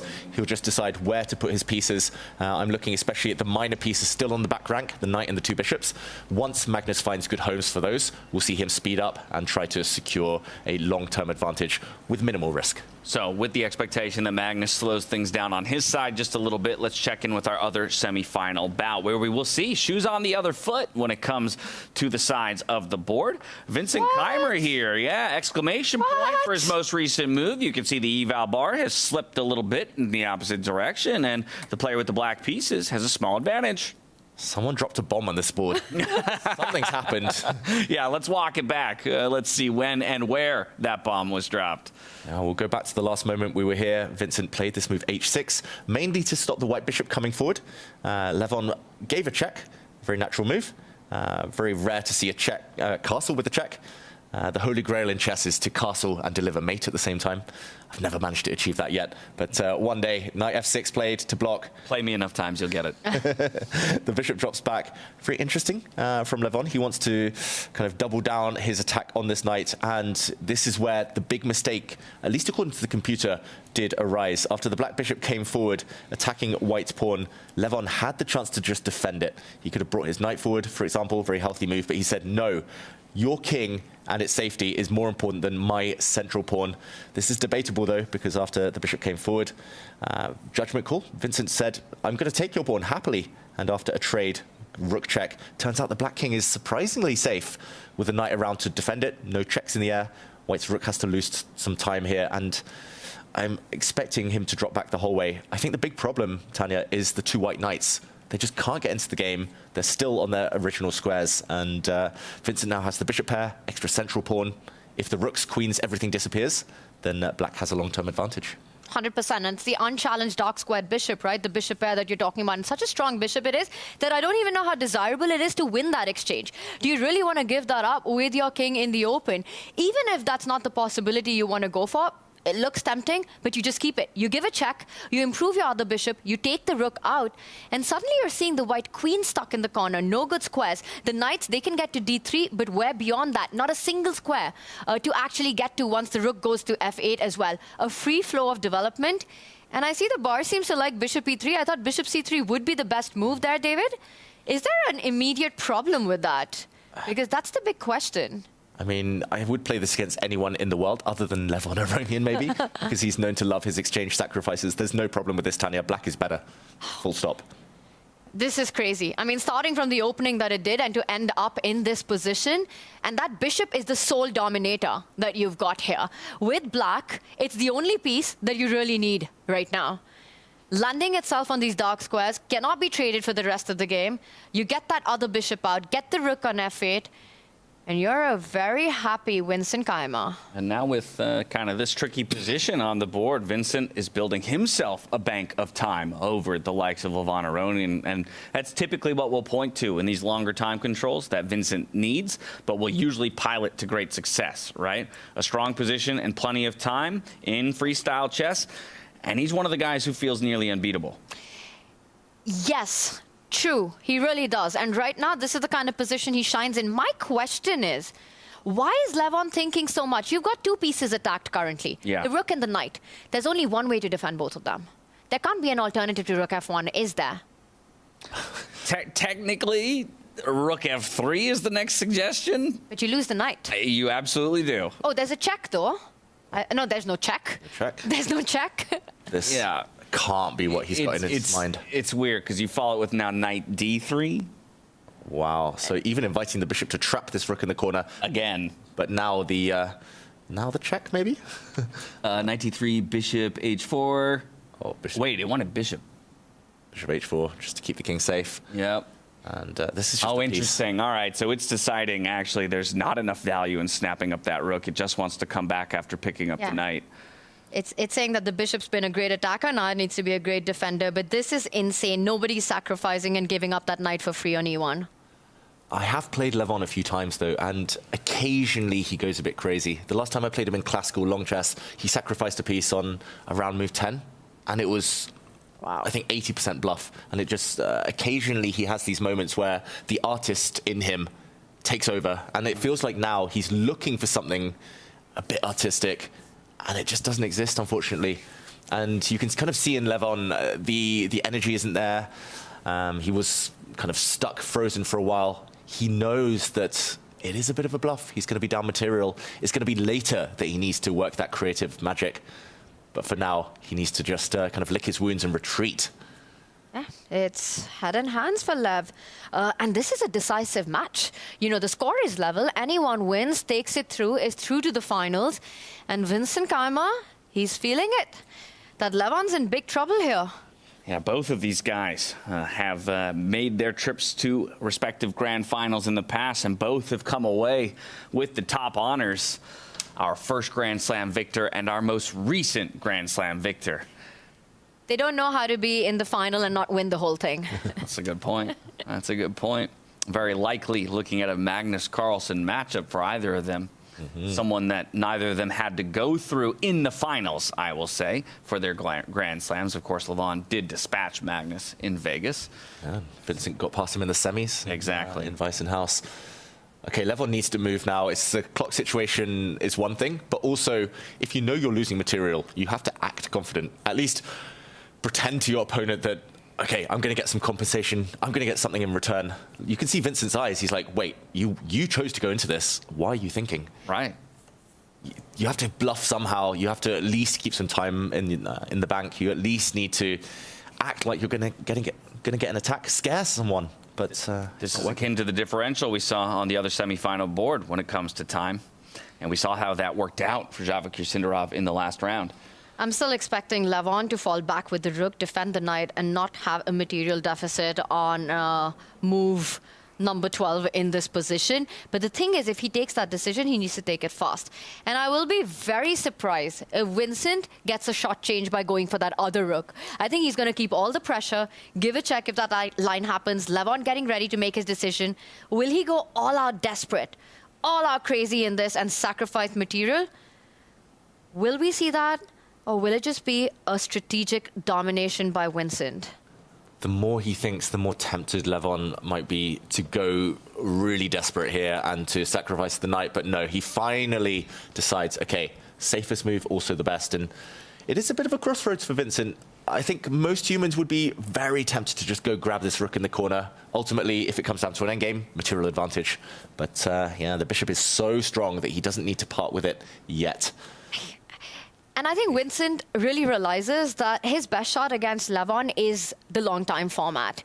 So he wants to make the most of the advantage that he has, even if it means playing for the strategic one rather than the material advantage. Giving up this dark squared bishop, you know, Vincent's not a greedy player. He's about to take his decision, and he does go for it.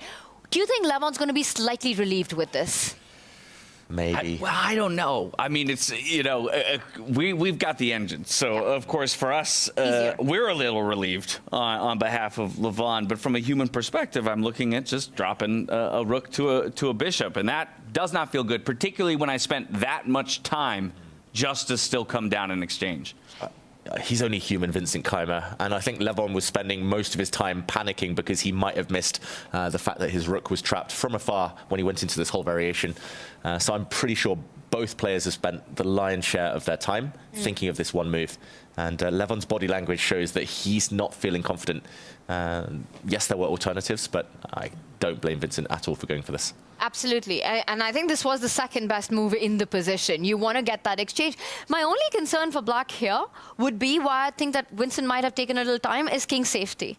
Once you do give up that bishop, it's not over. Yes, you have an advantage. You're up in exchange.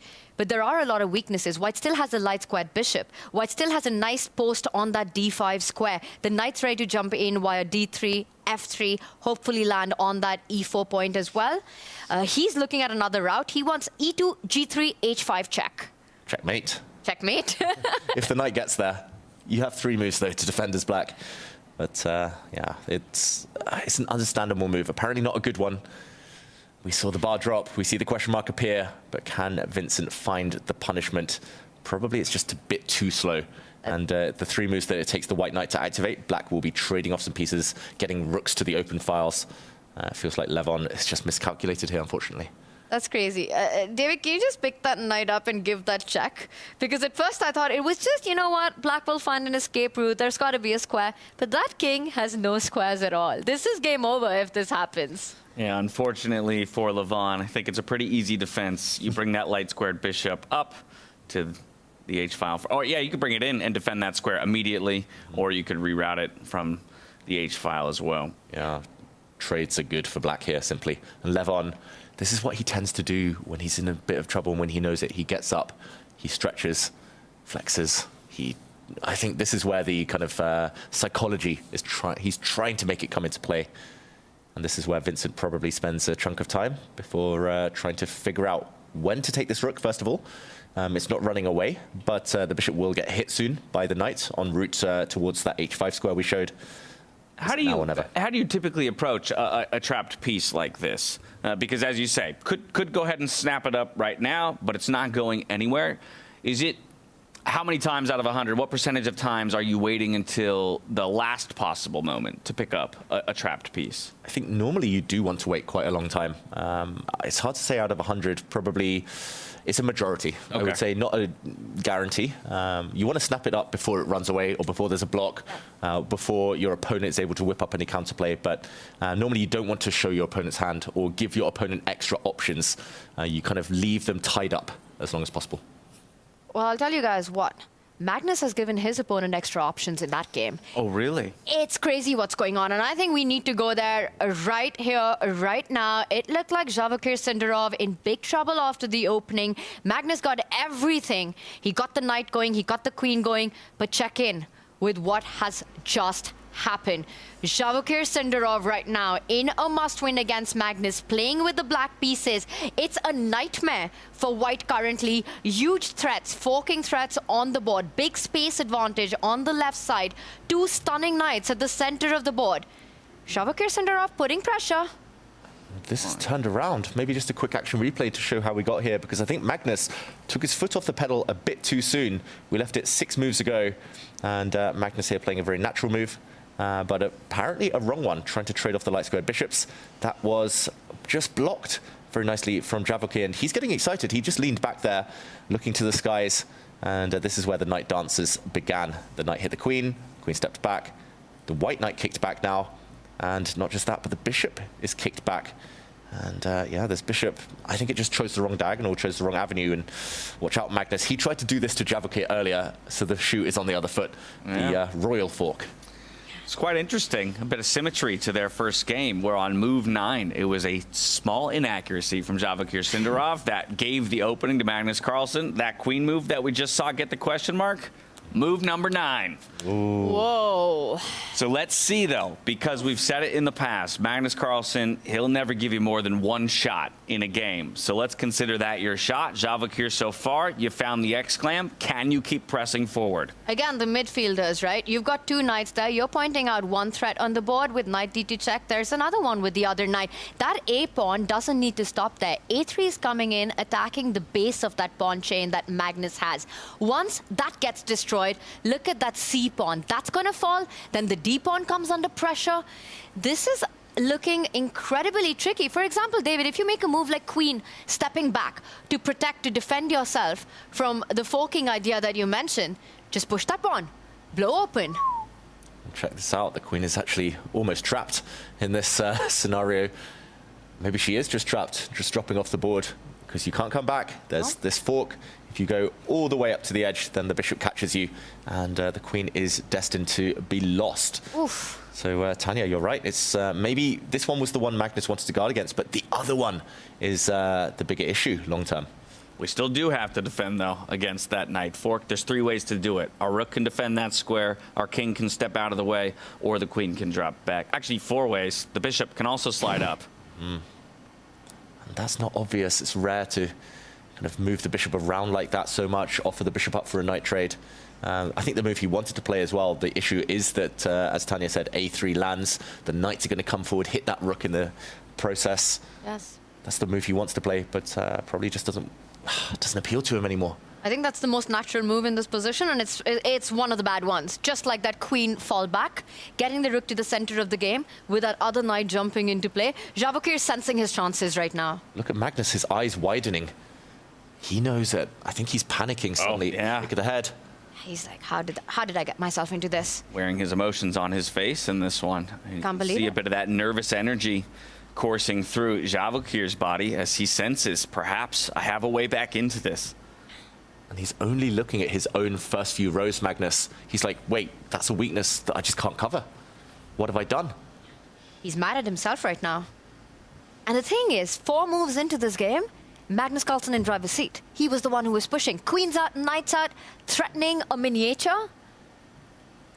And it all comes... 12-plus minute time advantage as well, as Sindarov had completely tanked. And now it's down within 4 minutes. I mean, this is, quite the recovery You from say Vachier. 4 minutes? I think it's going to vanish pretty much out of thin air right now, all the way down.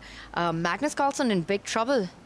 Sindarov, it feels like it's mission impossible when you're playing Magnus in such a match situation. But anyone who's watched those films, Mission Impossible, knows the mission is always accomplished come the end. He moves his king out of the way of the danger there of the fork, the check.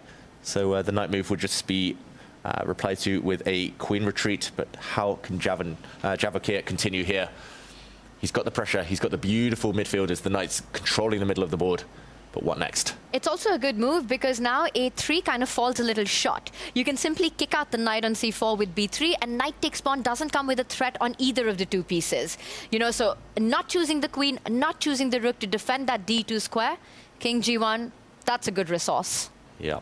I think it was that one or the bishop move that Magnus needed to play just to at least deter black from any immediate action and delay any immediate losses.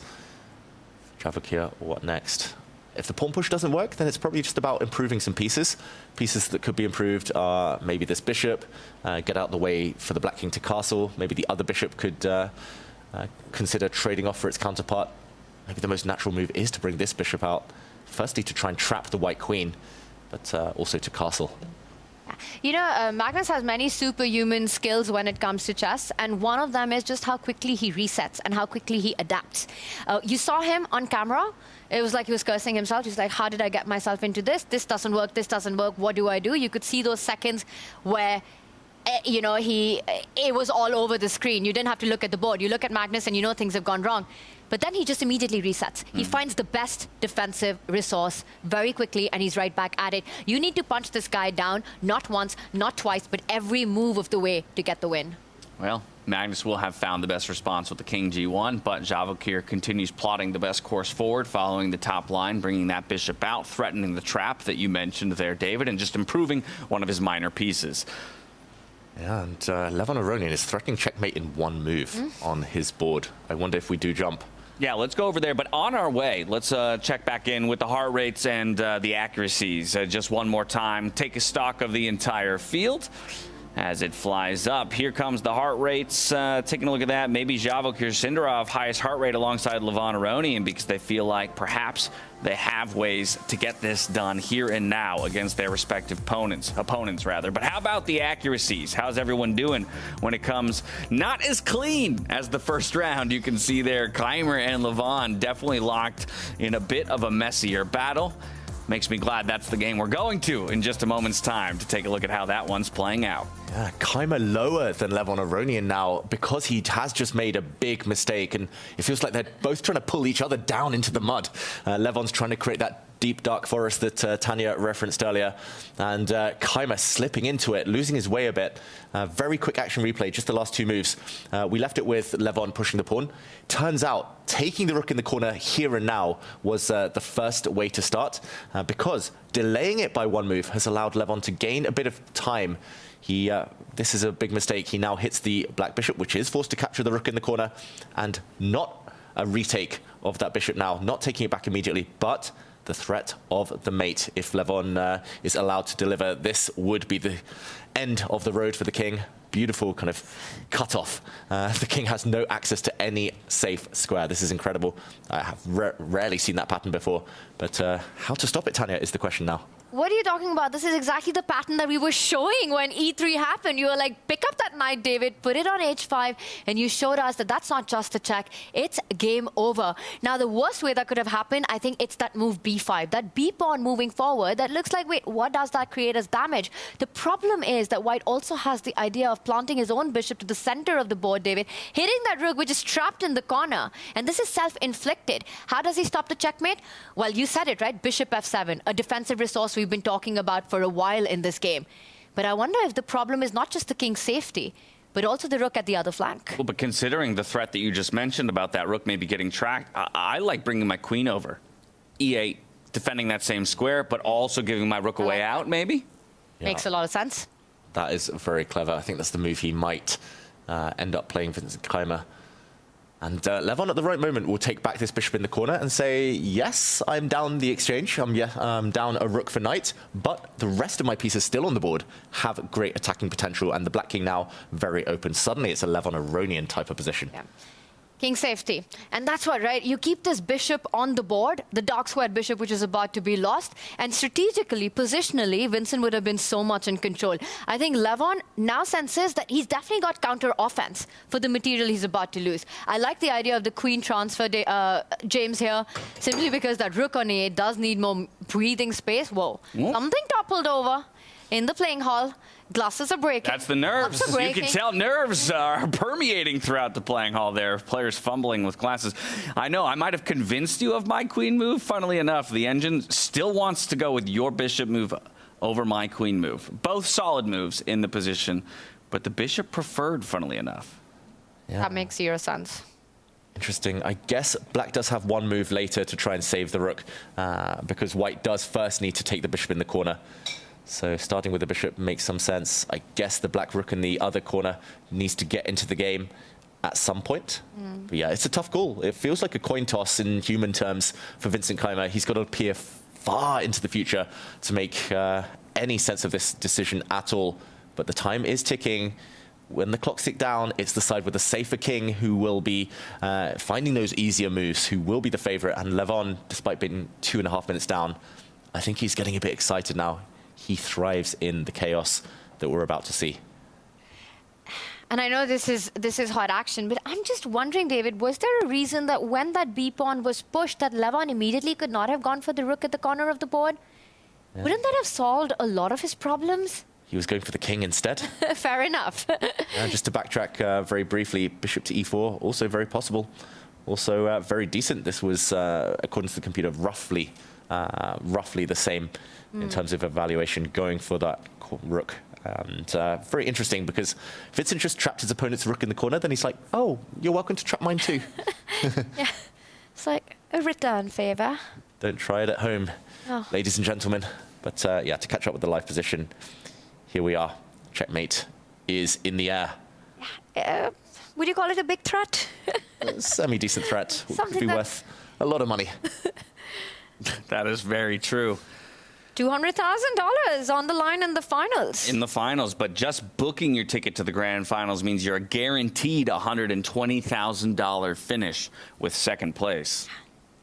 Pretty decent threat. And Vincent, 2 moves to defend it, can't decide between one or the other. Under 10 minutes now. Levon with less time on the clock. Yeah, and when we have seen Vincent struggle in the group stages in general, yes, it's because of the clock, but it's also because it's hard to keep control of positions. He needs control. He's just that type of player. As soon as things explode, he tends to panic a little bit, feels a bit more uneasy, and that's where kind of great positional feel just doesn't help you. Great strategic instincts doesn't help at all. And there's just no map here to navigate yourself with. I would be panicking, and the clock usage shows that he is really not enjoying the last few moves, Vincent Keymer. How are you going to enjoy it when a player like Levon is literally threatening checkmate in one? The knight, queen, bishop, rook, all staring at your lone open king with no pawn shelter in front of it. The G pawn not there, the F pawn gone. Starts to look very dangerous. You forget about that extra rook that you've just pocketed. Yeah. Just to show one final danger variation, if the black queen does slide across to protect the checkmate, white's queen takes this bishop. If black continues getting greedy, I mean, the reason he pushed the b pawn is to take here, then suddenly the other white knight jumps out, and if you continue taking pawns, whoops, suddenly, just to show another checkmate, it's not just the knights that can deliver the killer blow, it's the queen as well. So the cornered queen, cornered rook, ending up with a direct attack. This is just with natural moves as well. This is the type of thing Vincent's seeing in his mind and causing the panic. He made a move. Looked like it was a queen move. It was. Yeah.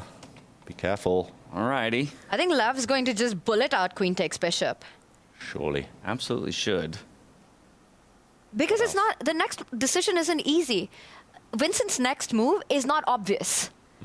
So you kind of just throw the ball at him. Unless he's trying to get creative here and now. Creative, his middle name. He might well be. But, I mean, just, it's a bishop. It's a bishop. Take the bishop. very strong bishop as well. And you know, just suddenly out of nowhere, e5 becomes soft. Wow, apparently there are other moves.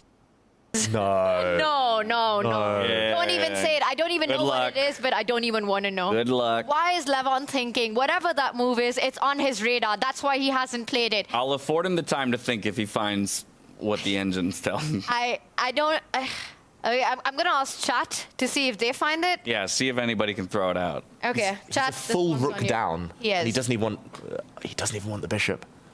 And he's paused. So whatever that absolutely insane move is that the two of you see.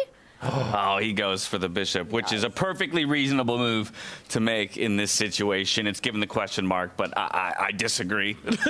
I disagree. Can't fault that in the slightest. All right, Pick guys. that material back up. What was it? Instead, it was knight to e4. Knight to e4, attacking this pawn, and incredibly, apparently the best move for black is to go back where he came from with the queen. Back to b8. He just came from this square. I think Vincent would never have played this. I think Levon would have gone on to win this game. The key idea, just for everyone at home wondering, is firstly that this pawn is hit, and if, for example, the rook defends it, then the white knight jumps forward again, hitting the queen and trying to desperately get to this checkmating square on h5. This would have been a killer attack, potentially. But, okay, Levon... that wasn't a winning move. That was just a maybe slightly better one. And he takes the bishop instead. And the reason I think this is a good practical decision, Vincent only has one move to survive. True. Whoa, everything else is busted? Everything else is +2 or greater. Okay, I just want to say one thing, by the way. Our chat did mention knight to e4. Oh, So, yeah, we got a on top couple of super things- GMs out there. Super GMs, but there was another move that they spoke about, and the more I look at it, the more I wonder if that's the one that was on Levon's radar. Another move thrown out by our chat was queen sliding over to d1, and that comes with ideas of its own, right? You're eyeing d6, but also you g4 check and reinforcing knight jumping onto h5 with a checkmate. I don't think knight e4, but very possible that Levon was looking at queen d1. I agree. He might have been looking. He would have realized that the only way for black to stop both threats is to push the pawn, covering a checking square from the queen, and making sure that the h5 square is covered twice. And now probably white would need to go over and capture the bishop again. And this is just a helpful move for black. So yeah, it's a judgment call. That was definitely not bad at all, queen d1. Cool idea, nearly worked. But moment of truth, Vincent needs to trade bishops here. Only way to survive. And it is logical. You're trying to release the pressure. The white bishop cutting across this diagonal is the reason. Lots of those lines are checkmate, and your material up. So why not simplify the equation? So I think he will find it. But I want to understand, what if that move is missed? What is the knockout? Why is black minus losing by 2 points? Or why is white +2 if not bishop h7? Well, so what move would you prefer to... what other move would you make instead of bishop h7? All right, so pawn into pawn, you mentioned, David, that the knight comes out and e5 becomes a huge target, and you've got all these ideas. Let's say I want to go h-pawn forward. I want to start kicking that white knight out. I've also created some squares for my king to run away. The bar hates it. I want to do my... You want to do your thing? My thing with a sacrifice. Want to blow open this diagonal at any cost. Yeah. So I push the h-pawn, you won't stop. I will not stop. Nothing can make me stop. This diagonal is the key. And Vincent's made a move. It is bishop to h7. Finds it. Game on. Game on. Of course he would find it. But it did cost him a lot of time. Vincent, it's just not his type of position. So he's desperately trying to simplify here. Can he survive the next few moves? If he does, he's still the exchange up. Still rook for knight. This is such a crazy game. An absolutely wild game, but we have another crazy game going on between Magnus Carlsen and Vachier-Lagrave Sindarov, and you want to talk about time being an enemy. Right now, it's an enemy of Vachier. Only 4 minutes to his name, still almost 10 minutes in Magnus Carlsen's camp. Yes, a slight advantage here by Sindarov, but has Magnus kind of wrestled his way back to some level of equivalence? It's good news and bad news. Sindarov's a pawn up. Yep. He's won a pawn in the last few moves. Very quick action replay. We left it with the black bishop coming out to try and hit the white queen. Magnus said, okay, I'm just under too much pressure. The knight on the back rank needs to breathe, so he tried to trade off knights, but this comes at the cost of a pawn suddenly no longer defended, the b2 square. Vachier does a bit of a smash and grab. He takes it, and after the white knight steps forward, he hits the white queen. He now trades off the knights, and very important now that he stops the white pawns from stepping forward and kicking his bishop away. He would lose some serious ground here, so he cements this bishop. Peter Lecker would be proud there. That bishop cannot be kicked. Magnus, in return, does have some active pieces, and yeah, he wants to slide this rook across, put more pressure on this right flank. But any endgame is now winning for Sindarov. So Magnus needs to somehow attack, and big questions over survival here for Sindarov's king, who does castle into the firing line. Very brave, but probably a good decision. All right, but another quick response out of Magnus, right? He's going to but it gets a double question mark in this moment. A blunder on the board here from Magnus Carlsen. A rarity that you have 2 chances, but now you have to pounce. What? He's just trapped his own rook, Magnus. Is this a willing decision? I mean, Sindarov has to push the pawn. There's too much pressure. White is threatening all sorts along the g-file, but f5 traps the black rook. That is elementary stuff. I think this is a willing sacrifice from Magnus. And Magnus goes wide-eyed. He can't believe he's done it himself. And that's it. That rook's about to drop off the board. Bishop takes rook. You don't even need to rush with that decision. Sindarov does it. You know, all he needs to do now is keep control over his nerves. Do not let that get better of him. This is wild. 3 minutes on the clock, but with a totally winning position. Totally winning. As long as he doesn't get checkmated, as long as he doesn't allow any infiltration on the dark squares. Magnus has dark square control as compensation. But yeah, Vachier should be winning this. He also has pawn breaks. He can break out on the other side a bit later. That's when the rooks come into play. He first puts pressure on that pawn, h5 right now. If Magnus was to push it, the black queen will step over to g6, take control of the g line. So Magnus keeping things under lock and key as much as possible, falls back with the bishop, completely winning position for Sindarov. What were the chances that we gave him for his comeback in this? Low. Yeah, low. Almost, yeah, non-existent, if you will. But now it's just about consolidating his position, right? With this advantage, so maybe getting that rook over there on the A file more involved into the game, and he's going to look to do just that. Slides it up onto the eighth, or the 7th rank rather, and now can move all the way over to the right-hand side. Laterally defend that G7 pawn as well. Magnus is going to play on Sindarov's clock. That is his best hope right now. Control of the dark squares, just play on that. And the fact that Sindarov is under 3 minutes, Sindarov has to find a way to break open the position, right? Your rooks are only as good as the open files. He's 3 points up in material. He's got the extra rook for bishop, and he has an extra pawn. Normally, if you sacrifice the exchange and give up a rook for a minor piece, you need a pawn yourself in return, minimum. as compensation. So Magnus, he's far, far away from holding this. That being said, he does control the dark squares for now. Sindarov just repositioning his rook there. And Magnus makes these huge comebacks and huge turnarounds from worse positions. We've seen that happen so many times. And Sindarov's aware of it. He looks up. He knows that this is his best shot. It's just been gifted by Magnus. That last move, getting that rook to that square, losing the piece. Sindarov can't blow this chance. Oh, I think the clock, though, I don't know if it's easy to play perfectly from here to the end of the game without allowing Magnus back in. If it was anybody else, we'd say this is going into tie breaks. That's the Magnus bias talking right there. You know, because it's Magnus playing with the white pieces, and because everything that we've seen happen on the board, when that's the case, it's still too soon to call the result on this one. Yeah. Can you believe it? It might feel unfair to a player of Sindarov's caliber, but that, again, just speaks to the mountain that is Magnus Carlsen, towering over the rest.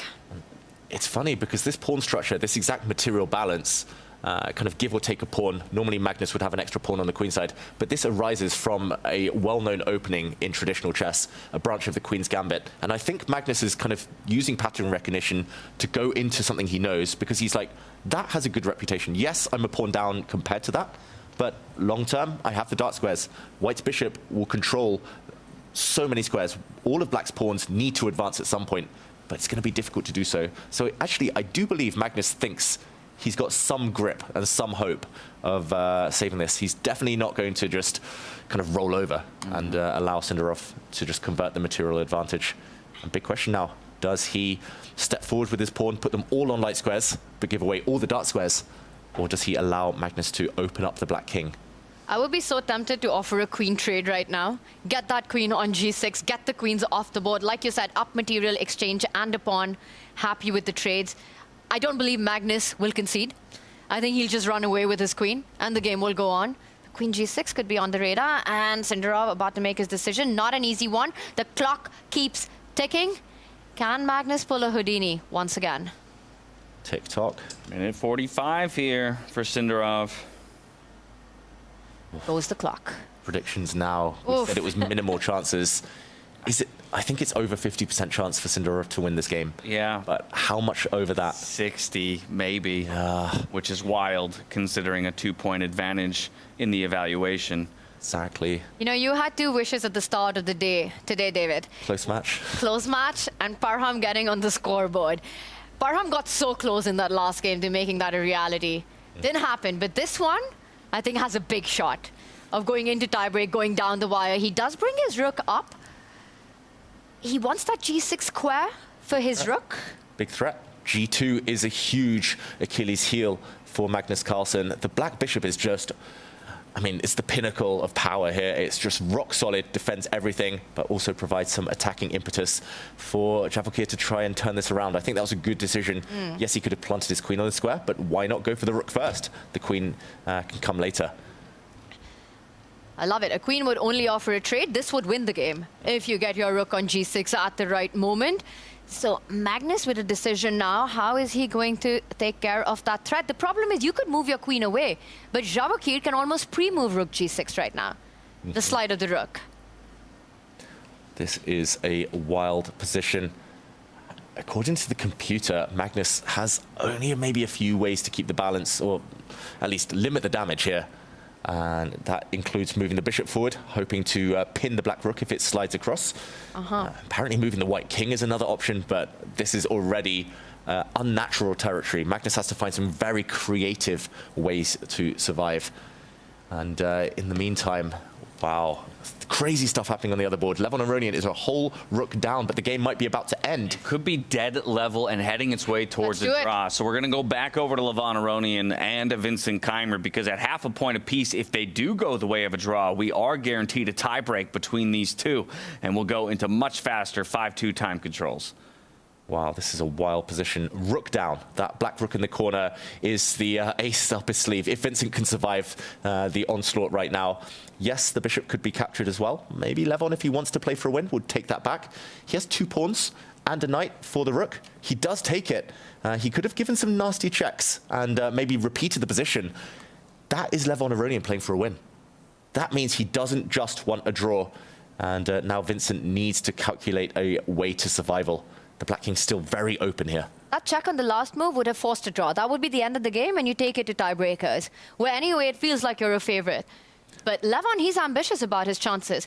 The king, are you brave enough to step forward? If you do that, you might end in checkmate. And the only way to do it would be, well, if you go back, you might even end up losing your queen.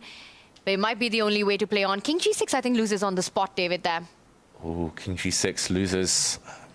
Is it a knight jump? This is very dangerous, though, for the Black King. The queen would be hit. There's going to be some nasty checks from the White King. Queen coming forward. All sorts of nonsense there. But Levon didn't want the draw. He didn't want the repetition. He took the bishop instead. And Vincent there, that was a panicky pushback of the chair. Yep. I think he was hoping. He was hoping for the repetition. Hoping and praying. And what a turnaround that is. I mean, he was up a rook about 5-10 moves ago. How did out of nowhere just smoke and fire here, and suddenly it's Levon Aronian going for the Black King?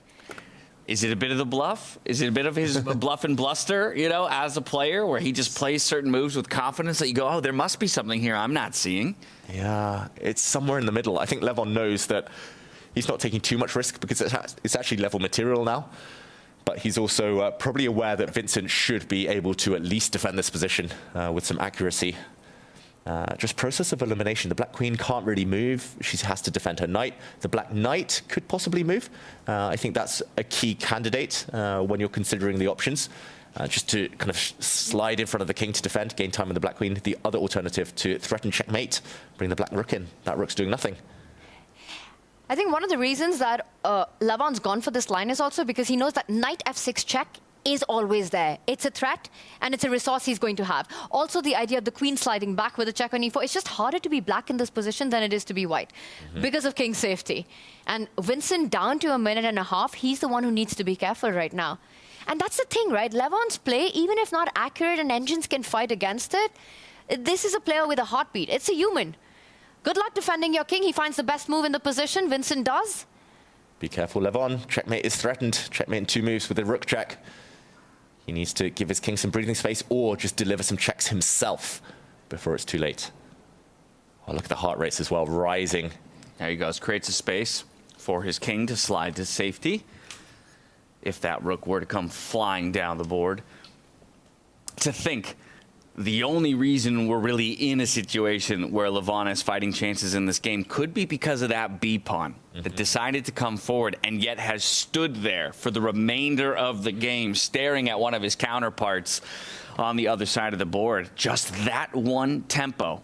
And that was a strange moment as well, because the house was on fire on the right side, right? Your king is out in the open. And then suddenly Vincent makes this move that has absolutely no play at all at what seems to be the most important issue. I think he just thought he had all the time. And this idea of the knight jumping forward, the queen coming in, and there it is. We've got knight to g6.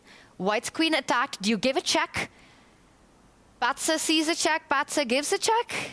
Yeah, that's the most natural move. But the Black Queen might just come forward and block. And queen exchanges, if he can get them on the board, Vincent Keymer, they might just help him. The Black Rook is the one coming in behind.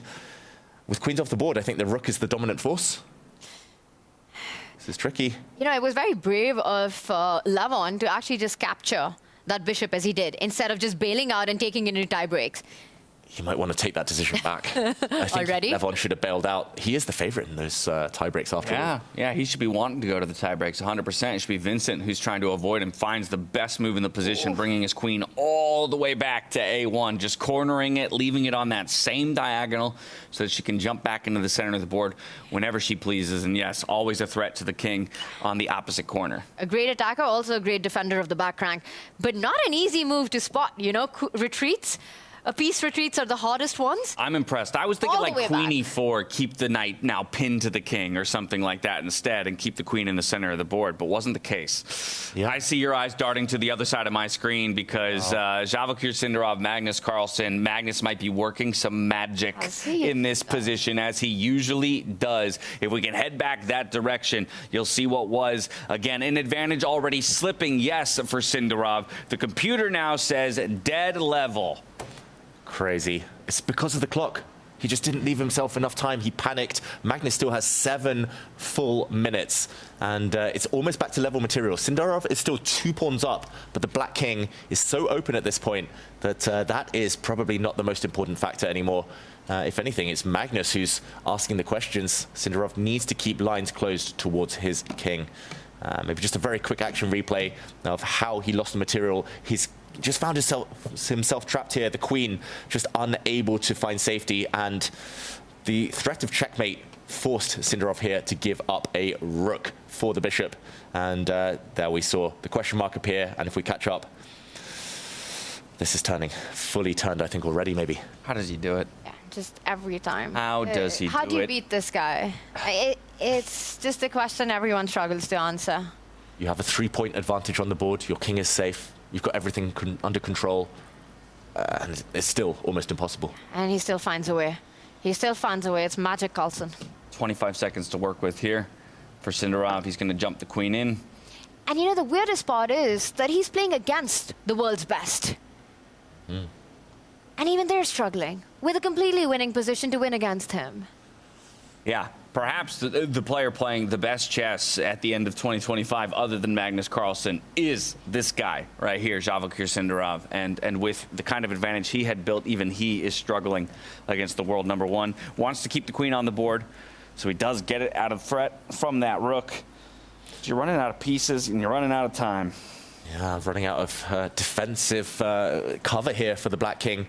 At the right moment, Magnus is going to try to deliver a check. For now, it's not the most important check that the White Queen can deliver. The Black Rook will slide and block. But if Magnus can somehow sneak around the back with a rook, with a queen, he has so much counterplay. And that's exactly what's going on in Magnus' mind. How does he maneuver his queen towards the Black King? What are the entry roads that he has? He's still down 2 pawns, so he needs to keep the pressure going. The Black Rook playing a key defense situation here. I do see one maneuver that White could have in mind is slide the queen to f3 to target the other pawn right now, making sure that at least Sindarov doesn't have time to capture a3 in a healthy way. If White's queen finds a way to give a good check, we might be looking at Magnus setting up some big checkmating ideas. Yeah, this could be Magnus on the front foot. The rook could also go for that pawn. Big moment. Sindarov, he knows he needs the queens off. Black is 2 pawns up. Queen's off, his king is safe. But just no way to do that. Magnus is getting excited, almost hitting the 100 heart rate here, because he knows he's getting close to that final. I think Sindarov set that up. Not only the a3 pawn, he's also threatening the d1 check and sliding over to g4 to offer that queen trade if he gets that moment to do it. And Magnus isn't going to give it to him. Okay, sip of the water, last-minute calculations. Sindarov, he's well known to be a table shaker, chair shaker. He's got the nerves, the energy coursing through him right now. But can he find the energy to win this position? It's looking like the best chances have passed. He just needs one more chance. And a rare over 100 heart rate from Magnus Carlsen there. Still less than his opponent. Fully locked in. Okay, the moves we're expecting from Magnus are to slide the queen or to move his rook on over. There we go, he goes for the pawn with his rook. Sindarov blocks any checks with his own rook, but what's to stop Magnus now getting greedy to take with a rook to start delivering some nasty checks from the side? That looks super strong. It does. That's what Magnus has set up. But he does take a pause. Okay. Well, and this is his luxury, right? With 4.5 minutes to his name, even still with the time that he committed to the last think, he has plenty of time to think in this critical moment as well. What is his way forward here? Only needs a draw. There are potential ideas of trying to get the queen into the game via the dark squares, the h4 square. Although one move you don't want to make is the h2 square getting into c7, because that would be a checkmate in one. Watch out for back rank checks. I like that move, Tanya. Bring the queen up and try to get in behind. The Black King is lacking protection from the side here. The rook could also just take the pawn. I think he's just double checking everything just in case, Magnus. Wait, has Sindarov set up a potential threat of giving a check on the back rank if you were to take the pawn and then sliding up the rook, getting to the h line? Yeah, he wants to move his rook up. Give a check, win the queen on the h file. Sneaky, sneaky. Sneaky Sindarov. Okay, it's very possible. Magnus could just block that by pushing his f-pawn forward. We'll see if See if that's on his radar. But very professional that Magnus, just as he did in the previous game, he knows he's done a lot of the hard work, now using his time bank to secure things, to calculate. No, that's a very important defensive resource, the F-pawn moving forward. All right, and I know we're going to want to see this one conclude, but we have got to go back once again to Vincent Keymer versus Levon Aronian, because it looks like we might be on our way to deciding one of our grand finalists in that matchup. Take a look at this. For all the fight that Levon showed throughout the game as we get here, it is Vincent Keymer with a solid, decisive advantage by the evaluation. Still some fight left in the tank here for Levon. But there's a rook on one side to only the knight on the other when it comes to the material balance. Sure, you have an extra pawn in your favor for that, but things aren't looking good here for the Armenian. Ooh, and it's putting pressure on the pinned piece here. The white knight is totally immobilized. The black rook has just slid on over. And this just looks terminal. Unfortunately, there's no more attack for white. That's what he needed to justify the material deficit. Earlier, he had a knight and 2 pawns and some attack. Now it's just a knight and 1 pawn, and he's the one being attacked. Vincent has done a fantastic job of just controlling everything. And it comes down to that moment, right, that you're thinking about. You had the draw in your hands. Probably a dream from the start of the match to take it into the blitz, into the tiebreaker, which was always the match strategy, or at least a huge part of it for Levon, was just within reach. He had the repetition, and he got ambitious. A double-edged sword, ambition is. Yeah, definitely had an opportunity to bail out of this one, extend to the tiebreak.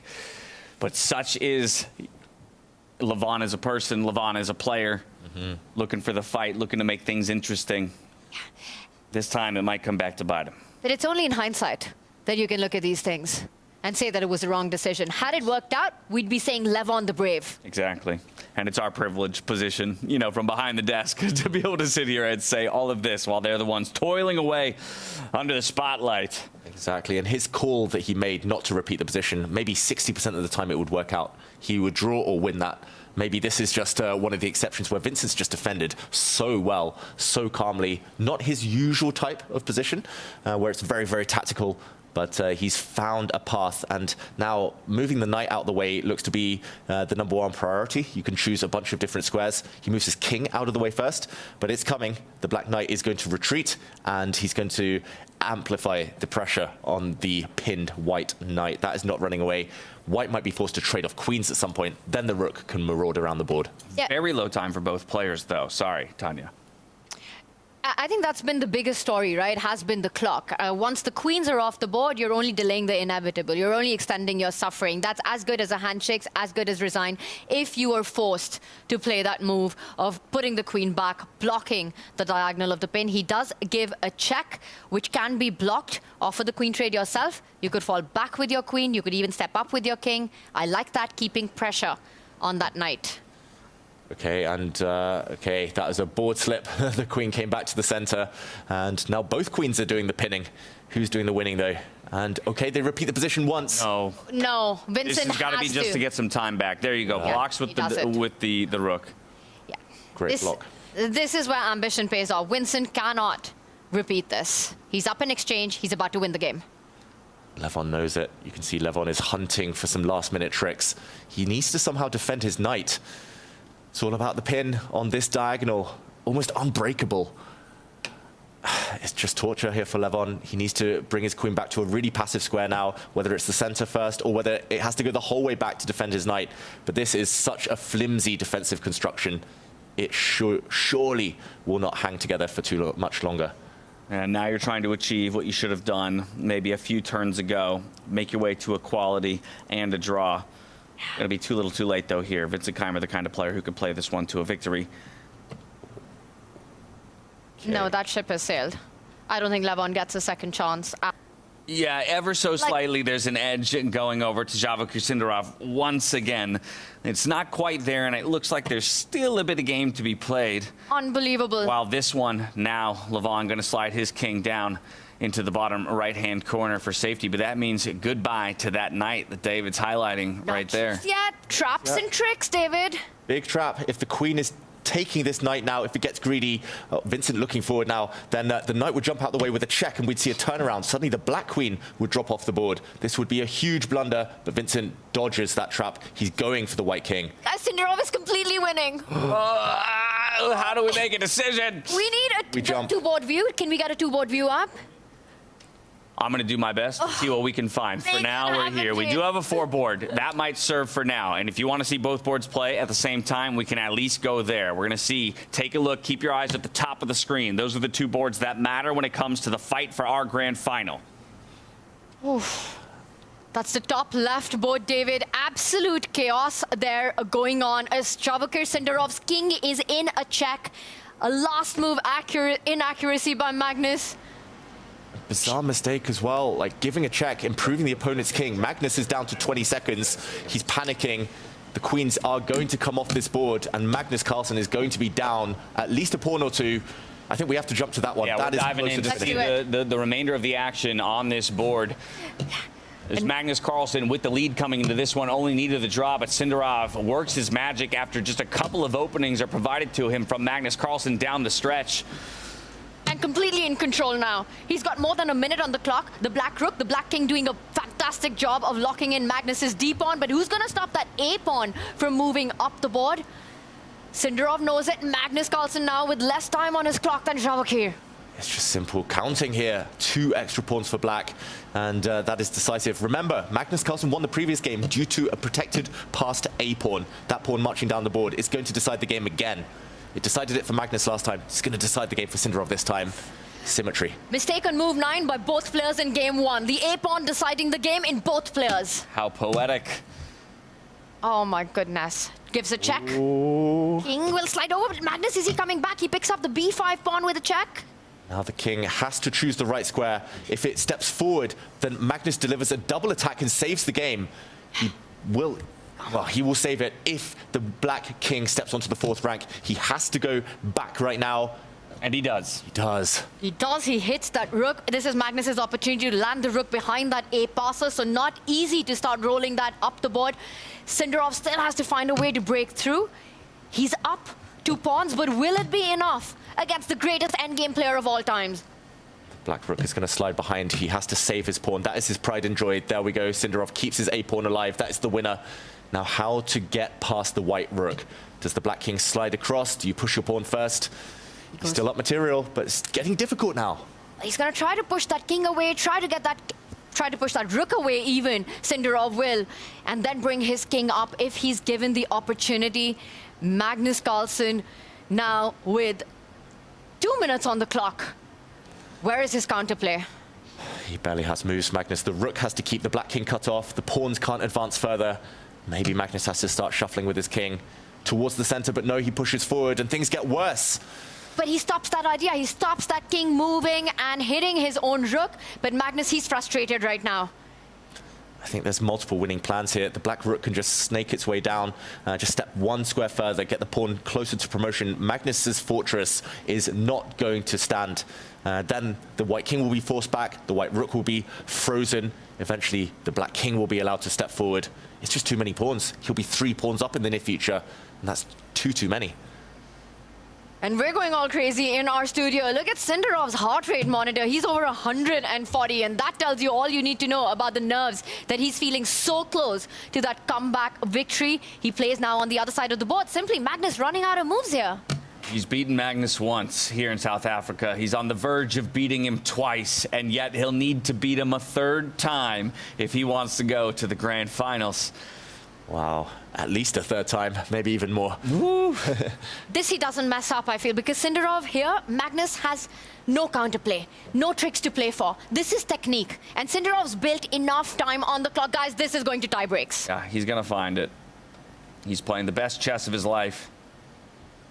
Just needs to bring his rook down, push his pawn, and the white king will be frozen, the white rook will be frozen, the black king will at some point be able to sneak its way round. Okay, it starts its journey, it steps into the center. Same thing, Magnus is just reduced to waiting. The king has to sidestep, E3, F3, Magnus is frozen. Yeah. Sindarov has all the moves in the world to improve his position, but at some point he has to make that breakthrough move. Will it be the rook moving forward, the pawn going 1 step ahead? You can't really continue with the king journey, giving Magnus the counterplay with his c-pawn. It's the one thing you want to avoid, is counterplay. I think that wins too. Everything wins at this point. It's just what is the safest, what is the calmest, what reduces the risk. Yeah. In the meantime, Levon Aronian back in the game against Vincent Keymer. Somehow we're back to zeros on the other game, but we're going to stay here until this one concludes. Could be going to tiebreaks in both semi-finals. The world #1 versus the World Cup winner here. And this one about to go down to the wire. Magnus has nothing to do except shuffle his king. Finally, Sindarov making progress. Is he about to push the a-pawn? Magnus forced to come back with his king. Magnus has to go now towards this safe square where there will be no checks from behind. Once the black pawn lands on the second rank, you cannot allow a check by the black rook. That is why the white king should be running away now, should be retreating. He's got seconds. Oh, he's still got a couple of minutes, Magnus. He's gained some time. But he's so stuck. There we go. He's moving his king back towards the corner there. He does it. Coming to that safe spot of G2. And the other game is about to end. I wonder whether we try and catch the last few seconds of Levon Aronian versus Vincent Keymer. Still a bit of life left in this game. Sindarov needing to find the right plan. All right, we can try to take a look, catch the handshake perhaps, as somehow this one has found its way back to half a point apiece. It's done. Vincent Keymer and Levon Aronian, you can kind of see it in both their body language. What an up and down journey that was of a game. Yeah, it was a perpetual check in the final position. We see it there. The queen attacking the king, attacking the knight. If the king slides back, then the queen would also slide back with the double attack, and we would see a dance between queen and king. That is why the game was a draw after so many twists and turns. So those were the final moments following the conclusion of this round, and before the tie breaks, maybe we'll go back and walk through more of this game and how we eventually got to that perpetual check. But of course, right back goes our focus to Magnus Carlsen and Vachier-Lagrave. Whoa, what? There's been a complete transformation. But still winning. He's got these two controlled central pawns, connected passes. Sindarov does. He's given up the a-pawn for the f-pawn. Good enough to win the game. More than enough. Two connected pass pawns are gold dust in rook and pawn endgames. And Magnus, you can see the body language. He's playing the last few moves. He's going to try and seek counterplay with his own pawn, but it's so slow. That pawn is totally irrelevant right now. Even without it, Vachier is winning. Yeah, but with this guy, it's not over till you don't sign off the score sheet, till you don't play that last move. Magnus is still going to make Vachier sweat for that equalizer right now. But with the king stuck in the corner, David, you don't even have to care about that h-pawn. You just keep rolling up the board. And that's exactly what he's going to do. He's going to give away his h-pawn. He's going to start rolling those two connected pawns down the board. Now he's going to bring his king in to defend his pawns. Very logical. And the problem is that corner pawns, these flank pawns, run so slowly, especially in rook endgames. White's king is also cut off on the worst possible square. Can't contribute to the fight. Yeah. He tries to stop that e-pawn from moving forward just yet by putting pressure on the f-pawn, but the king will play assist, will move forward, hit the rook, come closer to his own rook eventually, and then there's no stopping the e-pawn. Magnus knows it's close to the end, and it's time to get ready for the next game. Touching distance now. This is the closest he's ever been to victory. Vachier, he's done everything right in this endgame. As soon as the queens came off, he's converted it flawlessly. And now multiple moves. I think bring the king in would be the safest. There we go. Now the black rook can even step back. Keep the white pawn under lock and key, and it's the black e-pawn that's going to run clear pathway here for it. Clinical by Vachier. This one is one of the hardest things in chess, to beat Magnus, to beat him in the endgame. Even harder, and he does it. Vachier Sindarov is back, forces the tie breaks. Can you believe it? The world #1 being forced into a tie-break scenario in the semifinals against our youngest player in the field. The 2025 World Cup champion is now looking to become the 2025 Grand Slam champion. He gets his tie-break. Gets his tie-break. He picks white to start those tie-breaks. And fancy tie there. I love the arbiter's tie. But in the meantime, how are we going to break the tie between these two players? They're both so impressive. Magnus, Vachier has defeated Magnus twice in this tournament. And to think, I've beat him twice and I still have to keep playing him? Few players can say that about their entire chess career. Yeah, your reward is to just play him again. At least twice more. At least twice more. That's right. Yeah, it's going to be that switch up that we saw just yesterday from 30-15 down to 5-2. While our two semifinal matchups have been decided, our two lower bracket bouts are still in play. Let's check in with Fabiano versus Parham to see if Parham can come away with either a half a point or a full point even. It is a rook and pawn endgame. Caruana is the one with the extra pawn. But it's not lasting long. The white rook can take that extra pawn if it wants here and now. This should be a draw, but it is Parham on the front foot. I don't think Parham can lose, which is great news for him, although he will want to win and tie up this match, prolong it, and take it to tie breaks. The problem is here that the white pawn is so close to touchdown, but the white king might be forced in front of it to hide from checks. The black rook is going to keep checking, and that will slow white down just enough for black's rook to come round the side and start checking again. This is, I think, still going to go on for a while. It's still not easy, but it's very much Fabiano in survival mode. So it looks like both of David's wishes are going to be granted today. Should have asked for a lot more there in the pre-show, David Howell. Third wish. Could have asked for world peace. That's my third wish. Out there. Yeah. One day. In the meantime, the checks. We don't need to go there, but just to keep people apprised of what's happening on the other board. It's a near identical scenario where it's a rook apiece and only the player with the white pieces has that extra pawn. That would be Arjun Erigaisi, so he's the only one playing for a victory, if at all, but very likely going to a draw there. And that would be a tiebreak because they were tied coming into the games. It would only be this one where a draw says Fabiano has an early day and he's playing for 5th place tomorrow. Yep. The other game is a theoretical draw, one that Hans Niemann has probably studied before, so he knows. And as we see there, he's trying to push for the win here. Parham is. Let's see how this one goes, but I cannot believe that Sindarov strikes back in his game. He's dragged the world #1 into tiebreakers. Not something I saw coming at the start of that game too. I can't believe it. I wonder if he can even believe it, right? Maybe living in a bit of a dream world right now. What happened here? Head in hands. That's not a good sign for Parham. Still everything under control. I think the head in hands, to me, I read it more as I'm not seeing my victory. I'm only seeing my draw, and therefore I'm not extending the series, even if I do get my half a point on the board. I get the scoreboard going, but I lose the match. Exactly, exactly. Yeah, shake of the head. He knows that, yes, at least it will not be an 11th loss in a row, but he will probably not win this game either. Fabiano can draw this in multiple ways. He can even give up his pawn, this c4 pawn, but at some point he's going to start seeking counterplay by pushing his h-pawn forward. Ultimately, the black rook might even give itself up for white's pawn, as long as the black pawn and the black king are far enough down the board. So some calculation still needed, but that's Fabiano's strong point, 1.5 minutes. Even without the 2 black pawns, we should mention, if black gets 2 more moves and kind of shuffles his king across, gets the rook from the side delivering some checks, that is even still a draw. So there's some leeway here for Fabiano. All right, well, he's going to start marching that h-pawn, rather, down the board. And he's doing it. I'm honestly just glad that with this draw, Parham will stop the bleeding. And he goes into tomorrow hoping to at least get 1 match victory here in South Africa. For Fabi, of course, his eyes are set on that 5th place finish, the highest that you can go in the lower bracket. A lot of money on the line as well. But this one, just glad that Parham doesn't lose right now. Yeah, he's going through the motions. He's desperately trying to find a solution. Rook takes pawn is probably the most natural move here for anyone at home wondering. But then the black king will get time to sneak forward. The race will begin. And maybe it's just the fact that black gains some time in the process that will help Fabiano to draw. If the white king steps out, pokes his head out, then the black rook will just deliver some checks. That is actually what will happen. Fabiano now is almost guaranteed to give a check from behind. I'm just ridiculously stoked that both our matches in the upper bracket go into tiebreakers. Levon, Vincent, not decided yet. Sindarov making his comeback. Both final spots on the line. What a day in South Africa. More chess. At this point, it's only just beginning.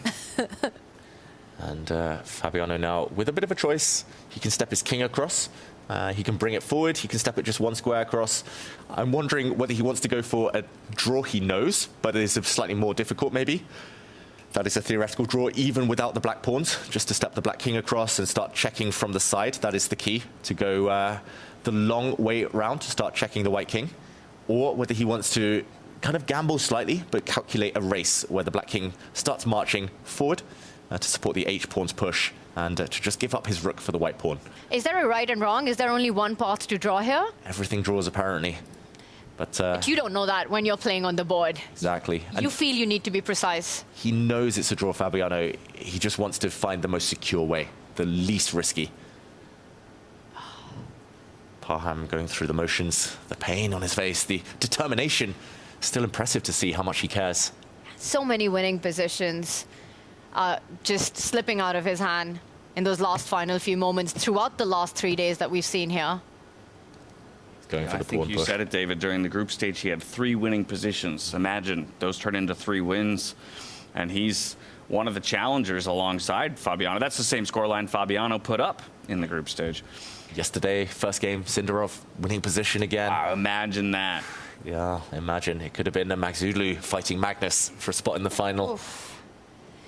Yeah, it was the story of the first round in round robin, right, against Fabiano. Just winning position, lost. It's the same thing that happened to Vidit against Magnus back in Paris, that pretty much determined and decided the disastrous tournament that he ended up having eventually. And sometimes one of those initial games, right, it can color the rest of your tournament. Yeah.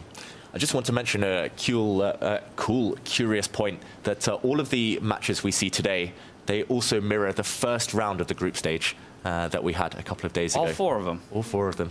My goodness. Figuring that out in this moment, today. yeah. Yeah, Magnus played Sindarov to start off their time in South Africa. It was also Fabi. Fabi. It was Levon against other Grand Slam winner Vincent Keymer and the 2003 kids. So some nice symmetry here. Yeah. Written in the stars. Exactly. Being the most dramatic day of chess, the round robin, and here we are in the semifinals as well. There's been a lot of poetry out there on the stage here in South Africa. And now the problem for Parham, rook takes pawn, the black king can join the party, and white is just 1 move too slow. We'll see. Ooh. Yeah, everyone's watching over. A raise of the eyebrows there from Magnus. The thing is, they're all waiting for the tiebreakers, right? They know that this one ends, that's when their game starts. Exactly. Wow, a big risk from Parham. He wants to just allow black to make a new queen here, and then he wants to move his rook across, move his king out the way, and make a new queen himself. If white queens the pawn, promotes, it comes with a check. This is wild stuff. That raised an eyebrow from Magnus. Can Fabi react under 20 seconds? He does. He goes for it. Parham going for that plan that he started with the idea of sliding the king over. The thing is, if you give a check, you win the game. Yeah, I think this might lose, by the way, pushing the black pawn forward. Wow. White king steps out the way, and white makes a queen with check, game over. White gives the first check, but Fabiano is doing the right thing. He's going to give up his rook for the pawn. And then use the c-pawn to distract the white rook away from the center and bring up his own king, eventually drawing the game. So precise defense by Fabi here. Yeah, rook's coming to a8 from here. Yeah, you can bring a rook up to a8. You can give a check probably as well. Everyone watching. It's quite a crowd there. You can start feeling the pressure, you know, when you've got these guys looking over your shoulders. You better be precise. Don't mess this up, Parham and Fabi. Ooh, he's tried everything, Parham. The check first. Oh, is it going to be a repetition right here, right now? Could keep checking. Or he even gives up his rook for the pawn. That's how confident he is. And he has countered correctly. He's going to be in time, Fabiano Caruana, to use his pawns. One of them as a decoy, and then his king will come to support the other. Give one of them up. Does it matter what you recapture with here, your rook or your king? I'd want to go with the king, just stopping the black king from getting up the board. That would be my choice. Yeah, agree. And he agrees too, Parham Maghsoodloo, but the black pawns are marching. And white is just a little bit too slow. The pawns will now push. Don't think it really matters the order. Just anything to drag the white rook back to the first rank to break the cutoff that we see of the black king. The king will then advance, and he's going to be just in time to support his pawns. No matter which pawn gets pushed, the rook has to come all the way down to e1, which we see play out on the board, protecting that promotion square. Now it's time for the black king to start advancing. The c-pawn is totally irrelevant here. It is all about the black king supporting its h-pawn, the pawn it's nearer to, and the white rook will be forced to give itself up for that pawn. As this plays out, I can reveal that the other board, the other lower bracket battle, Hans Niemann, Arjun Erigaisi, did end in a draw as expected based on the rook and pawn endgame, so they will be going to a tiebreaker. 3 of our 4 tables will be playing again. Yeah. Oof, what a roller coaster. Yeah, not this one. But Parham getting that draw in, getting some score going there. Fabi will take the match victory here. He's trying to look for one last trick, Parham, but Fabiano's moves are so straightforward at this point. He's just going to bring his king forward.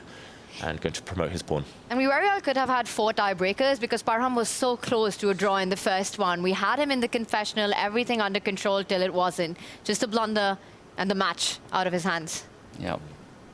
Very, very unfortunate. Now everything, I think, draws for Fabiano. The kind of most instructive move would be to step across. There we go, to stop the white king coming back towards the h-pawn. Magnus smiling, Vincent looking like he knows what's about to happen. The black king's just coming forward. That will cost white, sorry, his rook. Draw. Right, at the very least, the white king can step forward, up to d4, threaten that c-pawn.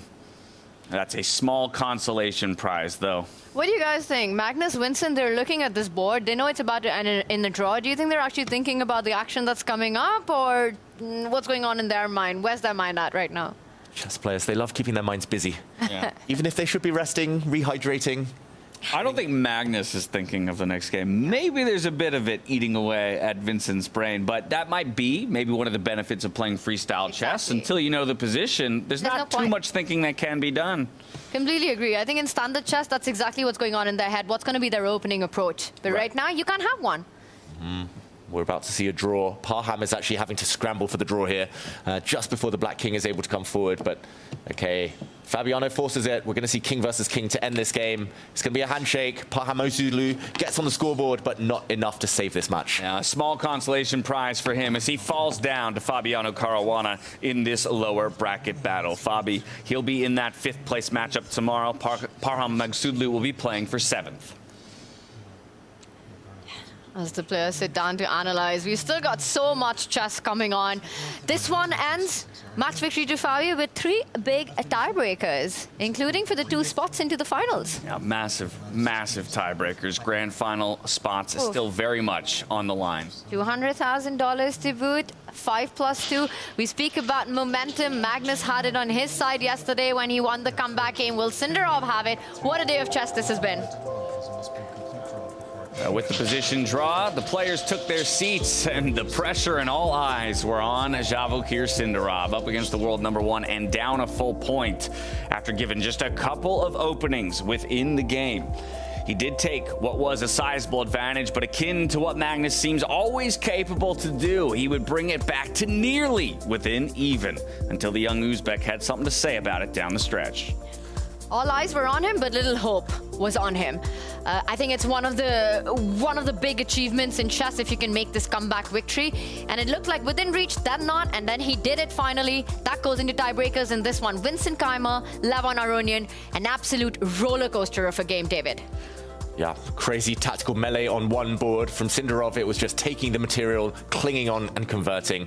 And ultimately, the results are the same on both semifinals. That's the thing. 4 results across 4 boards, but really only one thing is learned. And that is, of course, that Fabiano and Parham will move into tomorrow playing for 5th and 7th, respectively. Because you can see here in the upper bracket, we are all tied up across our semifinals. We'll be diving into a new best of 2 between each of these players with 5-2 time controls shortly. Let's go ahead, though, to flip to that lower bracket because there's still one more board alive down there as well. Hans Niemann and Arjun Erigaisi. They want to figure out who will go on to face Caruana in that 5th place matchup tomorrow and who will drop down to go up against Parham Maghsoodloo.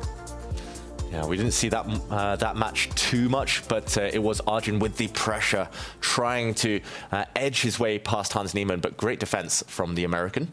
And yeah, we go again. They go again. Everyone goes again. I absolutely love it. And I have to ask you guys, I mean, we spoke about momentum. It's something that we talk so much in chess commentary and something that we see play out all the time. Magnus finding it against Fabi, 2-0 in the end. Sindarov, with that win, do you think it's advantage Sindarov going into this tiebreaker now? Advantage, no. You're never going to hear me say advantage against Magnus Carlsen, but I think his odds get significantly better. I actually think 5-2 can work in his favor along with momentum. So what maybe would have been a 70-30 or something, you know, coming into the day and just with what I know of Magnus Carlsen now might have shrunk to a 60-40 or a 55-45 type matchup. Yeah, one thing I noticed about Magnus, though, is that over the last year or 2, he has been struggling to keep leads. Like, he's great at striking back. We saw that yesterday against Fabiano, but the World Blitz Championship last year, he was 2 points up against Nepomniachtchi with 2 games to go. he lost 2 games on the bounce, Magnus, so he couldn't cling on to that. That's why we saw the infamous kind of co-champions. It's happened a few times for Magnus, so I think that last game was Magnus a bit nervous, bad opening, and yeah, I think the reset is all important. I still think he's a big favourite. Yeah, I want numbers here because Magnus, again, David, always a favorite, impossible to bet against, right? We had lost all hope on Sindarov, that this match is over, Magnus is going to be our first finalist. And here he's back. I'll go first on this one. I would say it's 60-40. Wait, I already threw out my numbers. What do you mean you went first? I said all of my numbers. Did you just ignore them?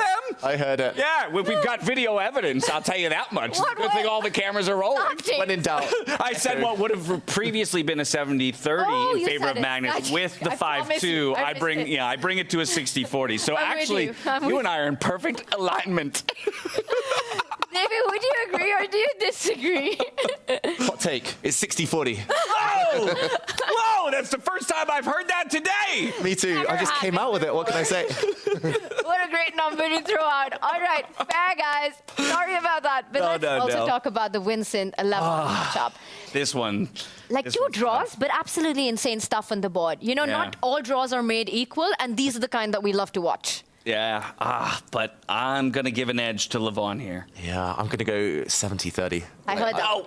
Whoa! I think that was Vincent's big chance. Like, he had a winning position, and it was so winning at some point that I think he's going to be kicking himself for not converting, and also we've seen his struggles in the lower time formats.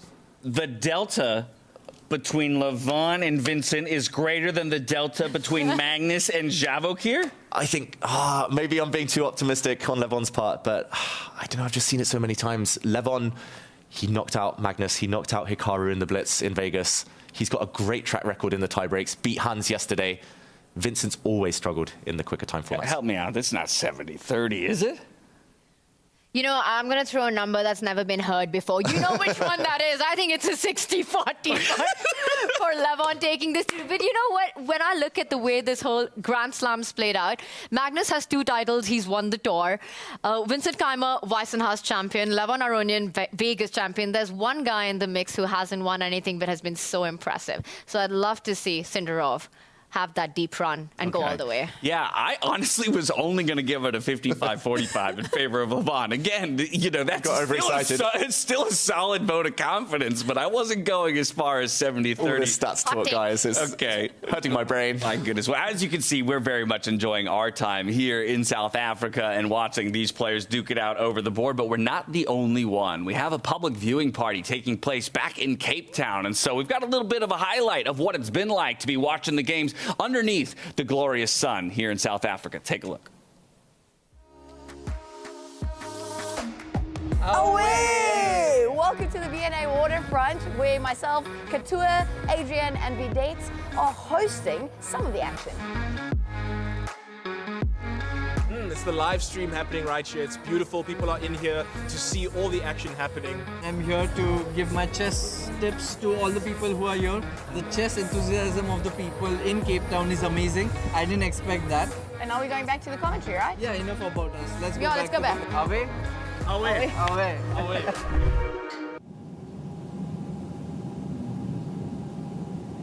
Over there in Cape Town, Vidit holding it down for the people out there in the hot South African sun. What a treat commentary is from him time and time again. He's the man. He's so funny. He understands so much about what the players are going through. He's been there on the tour, playing in the Grand Slams himself, and yeah, he's keeping everyone entertained. I have no doubt about that. I wonder who he would give edges and what percentages he would be giving. I think I got overexcited with the 70.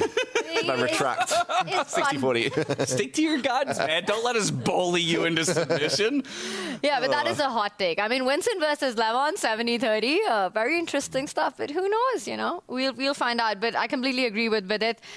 Chess fever is on in South Africa across. I mean, here as well, it's been just so amazing to watch the players, how inspired they've been, the inspired action they've been bringing on. Yeah, and honestly, I love the call out to the time that we spent in South Africa because it began before we arrived here at Grootbos, right? We had a number of opportunities for our top players to go meet with some of the young prospects here in South Africa. Multiple simul games being played between a number of our top GMs at both universities and with local schools. Love to see the younger generations inspired to someday meet the greatness or match the greatness of these very players that you see on your screens. Now, we've talked about perhaps the higher stakes matchups at the top of the table, but of course we still have Arjun Erigaisi and Hans Niemann about to go at it as well in their tiebreak. So what do you feel there? Because this is where I would say perhaps these guys are more evenly matched in a faster time control than we've been giving credit to the other two matchups. No, that's absolutely a street fight between these two players. I mean, both Arjun and Hans, extremely strong, extremely quick when they've got little time to start with. Very good blitz players as well. Slightly biased towards Arjun, you can't blame me for that. But I will say Hans in this match so far hasn't really given him any big opportunities. So it's anyone's match, that one is. Yeah, that one's not a 70-30. That's the only thing I can say. It's an 80-20. It's a 90-10. I just don't know whose favour. No, I think that is literally 50-50 at this point. I agree. It's just so hard to separate them. And I think it might just be decided on the time scrambles in one of the two blitz games. Yeah, either way, the gloves have got to come off at this point, I think, for all of our players. And this is all still pending what the position draw will be and what the evaluations of those positions will be by the players. Because as we know, freestyle chess does not mean that you get to start on an equal playing field per se. That's true. And we saw it yesterday. The tie breaks, they were just so close. I mean, especially Levon against Hans, it just felt so random. Like, yes, the starting positions had a bit to say about it, but ultimately it's the nerves now and the fact that there is a lot on the line and you have to keep your head. Yeah. No, absolutely. I just want to add, Vachier with the short time format was an absolute beast. When we had 10+5 in the round robin, he was undefeated. He finished the round robin with 5.5 out of 7. So that makes me think, going into the 5+2, the odds have to shake up in his favor. In his favor part is, I think, the tricky. Again, I think by far and away he's got better chances now than he did coming into the day, given the switch up in time control. And actually, yeah, sure, if we take with what he's proven by getting one back against Magnus Carlsen in that game that was just played, I would imagine he should feel confident going into this next one. And we're only missing Magnus from the players still remaining who will be in action in a few minutes' time. We saw Fabiano there, kind of just relieved, I think. They doesn't have to play more chess today, but the rest are getting ready, getting back into the zone. Sindarov already with his leg shake there, something that we got used to seeing when he's playing chess. Wonder if he's feeling the nerves. The thing is that when you lose the first game, you have a feeling that that's it, I'm going to fight in the lower bracket. And here he's been given a second life. He knows he's done something that's almost near impossible. He's made that comeback, and it's a reset. Yeah, he's made that comeback, and now maybe Magnus a bit upset at himself for giving that opportunity to the young man in Vachier Sindarov, forcing himself to have to play yet another matchup. He's made his way back into the playing hall. A number of our players have all found their seats, and they eagerly await what will be the battlefield for their next game, the first of our two tie-break scenarios. Once again, we go back to Fiona Stahl-Anthony on the stage for the draw.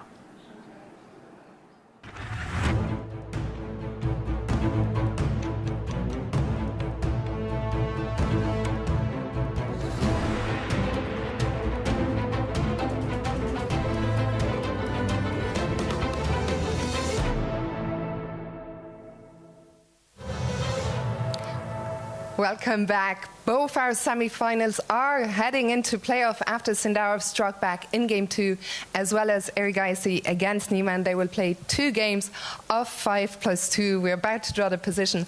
I'm delighted to be joined by Women International Master and Senior Lead Instructor Ansel Laubscher. Ansel, you and I had a quick chat earlier about the educational value of freestyle. Do you want to say a few words about that? Oh, thanks, Fiona. Yeah, well, from my side, I'm still trying to learn normal chess, so freestyle is a whole different variation for me. But I do think that there's definitely a place for freestyle in educational chess because it makes the players understand the value of the pieces and to find that happy place for every piece, where they can function optimally. And it's a joy watching our players do that here. Let's find out now which position they will play next.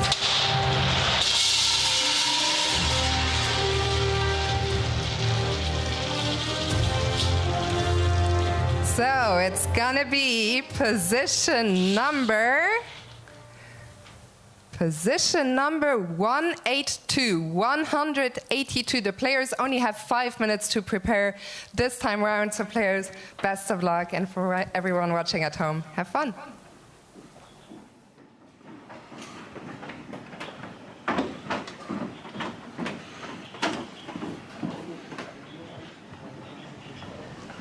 Wir kommen nicht raus, ich glaube, wenn das zu warm.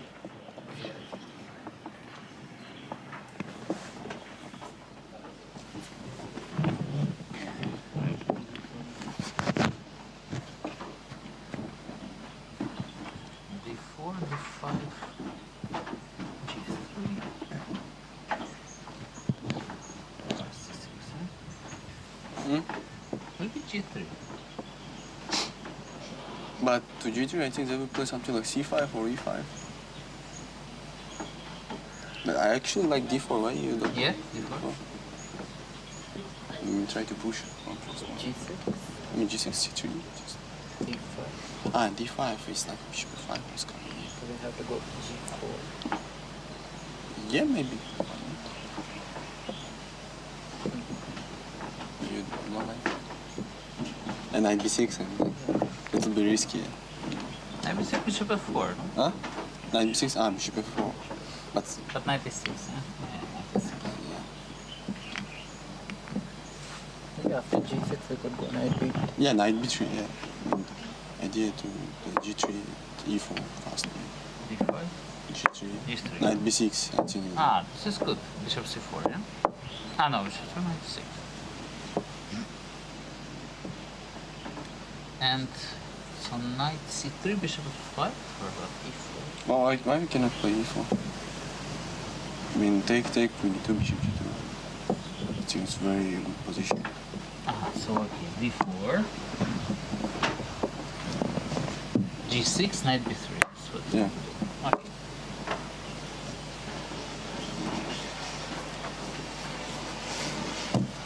A5? A5? Wow. It's crazy. Yeah, knight C3. Like, yeah, maybe B5 is it? Yes, B4. They're pushing. Maybe here. Because C3, I don't know. Maybe A4. Knight C5? B5. And then D6. Too many tempi, no? Did you see? I mean, yes, there is too many tempi, but wait, look. I mean, too many tempi, but actually knight was on D3, I think it's very good. Bishop 7. Yeah. In G3, D6, and knight D3.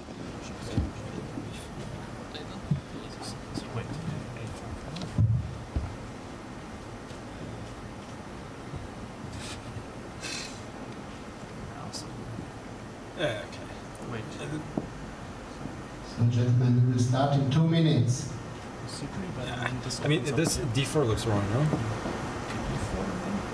you can just copy this. This doesn't look like there's some immediate issue. Yeah. Maybe we also have this one. Have to play C4. Maybe why not? It's just risky and very strange position.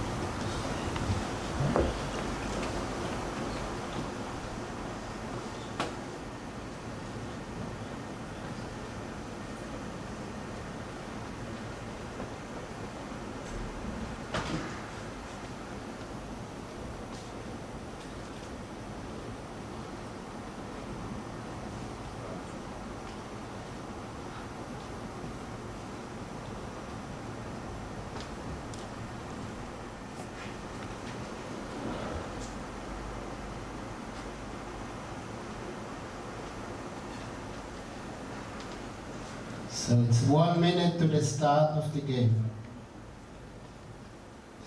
1 minute away from tie breaks getting underway. It's position 182. You can see Levon getting his last couple glimpses at it outside underneath the sun before he dives back into the playing hall and gets himself situated for his matchup against Vincent Keymer. Of course, we'll also have a heavy focus on Vachier Sindarov, who extended his run against Magnus Carlsen with a necessary win in his most recent game. 5-2 is the time controls, though, here. So a quick switch up in pace. Who will be the quickest out the gate? That's the question. Blink 182. It's and you'll miss it. Exactly.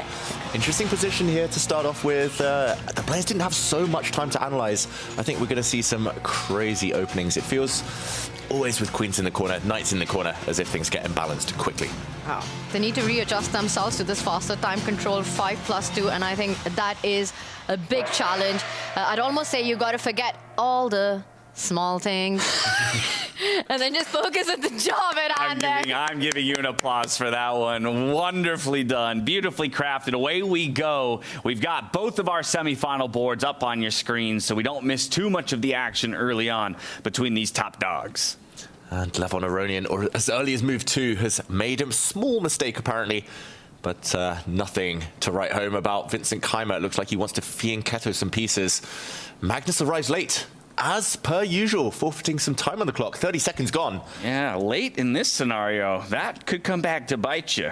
I mean, he did that in game 2 of the longer time format, and it didn't go too well for him. And right now, with just 5 minutes to start, 30 seconds less, he does go with that central break, always trying to get his queen out into the game as quickly as possible. Magnus Carlsen does.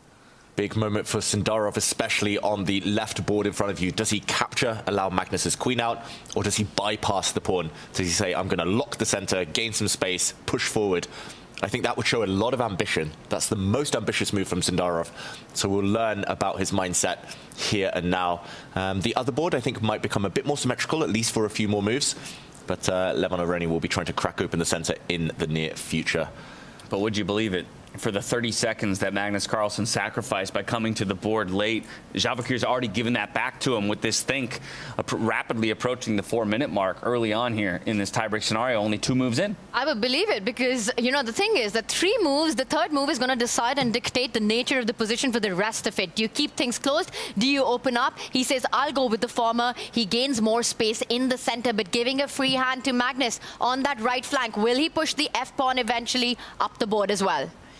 Magnus is trying to turn it into a King's Indian type of pawn structure, the structure that normally arises from that opening in traditional chess where he can rely on pattern recognition. Sindarov might just agree. And yeah, I'm very pleased to see that he's pushed his pawn forward with white, because we might see the connect 4, but also because it shows his mindset. He wants to beat Magnus here and now. He wants to do it with the white pieces. And okay, first of all, he pushes this pawn forward. He's not worrying about his central pawn, because after the white g-pawn steps forward, or white knight comes, the white queen can get into the center. This is going to be a very locked position for a while. I love the aggression that Sindarov's showing right now. He's not shying away from the fight. And usually in these games, the board gets divided into half. You know, Sindarov focusing on the left flank, Magnus on the right side of the board. You're pointing out the knight jump coming in with an attack on the 2 pawns. There's ideas of c5 break at the right time, suddenly opening up the bishop spot to give a check. That b5 square now under control by Magnus on a6. It's going to be a race on the 2 flanks. Magnus not wanting that knight to be able to jump further into the position, so he's going to steal that square away from his opponent. So Vachier says, you grab space on one side of the board, I'll grab space on the other side of the board, launching his h-pawn down and maybe giving his queen away into the game. Very interesting, but that also shows his intentions. He's not going to castle anymore on the right flank here, Sindarov. He's most likely going to plant his king on the other flank. So at least that's an indicator to Magnus about how he should be planning for the future. Brings his bishop forward there. Magnus, will he trade dark squared bishops? That tends to be a problem piece for black. Maybe that's on the agenda for soon, at least in the next few moves. He's slowing down. Yes, he's got his hand on that bishop. He wants to develop pieces right now. Just feels like more space. I like the pace that Sindarov's keeping on the clock as well. Magnus also hinting towards the flexibility of the black king. Might go either way.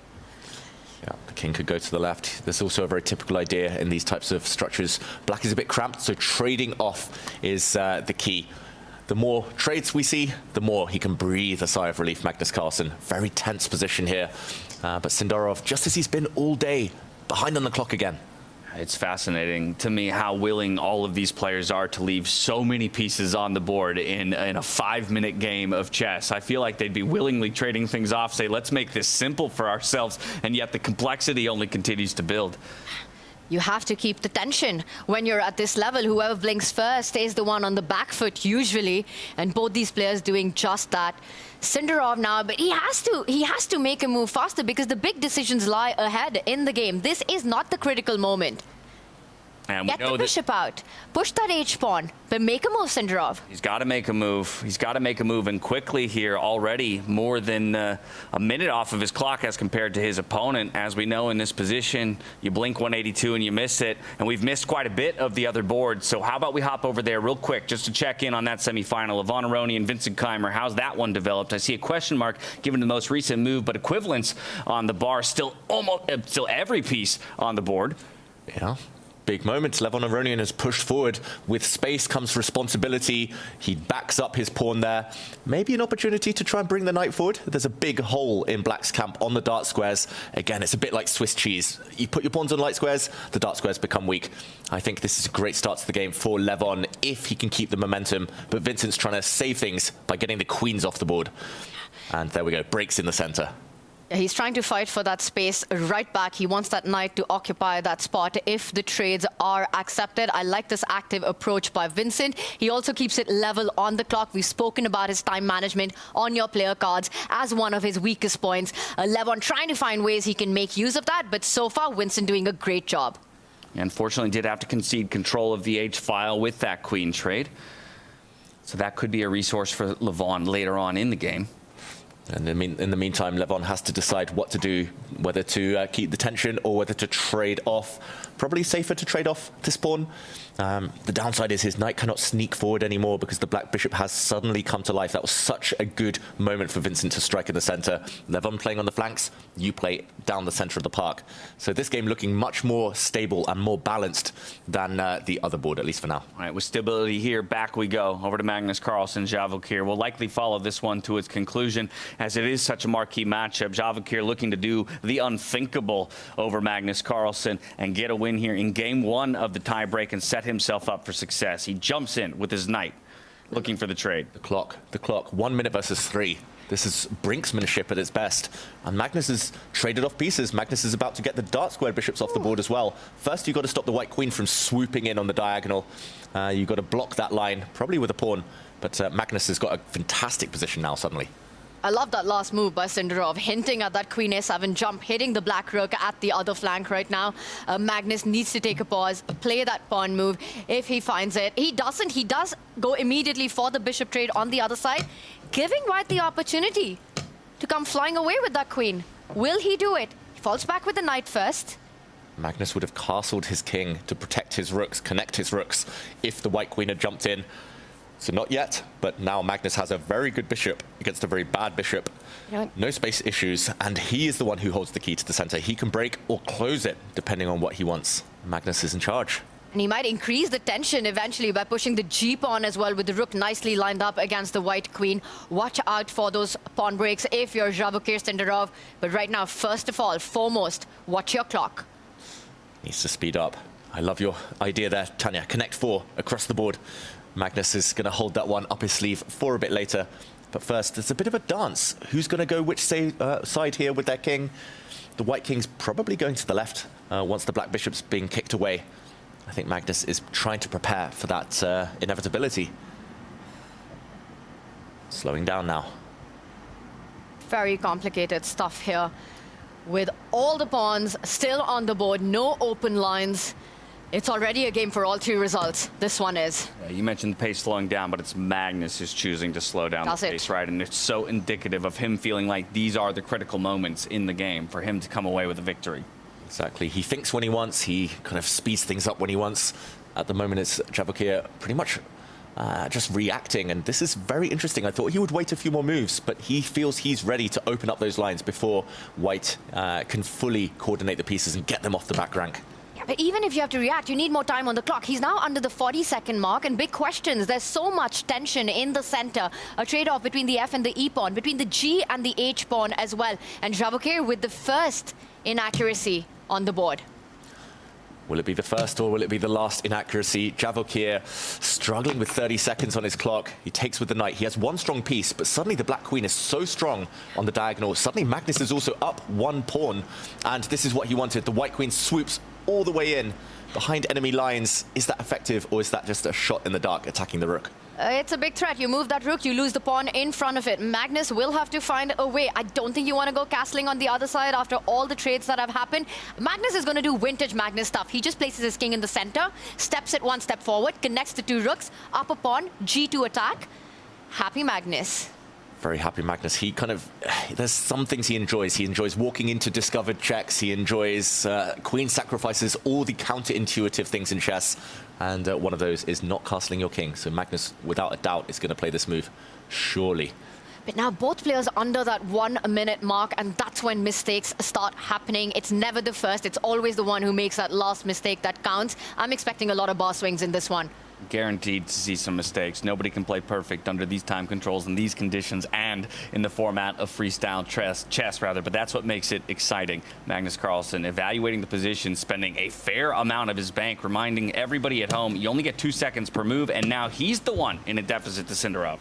Wow, he moved his rook across and the white queen actually swoops back. He would have done this either way. He would have done it if the black king had moved as well. Magnus just wanted to curl up into a ball. He's done the hard work. Queen takes pawn now, will be met by the black rook jumping down and grabbing a very important white pawn. That is unthinkable. You cannot allow that, Vachier, or can you? Just did it! Oh, he's allowing a check as well. This is so scary for the white king.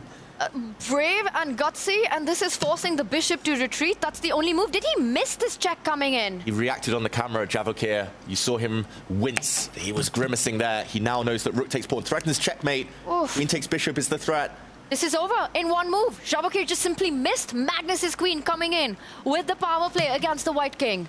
And there's no counterplay. The white knight could have given a check. The black king would have just moved. And here we go. He blocks instead. Magnus is a pawn up, though, and with an attack. He can force a draw if he wants. 3 seconds, though. Well, he's played that move with 2 seconds, with 1 second on the clock even. Okay, queen's off the board. Oh, it's an endgame, though. Magnus is up a pawn. He's a huge favorite now. Yeah, with seconds on the clock, anything can happen. This is still not over. Vachier on the defense. That knight on e4, centrally blocking everything, keeping things under check so far.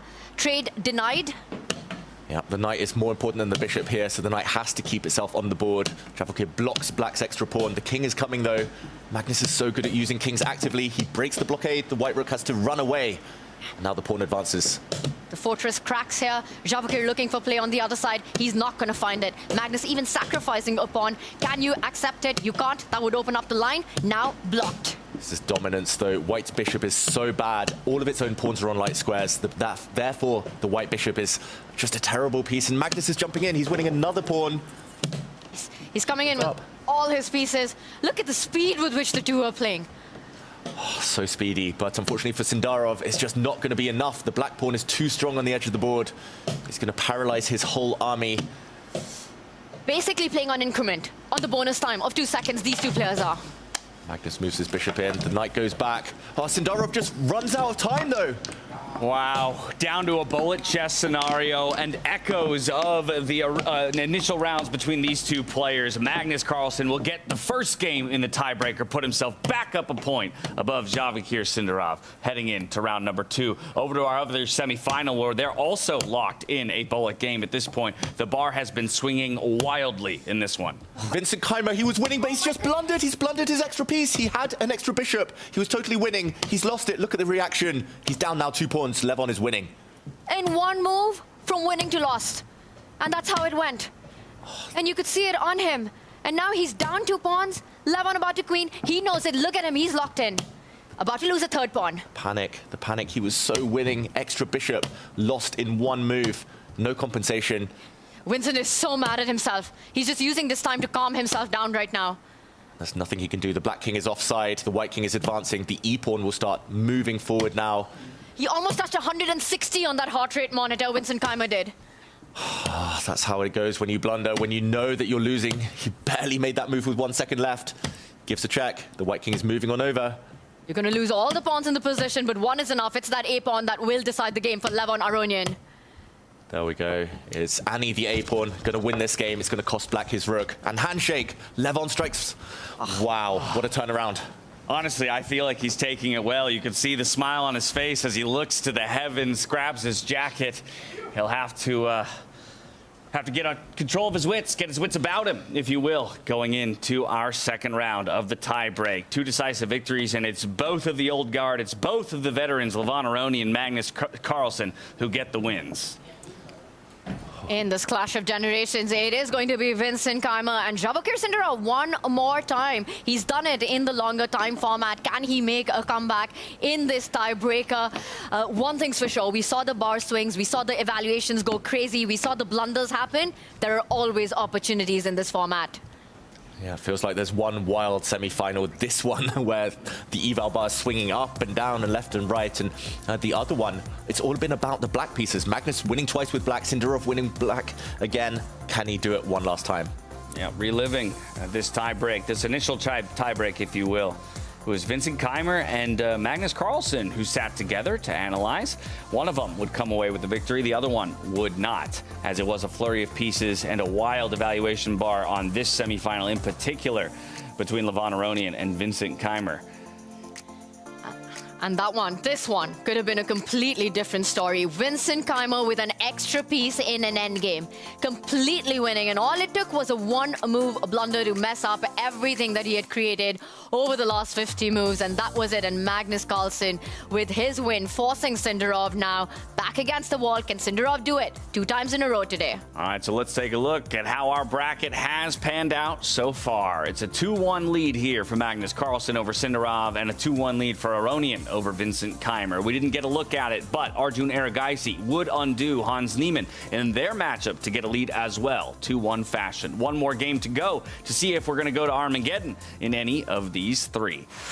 But since we didn't get to see all of the Vincent Keymer game, I think we should go back, because while we got to it rather just before a blunder would occur from Keymer's side, that's not to forget some earlier blunders by Levon that even put him in that winning position to begin with. Exactly. I want to start by jumping into what I'm going to call a queenless middle game, where Levon Aronian with the white pieces was totally winning. And here, he had so many good moves that I think he just struggled to pick, and he forgot about the counterplay. In this position, it is level material, but white's rooks are so dominant on the 7th rank, on the 6th rank. White's minor pieces centralized as well. And if Levon had found a move such as this knight jump, jumping forward, cutting the coordination between the rook and the bishop, he would have gone on to win. Knight takes knight, for example, he would have taken this bishop. Too much trouble here. Pieces attacked. The black king in the danger zone. Levon had a winning advantage.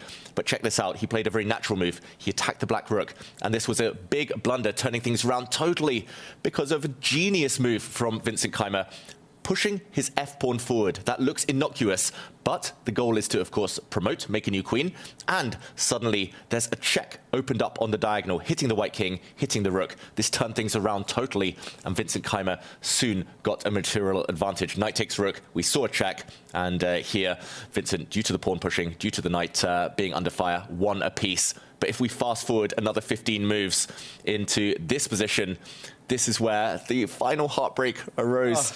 Vincent now, still with an extra piece, 2 bishops versus 1, could have won the game on the spot by retreating his bishop.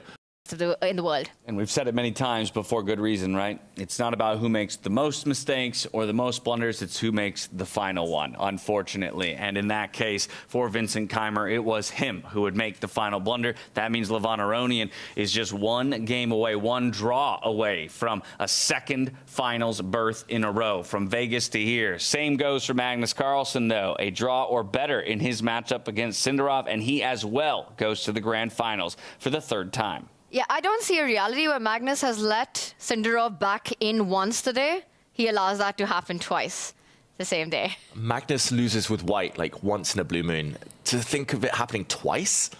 I mean, he lost to Fabi yesterday with white, he lost today, maybe, but it is, I mean, we talked about the odds, 60-40, all that stuff. Surely now Magnus is closer than ever. Yeah. This has to be a 90-10 now. I mean, for Sindarov, it will be a miracle if he gets it done. The thing is, every time Magnus loses, again, it's like a transformer mode. It's the Hulk mode that gets activated.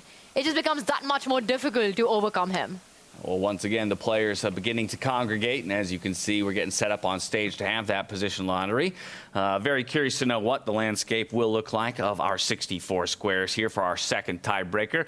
I'm going to remind everybody, there's still the potential for more chess. If there are any decisive victories in the opposite way of what we just saw, we're going to Armageddon between any of these 6 players. And we haven't had that yet. I'd love to see that happen. We haven't had it yet. We haven't. You know what? Hard to imagine it happening between the Magnus game. I think Magnus takes it, but David, Levon, Vincent, anything can happen. I think that's still a big chance. Very possible. Bring it on, Armageddon. Anything can happen, and with 3 boards in play, there's a fairly high likelihood we go to Armageddon. But first, we need to see what the position will be. So once again, back into the playing hall with Fiona Style, Anthony on the stage.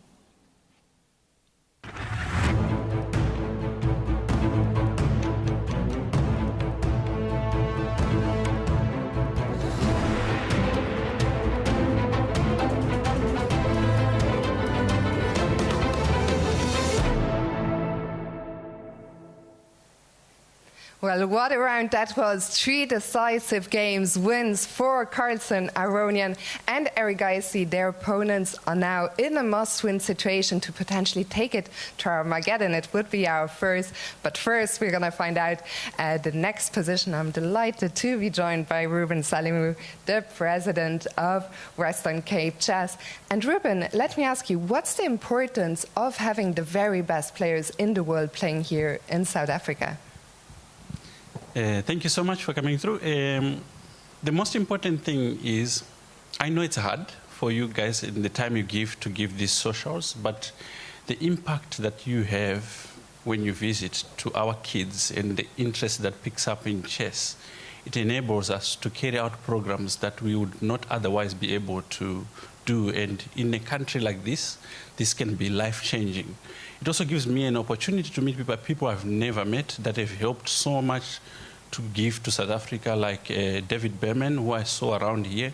He changed chess in South Africa. So it's such an opportunity for us to do other social work, and we really appreciate the time and the troubles that you have to go through to see this through. Thank you so much for your time.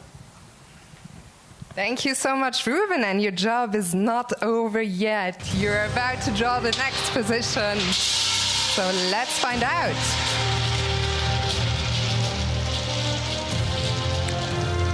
So the next position, whenever you're ready, Ruben, it's gonna be number 036, position 36. Once again, the players have 5 minutes.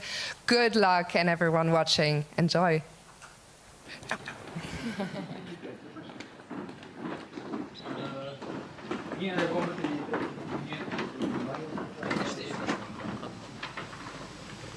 It's nice, the bishops.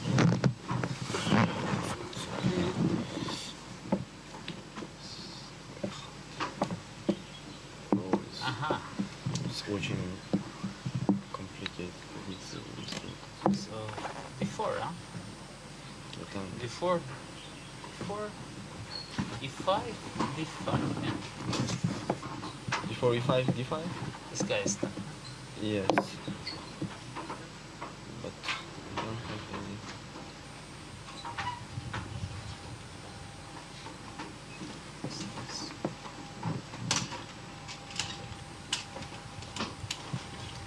So are you sure about D5? D5 is... Knight B6, huh? Knight B6, E4, F5, yeah. I mean 93 or I don't know. C6, 93 takes. Ah, wait, Should be E4, okay. C6, it should be okay, yeah. And E5 if okay. I mean take should be very nice. Can you explain? Yeah, it's 0 problem. Yeah.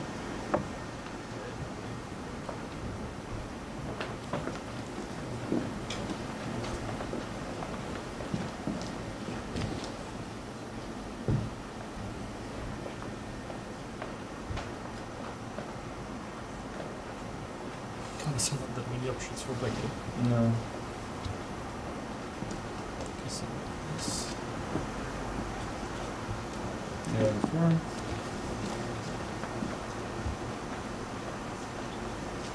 This is Knight b6.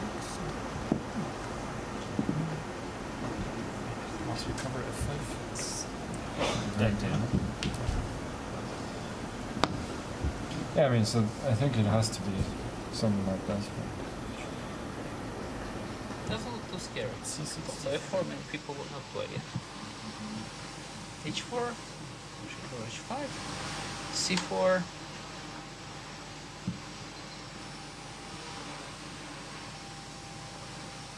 c4, e5? No, c4, e5 is fine. This should be okay. Yeah, it should Knight be is okay. coming Knight to is e6. yeah. Bishop move. I don't know. I think So, knight is so what is the most dangerous? I d4? think, yeah, 4 is most dangerous now, like to play to d5 before, yeah. d5, f5 you want to play, or No, what? e4 I want. Ah. So f5 is maybe interesting. Yeah, 5 is like most logical move. Then c6, f6, knight f7, like this. Gentlemen, we will start in 2 f6, minutes. c6. Hmm? Yeah, this. This, yeah, takes. Okay, let's say c5, knight b3, yeah?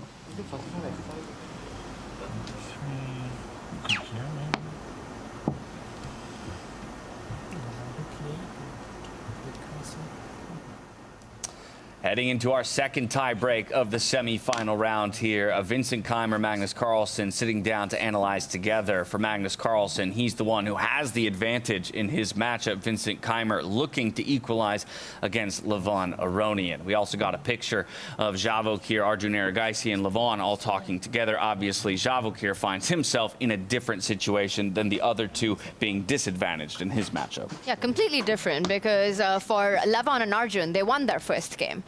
They need only a draw to wrap up the match. Vachier needs to do the absolute opposite of that. And interestingly, they came to the conclusion that for white, f4 would be the very scary option in this position. Magnus, meanwhile, and Vincent, who are playing with the white pieces, are not checking that move out yet. They're not looking at the option that the other guys are scared about. Interesting. So the last 5 minutes might have been useless for the players with black.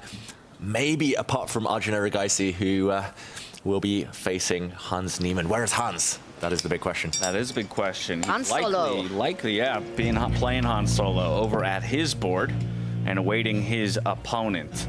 I would have good news for Magnus Carlsen and Vincent Keymer with the white pieces, that if they weren't looking at f4, it's not a move the engine wants them to look at. So at least they seem to be a bit more on the right track with their looks at, let's say, d4, e4, more traditional opening moves on the chessboard. 10 seconds away from the beginning of our second tiebreak round, though. Can Vachier Sindarov do it yet again against the world number one? That's the question at the top of everyone's mind. We hear the gong, we see the handshake, and we are off. Magnus will open with the d-pawn. That is the one that he and Vincent were discussing the most. And a pause. And notice how there's not an immediate reaction, because it wasn't the move that was being expected by Levon and Sindarov. They were looking at f-pawn moving forward. They strike in the center, while Sindarov does already, as Levon takes a bit more of a longer think. e5, pulling a Magnus on Magnus, trying to get the queens out as early as possible. Yeah, and this is something that Magnus was looking at. We saw on his board with Vincent, the queen was coming out very early with black. Interesting that Levon played the same move. Vincent immediately blocked it up. He said, nope, your queen is not coming out. I'm not going to take your pawn. Magnus spending 30 seconds on this move and counting. And that right side of our screen, right? Usually when you have this kind of a pawn formation with white on d5, black with that e5, pawn play gets decided and divided into the two halves. For Levon, he will look at a flank side attack on that right side of the board. For Vincent, he will try to do a pawn storm on the other end, pushing his C, B, and A at the right moment. Interesting that Vincent pauses, now occupies the center. Some question mark moves on the other board, but it's going to be almost a mirror image of their game with colors reversed, where Sindarov is saying, come at me, push pawns forward. Magnus is taking space. We saw what happened in the last game, though. When Sindarov took space, it backfired. Very interesting. I think good news for Sindarov that all the pieces are on the board. Probably the same for Vincent as well, but he needs to move Needs to hurry up. Yeah, that's the one big takeaway from the first game, right? Sindarov has to use the clock as a weapon. He can't fall back on time the way he did. Keep the pieces on the board, keep the tension as long as possible. When there's a proper time scramble, when you get into that hyperbullet territory, mistakes will happen. You will get your opportunities. He slowed down again, Sindarov. That's not a good sign, David. He's about level on the clock right now. But he needs to just apply that pressure, scare Magnus somehow. I think he's got a great opening. But any more than that, we see a pawn sacrifice from Vincent Keymer in the meantime. It's the same pawn sacrifice that Hans Niemann made against Arjun Erigaisi, but that has allowed White to step forward, gain some space. So Levon Aronian's a pawn up, but a bit cramped. Once again, things get locked up in the center of the board here, though, for Magnus Carlsen Sindarov. As I say that, Magnus is going to threaten trading off some pawns here by launching the pawn in front of his king forward. Computer didn't like it. And Sindarov says, sure, I'll take it. Magnus is playing for a draw as if he needs a win. He's given up pawns, opened up his own king, taken massive risks, massive committal decisions. I think he's learnt from past mistakes where he did play a bit passive against Sindarov and was punished quite quickly in a previous game, but now bringing out his queen as he loves to do. He is attacking that pawn in front of it. Sindarov can defend it. You know, it's the G pawn, you get the H pawn up the board, an idea that we've seen happen so many times in freestyle chess. But whatever Sindarov decides, he needs to make that decision quickly. H5 is what I'm expecting, but every time he goes into this pause, that's a moment of concern. Yeah, big moment of concern. And yeah, it would make sense to just defend that pawn, push pawns forward. It would make sense to try and develop some pieces. There's no right or wrong here. Sindarov just needs to move. That's the thing. It's not a critical moment, this one. No, but that's the kind of paralysis that, you know, Magnus Carlsen can strike in his opponents, right? Just by virtue of playing against him. You want to double check and recheck everything. You invoke the name and you induce paralysis almost. And in the meantime, the other board looking very stable. Vincent Keymer with space as compensation for the pawn he sacrificed. That's the right board. The left board is where the action's at. He's at least slowed Magnus down by offering a pawn of his own on the edge of the board. It can be picked up, but that would give Sindarov some time on the other flank to go for an offense. Magnus deciding which one. He goes for neither of them. He blocks the connection between the black bishop and that G pawn. Another aggressive approach, but that pawn, it's defended by two pieces, so you can't pick it up just yet. Sindarov should continue his plan. He wants to put his dark square bishop on the same diagonal as the white king, and he just needs to continue being consistent. There we go. He plays it. That was what he set up, but it did cost him a few seconds. And I don't know. That's time you don't get back. Magnus, though, facing some big questions about his own king. This is getting tactical and tricky. I suggest we do a deep dive into this position. Should we bring up our board? All right, then diving into Sindarov versus Magnus Carlsen, just so we can get some arrows on the board. Huge threat. Whoa, huge threat. Given a question mark, though, because White's king is on an open diagonal. Magnus, I said it before, he loves walking into discovered checks. He takes pride in it. He enjoys a secret thrill. Maybe not so secret, but as you say, Tanya, big threat of checkmate. A nasty pin there on the G7 pawn. This would be game over, lights out if the knight lands. If it's Magnus's move, that's it. A checkmate in one coming in. But Sindarov can throw in a check. He could pick up that C4 pawn and then defend this. Magnus setting up the trick, but it's not very precise by him.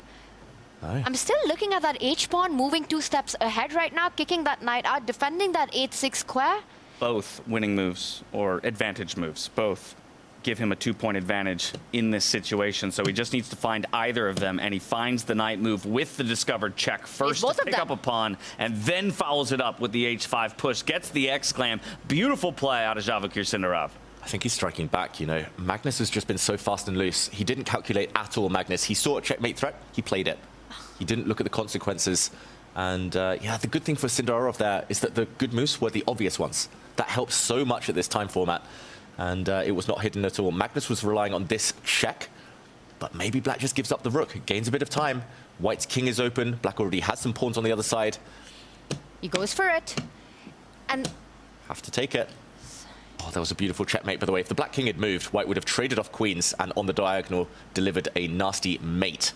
That would have been nasty, but too pretty to not show. Do you have half a second to show that? Let's show it very quickly. Really quickly. The rook had to give itself up for this knight, because if the king had moved, the white queen would have stepped forward with a check.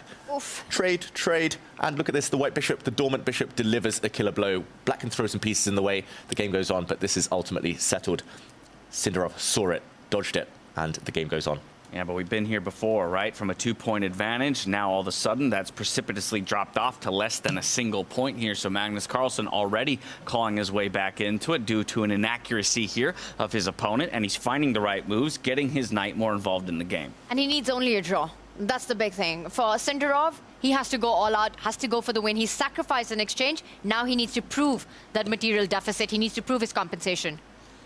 I still think he's got good chances, Sindarov.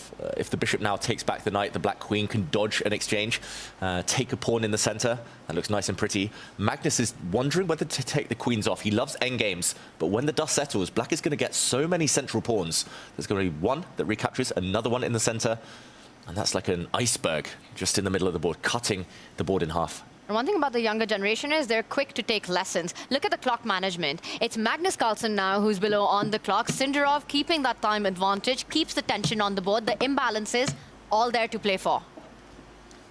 Okay, another flurry of trades. We've seen a knight go off the board. Both queens have left the board, so now we're just playing with rooks and minor pieces.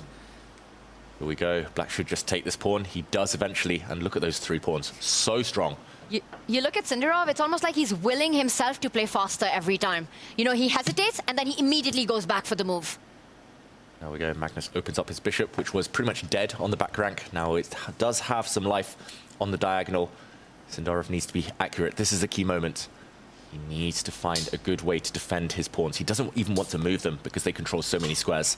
Do you simply grab that last remaining F-pawn on that file, develop the bishop, win a pawn, free pawn? And then go back if you need to. The black bishop wants to use this square. There we go. It had to take a pawn first, but now it can step back and control everything. Sindarov, he's got a big advantage. He's shaking in his chair again. That's normally a sign of his confidence. And nerves setting in as well. But he's locked in. He knows that this is his opportunity for a second comeback in a row on the same day. Magnus just prefers playing with black. He just can't handle the white pieces. He keeps getting in trouble with white so quickly. All right, under a minute now for Magnus, and a very difficult endgame to handle. Magnus playing this with the black side, we'd be like, he's winning this. He's taking this home. Yeah, and maybe in an effort to kind of keep the clock pressure on Sindarov as he had in the previous games, played a little fast and loose out the gate, and he's put himself in now a tough position that he has to fight back from. Definitely not his usual style, Magnus Carlsen, and that's why he struggled. Going on the attack when there was no attack to be had. And Sindarov will be forced to trade off the rooks, which are going to come off the board. Magnus will get his other rook into the game with potentially a check. There we go. He does trade off rooks. He can grab a pawn on the edge of the board if he wants it, but that would also lose some time, help the black knight come out with gain of tempo. Current material count. Black has 7 pawns. White only has 4. Yes, he's down a rook for knight right now, but that actually means that black is ahead in material. So many pawns in this position. You do the maths, that's 6 points for black, 5 to boot for white. So almost a pawn advantage there for Vachier-Sindarov, and a beautiful center. The knight comes out with a tempo. Magnus immediately retreats the bishop. Vachier has to find a way to keep pushing those pawns. Yeah, for now, they are pinned. There is awkward tension between the light-squared bishops. The bishop behind is undefended, so the most logical would be to defend it with the king, and he does that. Now he's threatening to push forward, and it's a race. Magnus's pawns against Javokir's pawns. This feels like a 3-result position. Despite the computer preferring black, Magnus still has chances if he's able to get a bit more time. A bit more time is what he needs, because he's down to 12 seconds on the clock. Sindarov about 40, and he's the one who's on the push. The knight jumps forward, attacking that E2 pawn. Do you really want to give up your bishop pair? Magnus Carlsen is what he's asking. Yeah, strong centralized knight, though, as well. And he will give up the bishop pair for that knight, but this means it's replaced by a strong bishop, too. Going to try and make a run down the left-hand side of the board here with his 2 pawns, though. Bringing the rook over in support. Computer doesn't love it. Magnus isn't threatening anything. Look how the black king and bishops are so powerful here. They're all lined up, centralized. And black can start pushing on the other side of the board. He sneaks over to attack the white rook, which moves.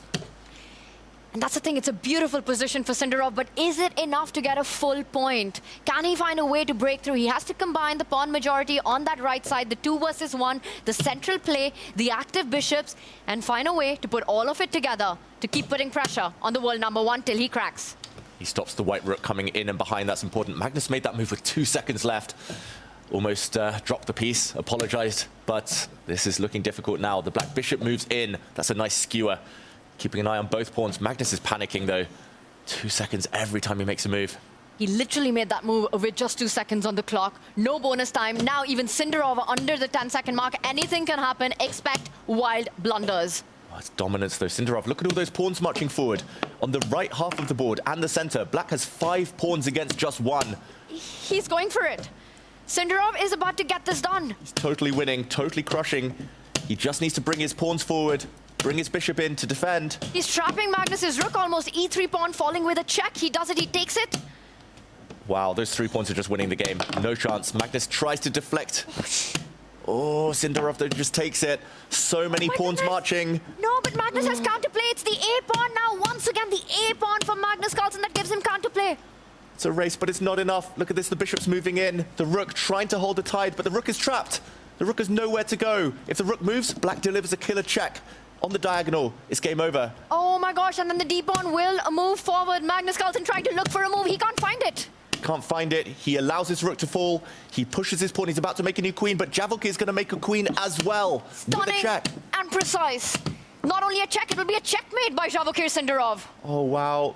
Can he find some checks now, Magnus Carlsen? New queens on the board. They've been reborn. He gives 1 check, but I don't think he's going to have too many, David. The king marching up. Oof. Oh, let's go with the king. Anything can happen. There's just seconds on the clock. Vachier made that move with just 1 second. It's going to be decided by the clock. He's going to keep checking here. The white queen's going behind. Vachier is struggling to get his king out. Oh. Walked the wrong way. Oh, no. No. It's a check. It's a draw. Magnus doesn't find it. He misses it. He could have moved his queen across. He's still got chances here. The black king has to run, but it's a fork. He's lost his bishop. You can't pick up the bishop because that's checkmate, so you have to be very careful with Magnus. Okay, where's the king going, though? It's walking a tightrope. Will it fall off? No. You can't repeat. He has to now lose the bishop with a check. Magnus Carlsen is back. He's lost the bishop with that check. Now the other bishop is falling as well. Magnus has saved it. Miracles do exist. He's run out of material here. Vachier has only got 3 pawns left. The bishop's going to hold the gate. The black king cannot enter. The door is shut. Vachier knows it as he slows down for the first time, completely winning, and then... Oh, and would you believe it? He could do it once, he could do it twice, but he couldn't do it a 3rd time against the GOAT of chess. Magnus Carlsen holds off Sindarov and books his ticket to the grand final. Wow, the smile on his face. Sindarov hitting his own head because he knew he had it in the palm of his hand. He was totally winning. But Magnus, such a slippery, tricky customer, saving it. What a fight that was. I can't believe my eyes. So incredibly close, but close is not good enough against Magnus Carlsen, just saving that game. You know, miracles, they seem to happen a lot when this guy is around. It's not luck. You make your own luck on the chessboard. He kept fighting. He kept looking for those chances, and the chances did come. Eventually he got there, but what a fight by Sindarov. That is such a glimpse into his potential, into his current strength. He was hanging neck and neck with the world number 1. Could have gone the other way easily. He fought tooth and nail. He has pushed Magnus Carlsen farther and harder than anybody else in this tournament has managed to do so far. And yes, he will fall short just at the end, but he'll do so with a smile on his face and respect gained from the world's best player. And did you see that handshake at the end of it? It was 2 players with so much immense respect for each other right after a gladiator fight that they just had. Wow. Drink it in, Vachier Sindarov. I know it might feel a little bitter in the moment, but what a show you put on for all of us. And there we see the handshake. That one. Look at that. Oh, the hit of the chair. Vachier smiling, though. He was enjoying that fight. And ultimately, we do have our finalists. That's right. It was beautiful chess today, but it was the veterans. It was the old guard who would hold strong. Magnus Carlsen takes down Vachier-Lagrave, the front runner coming out of the round robin. And Levon Aronian, he is going back-to-back grand final tables. But this time, he's going up against Magnus Carlsen for all the marbles. From here, let's take a look at the lower bracket, because we had one other board to settle, and that would be Arjun Erigaisi up against Hans Niemann. Erigaisi gets it done with a second victory in the tiebreak. That means he's playing for 5th place tomorrow up against Fabiano Caruana, Parham Maghsoodloo, and Hans Niemann playing for 7th. Yeah, wow, we've got to catch our breaths. There's so much to break down. Arjun Erigaisi delivering checkmate on the board to beat Hans Niemann. Levon Aronian as well with a mating attack. Very impressive. But yeah, I'm glad we watched that game. Carlsen against Sindarov, because that was wild. It was wild, and what a battle that was. You know, once again, Sindarov, you almost write him off. You feel like there's just no way he'll create his chances. He gets a winning position, and Magnus just keeps going, move after move. Sometimes you just need that 1% hope, and that becomes 5, that becomes 10, till you have the game in hand as well. Magnus Carlsen saves it, but Sindarov, and you could see it when he threw his hand in the air at the very end, that he was proud of the fight that he put off with that smile on his face. You have to be proud of the performance that you've put up so far here in South Africa. And still, you get to play for 3rd place. You know, that's nothing to shake your head at, to say the least, and gain respect from the world's best player. That's got to feel good. I mean, gain respect from the world's best player. I think gaining a new legion of fans, just this 1 month alone, Sindarov, it's been his big breakthrough. We're going to be talking about him for years to come now. What we saw in that Blitz game is why I love chess so much. The turnarounds. It was intense. You know, it was a fight. You could see 2 humans playing superhuman chess there. Things happening, which they do. You know, you switch off the engine. Who cares about what the computer says? This is sports. Absolutely. There was so much drama, so many highs and lows, and you see it bear out on the players' faces. Again, not just that matchup, of course, it will be our focus, but across all of the boards there. Levon, what a fight out of him here against Vincent Keymer today, again, to get a 2nd grand final berth. Exactly. Levon, very impressive, especially that second Blitz game, the second tiebreak game, never in doubt, always under control, and we see the celebrations, how much it means to him. The oldest player in the field, he's been at the top of world chess now for 25 years, and he's still up there. Still wants it. Oh, my goodness. Whew. All right, can we all collectively take a breath? Needed that, needed that. What a day, and there's still one more day to come.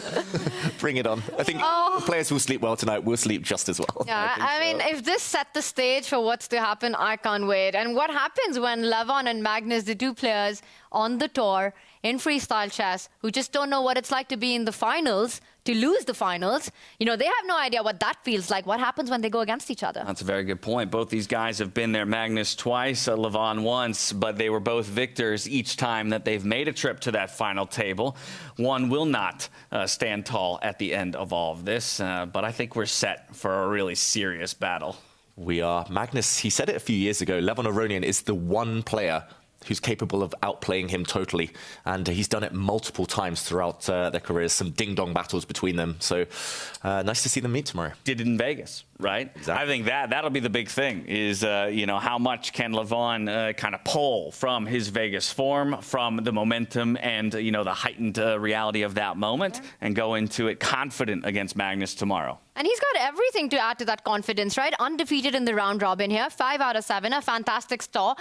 Takes down Hans Niemann in the quarterfinals, then goes on today to win against Vincent Keymer, the Weissenhaus champion, up against Magnus. I think he's got to be feeling good about his chances as well. Magnus, no one's surprised to see him in the finals. Levon getting it done in classy style. Love it. All right, well, we put all of our focus, rightfully so, on Magnus Carlsen versus Vachier-Lagrave. I think we'd be remiss not to go back and look at some of the other boards that were in play that had some pretty exciting finishes. Yeah, I want to spotlight Levon Aronian. We've been talking about him and just his really smooth finish to the semi-final against Vincent Keymer. The way he did it, never really in doubt. He did it with the black pieces as well. It was a great opening for him. He won a pawn, but the closing stages were very impressive. In Levon's style as well, always tunnel vision towards the enemy king. That's how he prefers to finish off games. He was lucky in the first one, but no luck about it here. Black is already a pawn up as we join, and the harmony behind the black pieces, doubled rooks here on the f-file. The bishop also targeting this pawn indirectly, and the queen just so dominant in the center. He decided, okay, what do I need to add to tip white over the edge? Another piece into the attack. He lifted up his rook, which soon slid over. White is almost immobilized here. The king slid. The rook also stared at it. And when the white rook moved across, this was the beginning of the end. First, a defender is eliminated. The white pawn has to recapture, so the white queen can defend this square. Now the rook adds pressure. A triple attack now against this pawn. White gave a check. Levon moved. And here we see just total catastrophe for white. He's even offering an endgame where he'll be 2 pawns to the good, but Vincent said no. And Levon said, okay, if you're not going to do that, then I'm just going to checkmate you. Vincent blundering at the end, but already in a hopeless position. Rook takes pawn, and we would have seen the kiss of death to end this game. Levon ending in style. Yep.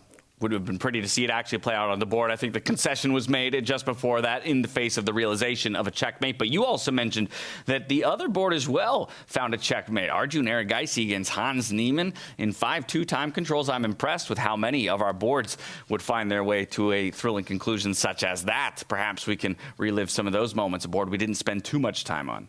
Yeah, just the last 3-4 moves here of the game. It was already a very good position for black. We see the eval bar here, and it's all about the king safety. White's king not looking so safe. Also, the piece configuration clumsy for Hans Niemann. There is a pin, and we know what to do with pins. We've learned that from Tanya. Knight takes pawn here, and not necessarily putting pressure on the pinned pawn, but taking advantage of the fact that the queen is lined up with the rook. This is a double attack. The white queen stepped out the way. We saw the black knight capture. And nice to see a castles as late as move 29. Here, Arjun Erigaisi trying to beat the record. Castles his king, gets his rook over, and adds pressure on the f-file. This knight is actually a key defender. Can't really move anywhere. The only way to prolong the game would be to jump back. Fianchetto the knight, that's a sad move. He leapt forward, but this was the checkmate. A bishop check, and here Hans Niemann resigned, realizing that rook takes bishop would have seen the queen swoop in. Game over. This is such a classical vintage Arjun win, you know, complete chaos from the start. With the black pieces, you deliver checkmate. I've seen him do this so many times, which means that he'll be fighting for 5th place alongside Fabiano Caruana. Yeah. Fabian Arjun fighting for 5th. It's Parham and Hans duking it out for 7th. Of course, Vincent and Vachier, they'll be fighting for 3rd. But our 2 top dogs, Levon, Aronian, Magnus, Carlsen, they will be at the final table fighting for the final Grand Slam championship here in South Africa. And guess what? We can't go anywhere without hearing from the 2 guys who just qualified to that final table. Take a look, Magnus Carlsen and Levon Aronian after their wins. I've never seen you with 145 pulse measurement before. How did that endgame actually feel? Yeah, I don't know. It was, what can I say? It was complete and utter meltdown by both players, and yeah, it was, I don't know what to say. It was just sport, I suppose. A win is a win, right? Yeah, for sure. I think when I lose the second game today as white, I cannot I cannot be unhappy with any win. So yeah, here we are. I guess I outlasted him more than anything else, but it feels good to be in the final. Once again, in a final, congratulations and good luck tomorrow, Magnus. Thank you. Levon, you get there today. It's a final again, back to back. You have a chance to beat Magnus Carlsen again. Yes, it's a great privilege. And what did you do in Las Vegas that you want to do against him this time? No, it was just 2 blitz games there. So this time is a real final. So, but what I did, I tried to stay solid, and it somehow worked there. Would that also summarize the day today? I mean, it opened up with being some blunders in some of the games, especially the first blitz game here. But how would you summarize the day as a whole? I think I cannot say I'm too proud with my play. I think this second game I was just having too much fun. I thought, oh, I'm going to attack and mate, and he played Queen E8, and I thought, oh well, this might not be too exciting. So, but yeah, generally I'm having fun. So, I mean, I really don't care how I play. So there is no pressure. I mean, I had such a good year. If I had a bad year, then of course I would be shaking to win some money. But now I'm rich, so I don't care. I have to ask you though, Levon, having fun at the chessboard, yes, you may say that you're making mistakes, but you also think that you're more uncompromising towards your opponent, and that leads you to be a tougher opponent, simple as that? I don't know about being tougher opponent, but I was just lucky 2 days in a row, so I won't make big conclusions out of this. Yeah. We do, because our conclusion is you are now a 2-time-in-a-row finalist, and that's got to say something for your chess as well as your luck. Thank you. Thanks. Thank you. Nice one. Congratulations once again to Levon, Aronian, and Magnus Carlsen for booking their tickets to the grand final table here in South Africa. We couldn't have asked for 2 more deserving players based on the play that they've put up. But how about that, keying into what Sveta was talking about with Levon just then? Levon saying he's going to enter tomorrow playing with a feeling of freedom. I want to get that. I want to be rich, so I don't care either, you know. He's like, I don't care about the money, but that has to be at the back of his mind somewhere. 200K is a good paycheck, David. Yeah, helps to play with freedom. Who knew that that's the winning recipe? Family around you, smile on your face, freedom. It's working for Levon, and I think a good tip for everyone at home. If you feel good, you play good. Yeah, he's already guaranteed himself $120,000 playing for $200,000 tomorrow against the world #1. We want to know from you at home, though, and I think this is going to be a difficult decision, just like yesterday was a difficult decision for you all. Who was the most valuable player of the day? Who impressed you the most? We had 3 of our 4 boards go all the way into tie breaks. I think it's a tough choice. Do you guys have any inklings? My feeling is it's a fight between Arjun, Magnus, and Levon. I think Fabi's match against Parham was pretty one-sided. I do have a feeling, but I'm going to let chat play out. Yeah. You don't want to influence the vote too much. No. I understand. I feel harsh ruling Vachier out. He must have impressed so many people. Despite the result, I know he lost, but it was so close it was decided by 1 move here or there. He must have impressed so many fans out. I wouldn't be upset giving it to him, even if he's a player who didn't come out on top in his matchup. What if chat wants to give it to Parham for finally getting it up on the scoreboard as well? See, look at this. We can make arguments for almost anybody in the field, and that's why your job isn't difficult. So we'll let you make your voices heard in chat. Make sure you follow the directions on screen. ! MVP plus the player name. We'll collate those votes. We'll let you know who takes it in just a few minutes' time. Let's continue talking, though, about the matchups tomorrow, because I think that freedom that Levon's talking about is going to work well in his favor. Because earlier today, we've been talking about that paralysis, the Magnus effect. And I think Levon, rather, is one of the few players who might have some sort of immunity to that. I will say, though, that even though Magnus, he loves playing against Levon, he said it in the past that it's a battle that he really feels is neck to neck. In the recent past, Magnus has a great score against Levon Aronian. He's often been, I would almost call it lopsided. Yeah. The freedom, it's also psychological for Levon in a way that, you know, when you're playing against Magnus, part of it is gone because there's no shame losing to that guy. You know, you've already had a fantastic tournament. He said he's made it to the semifinals yesterday, which he considered half a success already.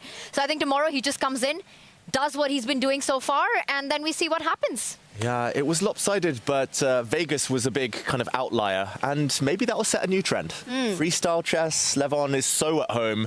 He's looked so much better in freestyle chess this year than maybe some of his classical endeavors. So, I don't know, I think, of course, Magnus' favorite. Of course. I think it's possible. I think the magic is in the air for Levon right now. I like to believe in what Levon is capable in freestyle chess, though even he was careful to say, don't read into our matchup in Vegas too much. Those were blitz games. He wanted to clarify. Those were blitz games. Tomorrow, it's a little bit of a different story. So already starting to couch maybe some of the expectation for his performance. Levon lost a single game here. I'm trying to think round robin, 5 out of 7. He went on to beat Hans in the tiebreakers. He hasn't lost a game. He hasn't lost a game. So he's still the only undefeated player in the tournament. Would you look at that, Tanya? All right, I like where your head's at. But we do have the results from the MVP, and it will be the people's champion, the people's hero, Vachier Sindarov gets MVP for the day. I would say so well deserved. If anything, for the show and the fight that he put on display today. This young man on your screens, we can change that 19 to 18, his birthday just a couple days ago, and what a birthday week it has been for him. undefeated through that group stage, top spot, and then dispatches his opponent Parham to get that matchup against Magnus Carlsen, pushes Magnus to the absolute limit. But hey, you've already beaten Magnus twice in the tournament. It's hard to ask for a third victory on top of all of that. For me, the most impressive part of all of it was the longer time format comeback from Sindarov and then almost doing it for the second time today. In that blitz game, how he created his chances, the final time scramble, how quickly the two were playing it out. And at the end, pure respect, the battle, the enjoyment, the thrill of playing such a semi-final. Magnus loves it. Sindarov loved it. Sindarov impressed us today. Now it's time for David Howell to impress us with his selection of move of the day. I know it's going to be brilliant. What do you have for us? Well, I've come up with a bit of a curveball here, a bit from the left wing. It's a brilliant move. I think it's more from the practical side, though, because it was a losing position for Magnus Carlsen here with the white pieces. He looked like he was about to resign. We watched this match. This was the final game of the day. Magnus just needed a draw to win the match, clinch a spot in the final, and here it was hopeless. It had gone wrong. Black's bishops are attacking this rook, which is trapped pretty much on the edge of the board. The only safe square would be to retreat. This would have been terminal, since a bishop check here would have allowed now Black to deliver another check and to promote, make a new queen, and win this game. We would have seen Black with an extra bishop. Game over. So move of the day, I'm giving to Magnus's bluff, his gamble, which paid off. He gave up the rook, he pushed his pawn forward, pawn to a6, and although he ended up a piece down in the ensuing endgame, he did manage to make a new queen, and as we saw, he was able to deliver a bunch of checks, starting with this one that confused Sindarov and clinched him the match. It was a gamble, it paid off, and that's what we need. Sometimes that's better than the most objective moves. I can't believe it. What a sequence of plays there. And again, recognizing that his only option there was a bad option, but still his only option. He goes for it. Unfortunately for Sindarov, he wouldn't find a way to put the clamp down, and so Magnus Carlsen heads to the grand final. So I want to get final thoughts from the two of you. We've talked a bit about the grand final. Any final thoughts there? Or on our third place matchup, Vincent, Keymer, Vachier-Sindarov. That's also a very fun one, to say the least, for a podium finish. Yeah, absolutely. I mean, it's hard to call that the appetizer and not the main course as well. I think two very exciting setups right there. Vincent, Weissenhaus champion, Sindarov perhaps looking for that strong finish on the third. It's already been a massively successful tournament, a massively successful year for the Uzbeki youngster, part of that golden generation from Uzbekistan, World Cup winner. And I think that one, again, a huge toss-up, a clash of styles. It's going to be fireworks on the board. Final thoughts here, David. Yeah, the third place playoff, two of the best players of 2025 full stop across all time formats, classical, freestyle. Vincent Keymer, world number 4, gained so many points. Sindarov, World Cup winner. I think Sindarov may be a small favourite, just judging on today. The final, I think it's 60-40. All right, 60-40, our favorite numbers here on Freestyle Chess. There were no bad pairings when it came to what might be tomorrow's matchups. But, of course, they have been decided. It's Magnus Carlsen, Levon Aronian fighting it out for first place. It's Vincent Keymer and Vachier-Sindarov fighting for third. We're going to shut things down here in South Africa and prepare for what promises to be a very exciting conclusion to our 2025 Freestyle Chess Grand Slam action. So you better mark your calendars. You better be here right on time so you don't miss any of it. And we hope to see you there. Until then, stay healthy, stay safe, and be good to each other. Good night.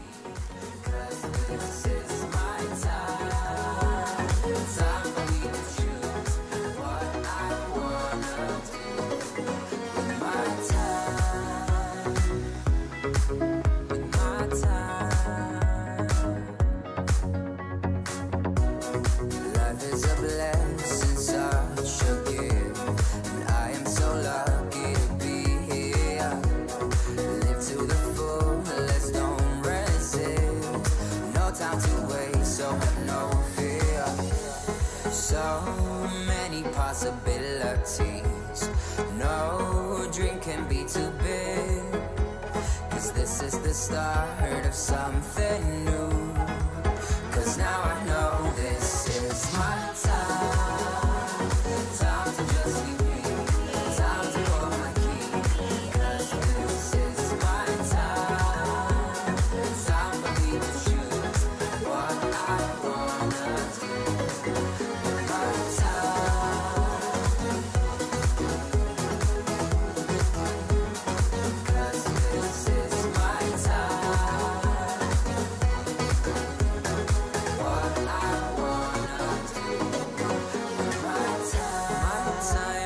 time is meant to be all mine. All I bring with me in life is my time. Are you curious to play freestyle chess but don't know how to? No opening theory, no memorized moves, just pure strategic creativity. But how do you navigate 960 possible starting positions with confidence? That's exactly what I'll teach you in my Freestyle Chess Masterclass.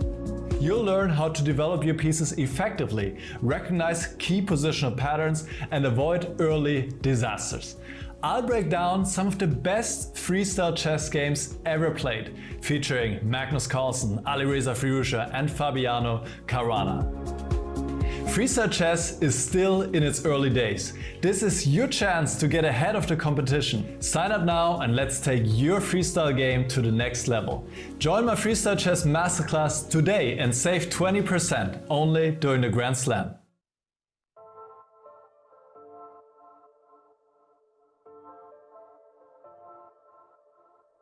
Trust me, I don't wanna beg you to love me, won't you feel me? I don't wanna force you to hold me. What if I keep you on your toes? What if I give you the right dosage? Is there somewhere we can go to fix these broken roses? If I told you that we could have a better life, would you bring the old you? Or is that person still alive? If you took him off the shelf, would he even be himself? If I told you that we could have a better life. No sleep,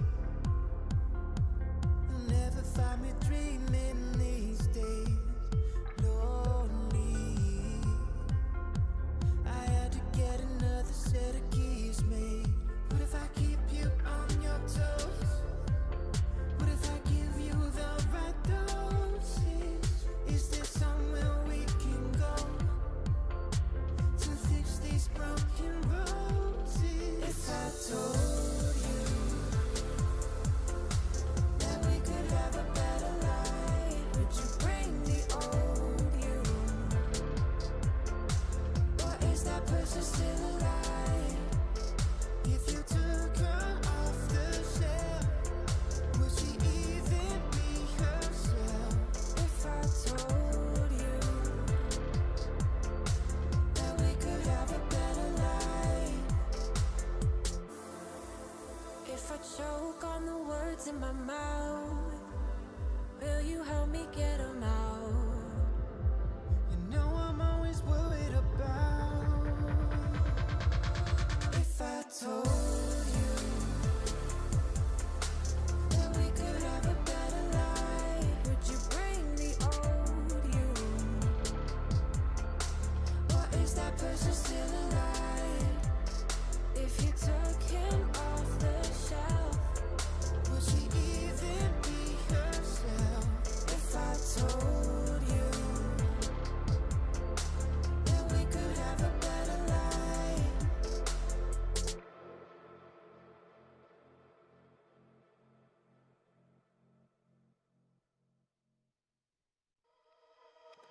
I can never keep my distance from a little mischief, I admit. Now I'm hanging on my hopes on us and letting you decide. I will never lose my interest if there's something in this. I'm convinced there's a glimmer of a hope for us, or is it just a lie? So why you selling me a lie? La la la la, la la la la. Are you selling me a lie? La la la la, la la la la. Show me a way to get lost, to run from all I want. There's too many ways to get high, and you're my every thought. It's like I'm invisible, visible, visible, visible, yeah. Show me a way to get